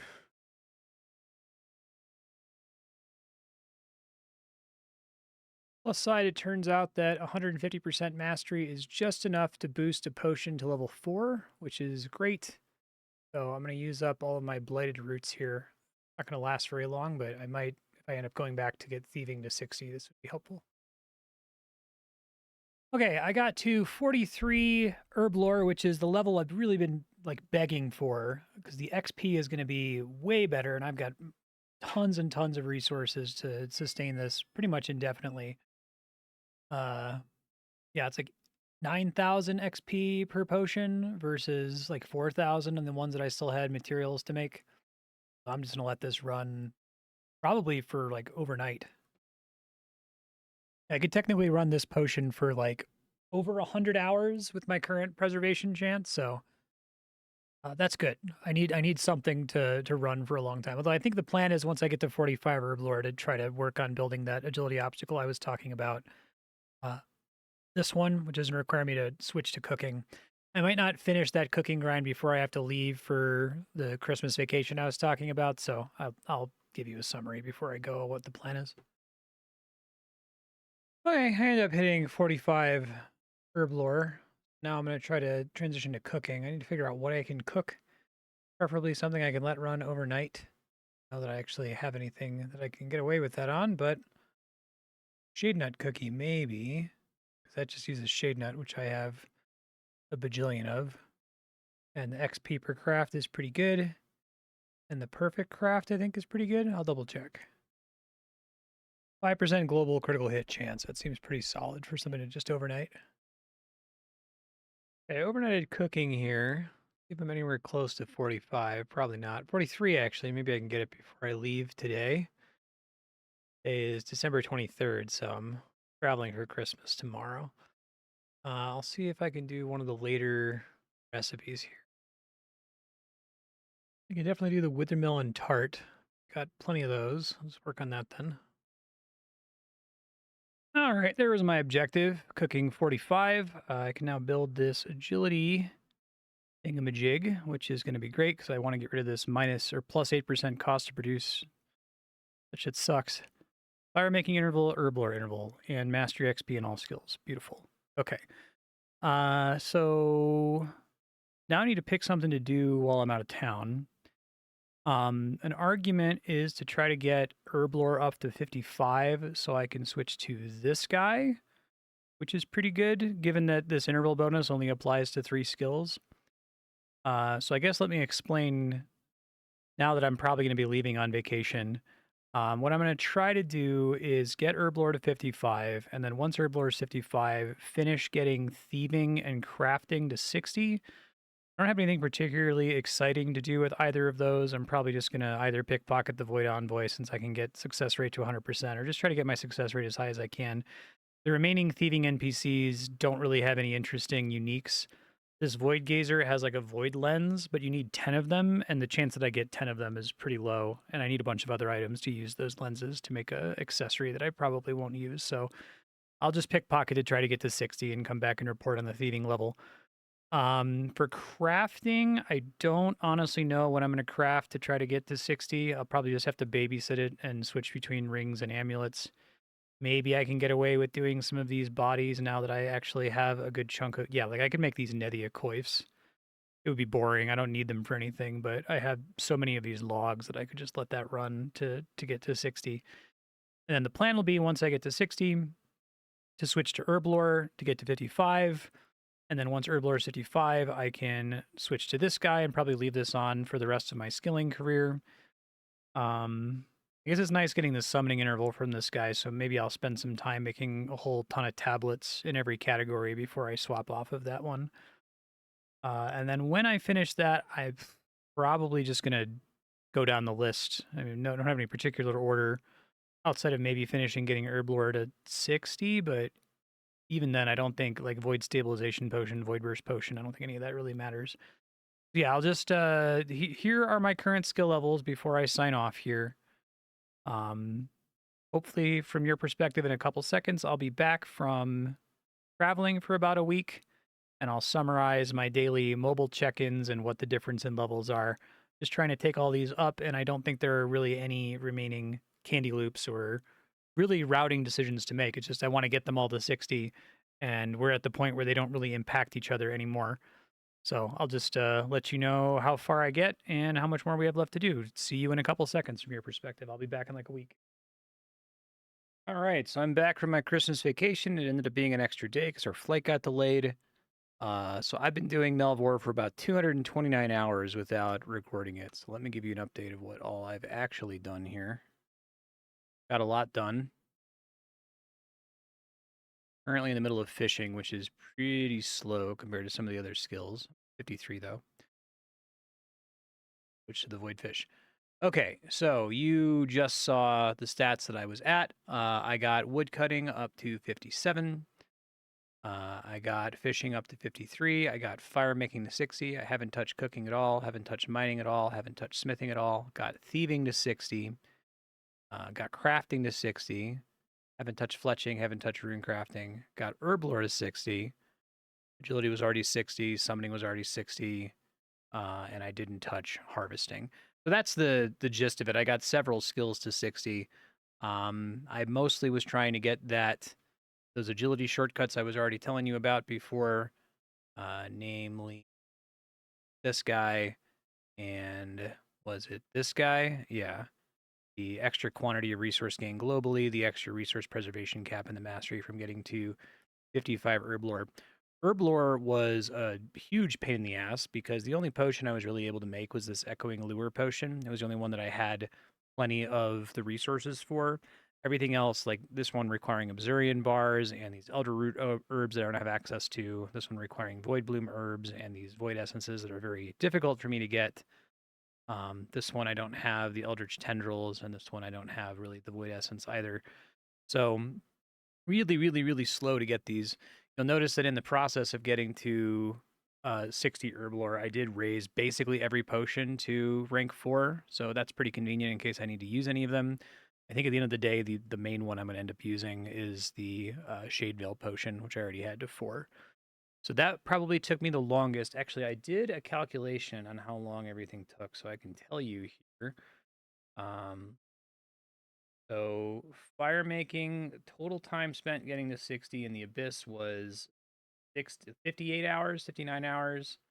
And Herblore total time was 138 hours, which actually took me longer than it took in the Melvor realm, probably because I wasn't able to make the high level potions and wasn't able to get the high XP rates, right? Like this Void Burst potion, if I was able to make it, gives like 22k XP per craft, whereas this Echoing Lure potion is only 9,000 per craft. I think that's basically the gist of it, though. I just got some skills to 60. In terms of what I have in my bank right now, this is kind of a mess that I have to clean up, so I'm going to try to clean it up here shortly. I just want to let you know if there's any items in here that are particularly interesting. I guess I got this old dusty mitt from fishing. I think it was from fishing. This is for cut content, sadly. I wish this was still in the game because I think it's really interesting to have to get all these pieces to go fight. Presumably, this is just going to be for like a final boss, this Infinity Gauntlet type thing that they cut. I don't think anything else I have in my bank is crazy exciting, though. I guess I should point out that I made 4.3 million Echoing Lure potions, which is ridiculous. This is worth 172 billion AP. You only need 60 billion AP to raise every level cap to 60. So I probably didn't need to do the thieving that I did on the Void Envoy to get money. I could have just done like raised Herblore early. Herblore and fishing would have been enough to get all of this money because I'm never going to use all of these potions, right? I'm going to end up selling them for 172 billion. And I don't think I really have any other items from the grinding that I did that are terribly interesting or really worth commenting on. I guess I'll open these 100,000 abyssal fishing chests just because I'd like to. Well, there's enough. That's pretty amusing. There's enough lost rings of the abyss single-handedly to turn in the township task. So I can do that. Still have extra ones left over, which is nice. Yeah, so right now the project, now that I can start updating you again, I'm just going to stick on fishing until I get it to 60. And I'll probably keep doing gathering skills, and then we'll do the processing skills, and then we'll work our way back to combat and finish out Melvor Idol 1. I'm looking forward to it.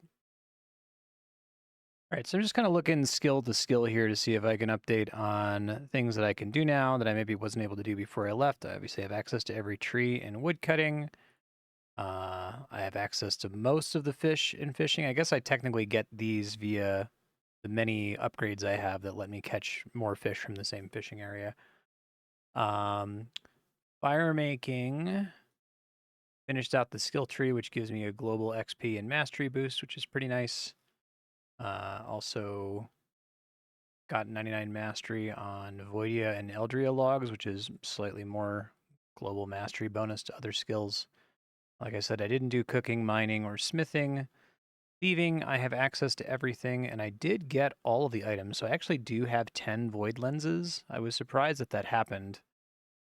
That was one of the things I forgot to report on a second ago. They're in here somewhere. There they are. 13 void lenses. I can make this. I just need to get 10,000 void hearts. So that'll probably happen just normally while I'm leveling up mining later. And this item seems pretty good since I can actually equip it. Accuracy rating up is good. Giving the enemy max hit down and max, an abyssal resist down. And they'll probably end up using that in the passive slot, if not in the helmet slot. So it's cool to have that. I think I have every possible unique here. I think the Void Shambler Cape's not super useful. And I already had the skeleton keyring. So thieving is basically done. I have no need to ever do thieving ever again for any reason. Crafting, I ended up making one of everything. So I have a Nethia body, Nethia legs, and Nethia coif. I probably want to go ahead and upgrade those at some point. But I need 30,000 Obsurian bars, which is going to be a bitch. I will try to make those when I do mining and smithing, because I'm going to want to have an upgraded Nethia body, Nethia legs, and Nethia coif. So they're going to be really good for ranged training later. Also made one of each of these fancy high-level rings. So there's these 4 rings and then 4 amulets. I did make all of those. I made a handful of these consumables where possible, but I'm probably going to be relying on consumable drops from dungeons rather than crafting them because they're pretty expensive to make. Said I didn't do runecraft at all. Herblore. I don't really have very many of these potions. Like I said, I can't even make the Void Stabilization or Dark Ritual potions or the Eldritch Curse or Void Burst potions. I did make some Snap Burst potions, Soul Snap potions, whatever. 100,000 of them. I probably won't end up using those. I mean, it's a way to get double soul drops, but probably not worth it. I'm probably going to get plenty of souls from other sources. I might end up going back later and making some of these like withering potions and fear potions and bladed touch potions and whatever, depending on what enemies I'm fighting in combat. But like I said, Shade Veil is the main one I'm probably going to end up using. And I already covered everything else that I got progress-wise. So yeah, we're looking pretty good. I'm excited to make those eyeglasses. How many Void Hearts do I have right now? 7,000? Okay, I'll probably get a few more from fishing chests. And then I'll get the rest of them from mining, because I think there's just a Void Heart node at 55. Oh, cool. Void Jelly. I'll swap to that right now.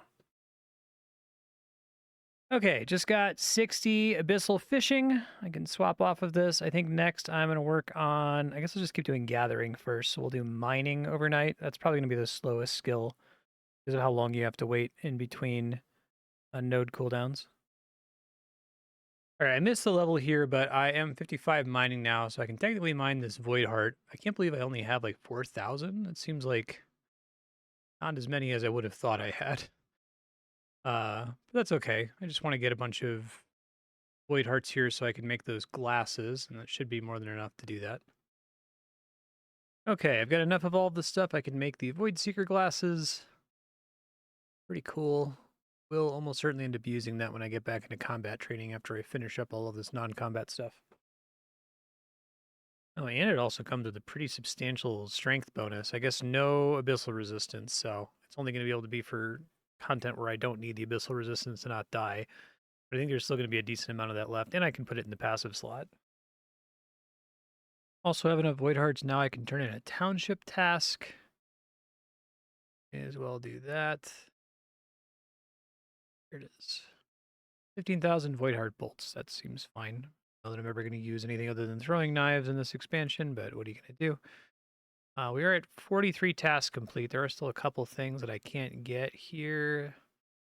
One requires 45. It would be nice to get that before I go into fletching. Although it's just like quantity produced, which I'm tempted to just skip fletching. Like I want to take every skill to 60. It would feel kind of bad to max everything except one skill, but fletching is really useless. So I'll have to decide. At least I'll do it last out of everything else.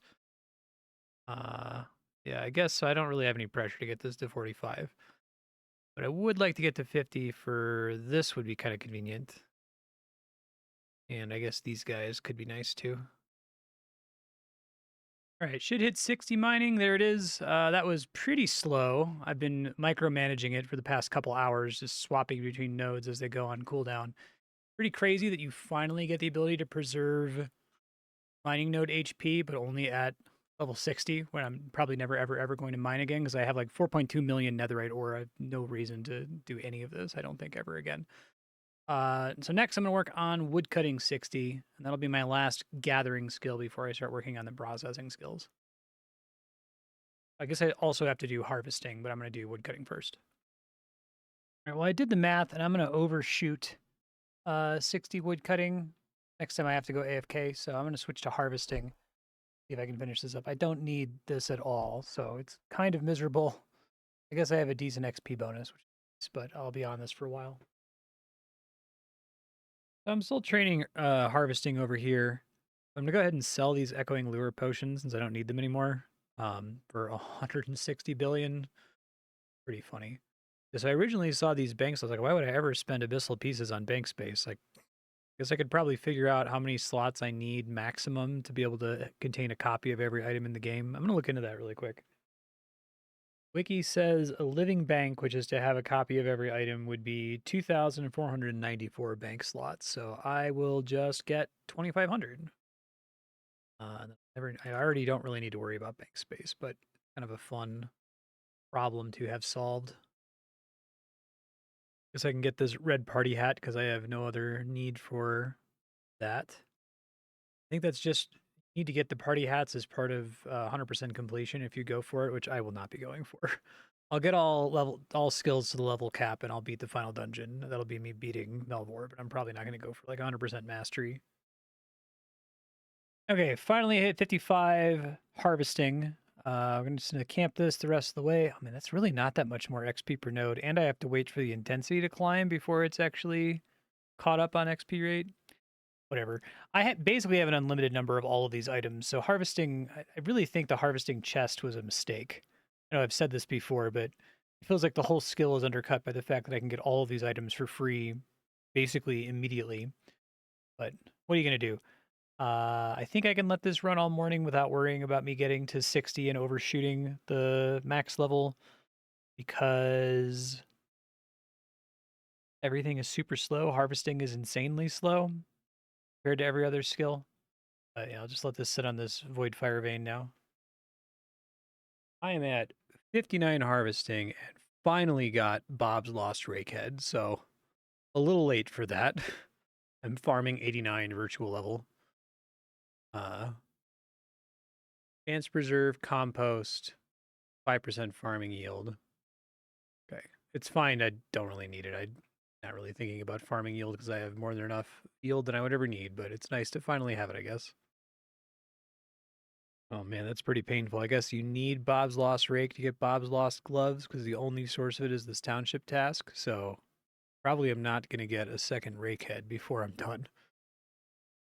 I haven't been lucky enough to get a single one. I guess I could equip that for farming. Okay. All right, so I have 5 hours of harvesting left until I get to 60, which is the amount of time I spend streaming. I'm going to switch to wood cutting this morning so I can try to finish getting 60 there. And then hopefully come back from streaming and also be 60, maybe, if this works. Okay, just hit 60 wood cutting. I'm going to save. It's really funny that you got a third tree. I'm going to save harvesting until I have to start stream. So I guess I'll do something else, maybe smithing. I'll see if I can. I need to make a ton of obsidian bars in order to craft some stuff that I need. So that'll be my next project. Hey, so I'm back from stream. I may have overshot the level a little bit here, but I am 60 harvesting, so we're done with all of the gathering skills now. I don't think I super overshot it, though. Let's see, was there a skill that I swapped off the instant I hit 60? 4479, 4485, yeah, so I must have just tuned in at exactly the moment I hit it, actually. Okay, that's cool. Will not be doing any more harvesting. I have no need for any of these items. So now I guess I'll just go back to smithing. Opened up the last batch of harvesting chests from the harvesting grind. Did not get another Bob's rake, so that's not happening. But it's fine. I don't need harvesting anything or anything from farming anymore. Did the math and I need like 300,000 obsidian bars or something. I think I have enough resources to make that happen, but it's going to be pretty brutal. I think I might even be able to overnight this. We'll see. Still working on my smithing training here. I'm going to go ahead and get some upgrades in. So we'll do this Nethia body. I think I have enough of these shadow shards. I was about to find out. Nethia legs. Wife. Okay, so that's going to be pretty solid right there for range training. It's already like 45% abyssal resistance just from those things. Then netherite can do plate body, boots, and I need more obsidian bars already. Okay, I'll probably overnight obsidian bars just to make sure I don't overshoot 60 here. Smithing grind continues. It's pretty fast though. I'm getting like 400 million per hour or something. I did overnight Obsidian bars, so I should have enough to continue making my netherite gear here. Make sure I don't duplicate anything. So I did the plate body. So let's do the boots. No. And I'm going to make a helmet really fast. Just one. Still need the plate legs. Okay. And I need to still save a bunch of Obsidian bars for when I do runecraft because I can turn the end game gear. Where is it? The mythical. I guess it's the Nether mythical set is probably the end game set that I'm going to use. I can turn all of those to upgraded versions. And we should be pretty good once we get back to combat. This is going to be outstanding for my total abyssal resistance, I think.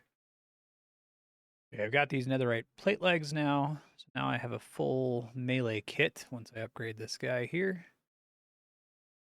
Okay. Let's see. Stuff that's used. Yeah, I've got body, boots, helmet, plate legs for a total of plus 60% abyssal resistance, which is going to be really necessary.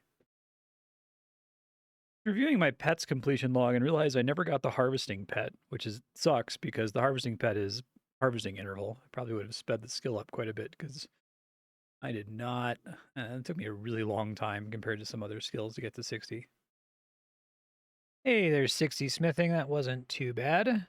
It's kind of funny you don't get to plate body until max level, but, you know, it mirrors RuneScape in that regard. I'm gonna do fletching next. I have no use for fletching whatsoever. It's even more useless than harvesting, but I have this kind of expensive agility obstacle that I want to swap off of, and I can only swap off of it after, well, I want to wait to swap off of it until after I benefit from it. So it does give me a fletching interval bonus, so that's what I'll be doing next. And I expect fletching to start out crazy slow, but I'm gonna do my best here. Just checking in on the fletching progress here. I haven't really been giving too many level up indicators or AFK indicators unless if I made a really significant bit of progress here, but I am 25 fletching. We'll see if any of these are better XP than the bow I'm currently making, but I can make enough of these bows to overnight it, so we'll see. This is giving 3200 XP. Okay. Another 7 levels of fletching here. I'm going to keep trying to do bolts. I think that's probably the most efficient thing I can do.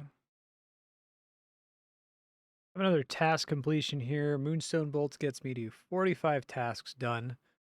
I don't think it matters though. I mean, it unlocks this like a fletching thing that I can get now. This'll fletching scroll, but I don't need. I'm not going to use arrows, bolts, or javelins. I'm going to be throwing knives only. Checking in with an update on the fletching grind. I just unlocked the Whisper Willow longbow, which I think is comparable XP, not to the Void Heart bolts. I probably shouldn't be making these because I don't have enough Void Hearts. I need to save some for like swapping agility obstacles and the like. But it should be better than the Moonstone bolts, which were getting pretty slow. So that's 9,000. That's like 12,000. That'll do. Might be in trouble on the number of Whisper Willow logs I have, though. I'll let this run for a while, but I don't think this is going to last super long at 28 logs per bow. I looked into it a little bit further, and there's actually nothing else I need Void Hearts for. There's the agility obstacle, but I never need to swap back to it because it's just an interval bonus for skills that I'm probably not going to revisit. So I'm going to go ahead and make the Void Heart bolts because they're really good XP. And I'm actually going to run out of headless bolts before I run out of Void Hearts, which is funny. Maybe swap to the Netherite Javelin when I unlock it. Because I think I could also, because I'm going to have to go back to smithing anyway to make Abyssal headless bolts. And if I can just make Netherite Javelin heads instead, I'll just do that. Updating on fletching progress here. I am 58 now, so I have access to every possible recipe. But I'm going to push through to 60 anyway, even though I don't need fletching at all. It's pretty slow. I'm doing the Void Heart bolts because I looked around and I don't think I have any other use for Void Heart. It is pretty brutal in terms of how many headless bolts it consumes, and the XP rate's not amazing, but it's better than like harvesting. So if I can just squeeze out a couple more levels, I think I have about 5 hours of Void Heart bolts in me. Yeah. Before I run out of resources. After which I could do moonstone bolts, which are about half as fast but much more sustainable. Um, all the recipes for fletching kind of suck. The XP rates are bad. You pretty much just have to make bolts the entire time. So hopefully you've got tons and tons of gems left over from the mining and fishing grind. Hey, I may have overshot it ever so slightly, but 60 fletching. Never going to fletch again. I have no reason to. I guess now it's runecraft. So let me re-gear for that. I do need a bunch of abyss runes for a bunch of things, so I'll start by just making some of those. All right, update on runecraft. It's pretty freaking slow. We're around 39 now. I'm going to switch to making these hollow runes. I think I have enough of these wither runes to turn in a township task. Yeah. Okay. Yeah, I guess I gotta grind this out. I mean, I probably need to have hundreds of thousands of each rune for the end game for combat, so I'm gonna try to get as many as I can. All right, so I'm in a tough spot right now because as you can see, I'm at 58 runecraft. I'm getting close to 60, but my XP rate is high enough that if I let this run overnight, I'm going to definitely overshoot 60, which I'd like to avoid. But I don't think there's any way for me to get around it, unfortunately. Um, I'm gonna hit 60 at like 2:30 in the morning, and I don't want to come downstairs to log into my computer and announce it. So I guess I'm just gonna have to deal with it. I'll have an excess of cataclysm runes, and then we'll pick up cooking in the morning. But I'll probably overshoot it by like several hours. Oh well. All right, waking up in the morning. Runecraft 60. Overshot it quite a bit, but that's okay. 2.4 million cataclysm runes. I should never need any more of those. I'm gonna go ahead and make this nether wizard robes. I should have all of the nether gear to go ahead and upgrade. So let's upgrade this one, this one, this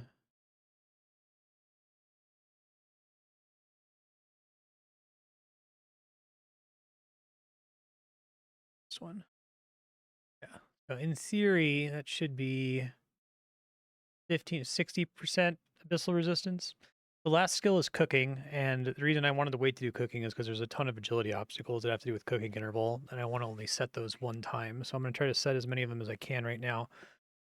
Before I do that, one of the cooking guys requires ghost fish or something like that. Try to find it. Yeah, it's 7,000 raw mystic seahorses. So I'm going to go back to the Melvor realm and gather that for a little bit.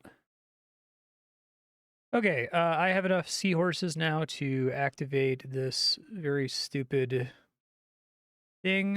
Is this in the Melvor realm? Yeah. Cooking interval. It's this guy. 6,000 seahorses. This is why I waited to do cooking last, because it's expensive to swap to. I'm going to try to pick up everything that gives me a cooking interval bonus. To take this cooking interval one, I'm going to have to swap off the attack interval reduction, which means I'm going to have to farm for more Revenant short bows and Corundum swords, but that's probably fine. I can live with it. Just trying to get my cooking interval as low as I can get it. A couple more places I can do it. There we go. Cooking interval. It's all of them, I think. Okay. Pretty substantial number, though.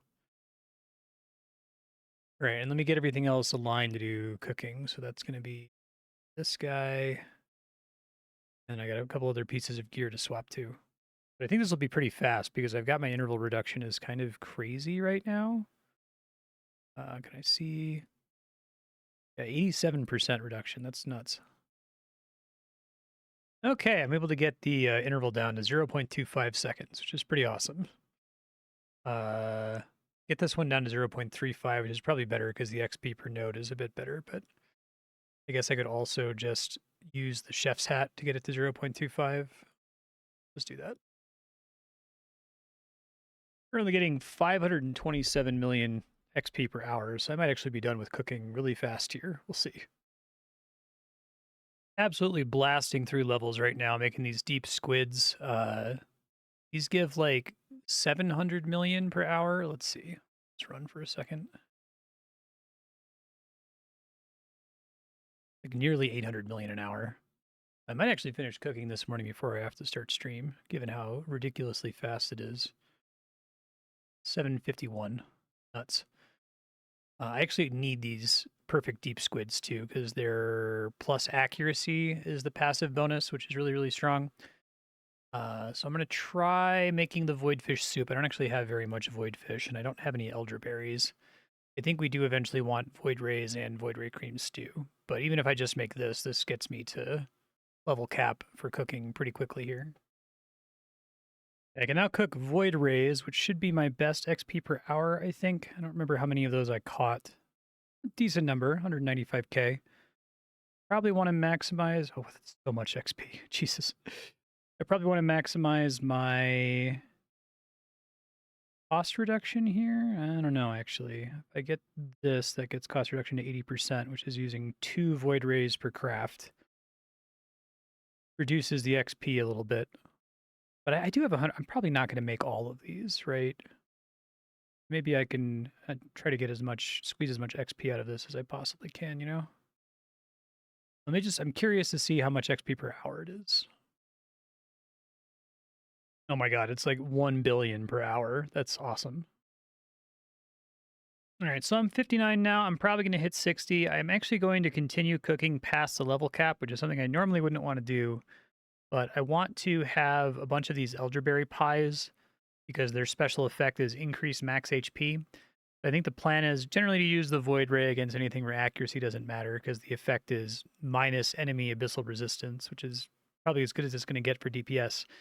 And then if I need survivability, plus 5% max HP is probably going to be the best way to obtain that. Once I hit 60, I'll switch to making elderberry pies for 5 hours for the time that I'm streaming. And then I'll come back and we'll set up for combat because I'll be completely done with skilling. I can move all of my agility obstacles back over to combat. I'm probably going to have some other shit I'm going to have to do. Like I mentioned earlier, I swapped off the attack interval obstacle, and that's going to require me to farm up some items to get it back. I think it was this one, right? Yeah, I got to get Revenant short bows and Corundum swords or whatever. But once I switch to combat, I should be able to be on combat forever. I might, before switching to combat, go into summoning, try to move all of my agility obstacles over to summoning benefits, and then just try to make as many of the combat familiars as I possibly can. I think I can make virtually all of them except the Eldritch Eyeball, but I think I can also get some Eldritch Eyeballs via a task. Like if I turn in, is it Devils? Yeah, 200,000 Devils. So I have a bunch of summoning related tasks before I formally swap back over to combat, but we're getting there. Hey, there's 60 cooking. I'm going to switch over to this elderberry pie. I think I'm definitely going to run out of familiars here.